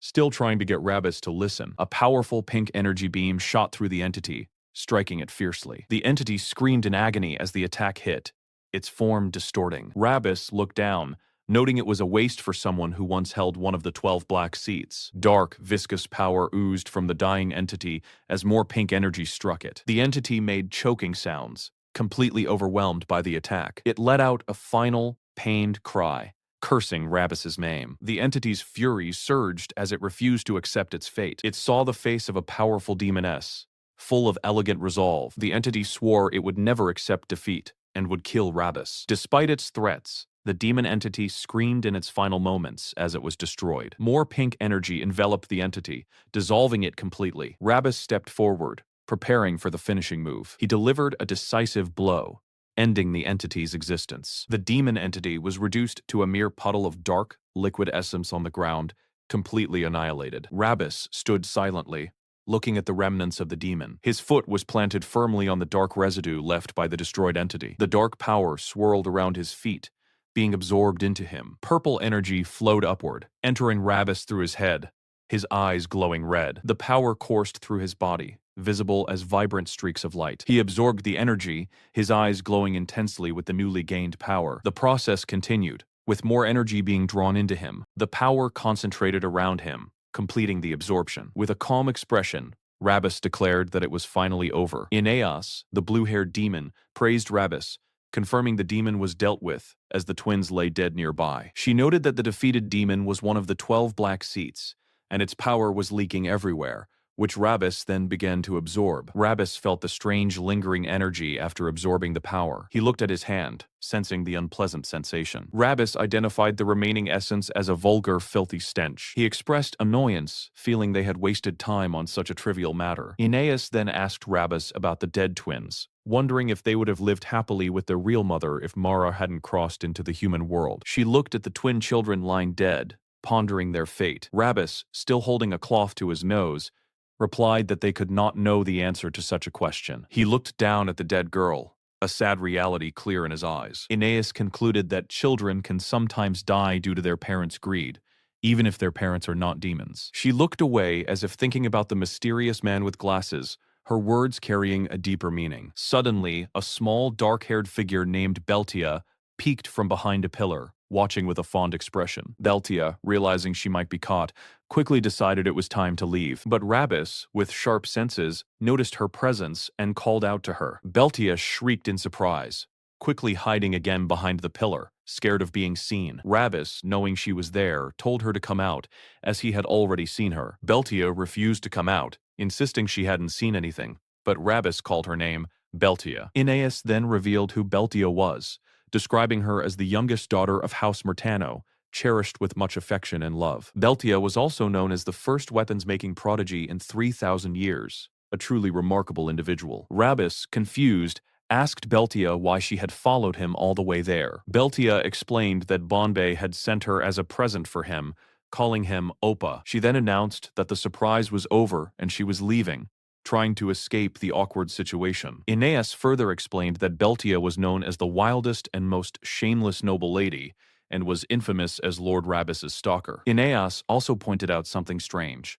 Beltia just now had Jin Jaehoi's face. Ravis quickly deduced that Banbei must have put Beltia's soul into Jin Jaehoi's body. He imagined Banbei, with a sly smile, alongside the real Beltia, who looked sweetly at him. Ravis sighed, realizing the situation had suddenly become very annoying. A blue-haired noble lady with horns, known for stalking Lord Ravis, had a face just like Jin Jaehoi's, which raised questions. Meanwhile, Ravis thought to himself, wondering why this situation had come about. He then realized that the cunning Banbei must have put Beltia's soul into Jin Jaehoi's body. This new development immediately annoyed Ravis, making him frown deeply. Ravis, still quite angry, told Street that when they returned to the demon realm, he would make Banbei her personal subordinate to be worked tirelessly. Street gasped in surprise at Ravis's order, then hesitantly asked how long she would have to work Banbei. Ravis sharply replied, "Forever," leaving no room for argument. This marks the beginning of chapter 26 of their story. At a grand castle, someone observed Ravis with amusement,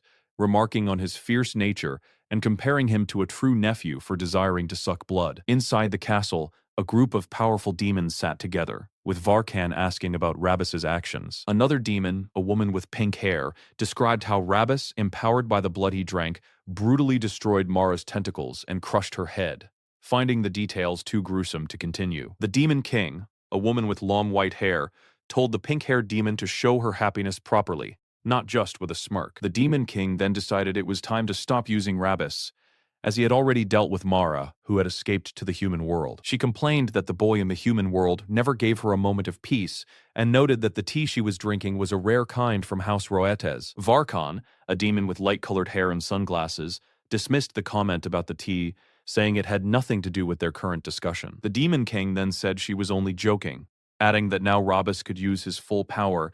There was no longer any need to worry. However, her gaze sharpened as she mentioned Banbei, Varkan, and Gamudere together. She directly asked them what kind of plan the three of them were secretly cooking up. Varkan seemed flustered, denying the Demon King knew anything, but she questioned how Banbei could place a bloodstone in Ravis without Gamudere's knowledge. The Demon King continued to look suspicious, realizing a deeper plot was at play. She confronted them, accusing them of using Ravis as a tool to capture Morgath. Varkan confirmed her suspicion with a cheerful bingo, which only made the Demon King threaten to kill him. Varkan argued that Ravis also wanted to catch Morgath, questioning if an uncle would just stand by and ignore his nephew's wishes, which angered the Demon King even more, making her wish she had killed him 1,000 years ago. Varkan mockingly complained that the Demon King was hurting him, then mused on whether siblings were just people destined to kill each other, reborn to meet again. He continued to ponder this idea, suggesting a cycle of conflict between them. The Demon King remained silent, her thoughts turning to a powerful entity named Morgath. Morgath, the shadowy figure of death, was revealed as the one who commands all endings. He was known as the demon god of the end, who sought to turn all existence back into nothingness whenever the winds of death blew. The celestial realm, the demon realm, and the human world were all destined to fall before him. These three realms would eventually be extinguished, one by one. Morgath was described as the cruel architect who planned to consume the human world and transform the demon realm to his liking. Varkan intently thought about Morgath, his eyes glowing with determination. Varkan then sent a mental message to Morgath, telling him to wait a little longer, no matter where he was hiding. He warned Morgath that Ravis was coming for him. Meanwhile, in the human world, Jung Minho stood over a girl named Jung Minha, who was lying unconscious on a bed. Minho looked down at Minha, who was clearly unwell. He declared that he had repaid his debt for using Minho's body. Suddenly, a woman burst into the room, wondering why a student from the dorm had collapsed. The woman and two men rushed to Minha's side, asking what had happened, and Minho explained that she got hurt at the practice room. Minha's stepfather angrily accused Minho of planning to sabotage Minho's chances of becoming a superstar. Minha's mother tried to intervene, but her husband insisted that both she and Minha opposed Minha becoming an idol. He continued, accusing them of hating that he received praise whenever Minha was posted online. The stepfather then ordered Secretary Kim to take pictures of Minha, planning to create a false story about her being stalked to gain public sympathy. He gleefully asked Secretary Kim if his plan was sound, displaying his cruel intentions. Minho glared, thinking that the stepfather didn't know his place. Minho's human mother desperately yelled at her husband to stop. She cradled Minha, asking her husband if he could even see their injured child. The stepfather looked stunned by his wife's sudden defiance. Minho's mother confronted him, revealing that she initially believed he would be a good parent, but after her father's death, he stole their fortune and used family connections to boost his election campaign. She further stated that he was now even using Minha,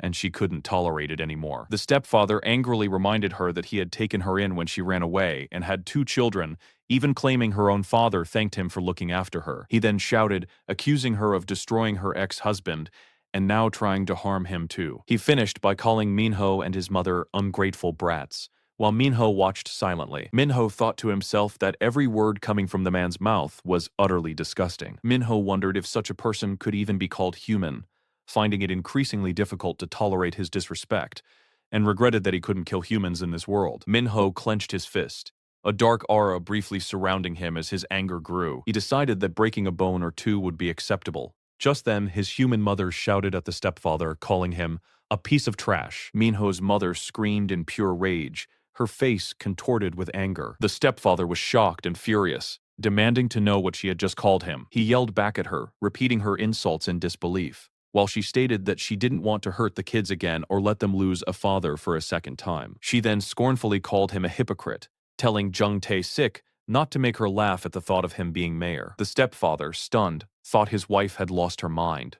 She then calmly stated that she was no longer under his control. Minho's mother stood firm, her fists clenched, showing her determination. She declared that from now on, she would be the one controlling him, leaving the stepfather speechless with shock. Minho watched his mother, realizing that even though he once thought her weak, her strong will in that moment reminded him of his own mother. The image of Minho's true demon mother appeared behind his human mother, highlighting the strength and resolve they shared. The stepfather tried to utter a sound, still reeling from the shock. He then let out a piercing scream of pain, seemingly overwhelmed by an unseen force. The stepfather was lifted off the ground, struggling against an invisible grip, a visible sign of Minho's power. The story then shifted to a different location, the Middle East U.S. military facility, known as Fort Vulture. Inside the facility, a hooded figure surrounded by fallen soldiers calmly looked at a control panel and wondered which button to press. The hooded figure gazed at the many buttons on the control panel,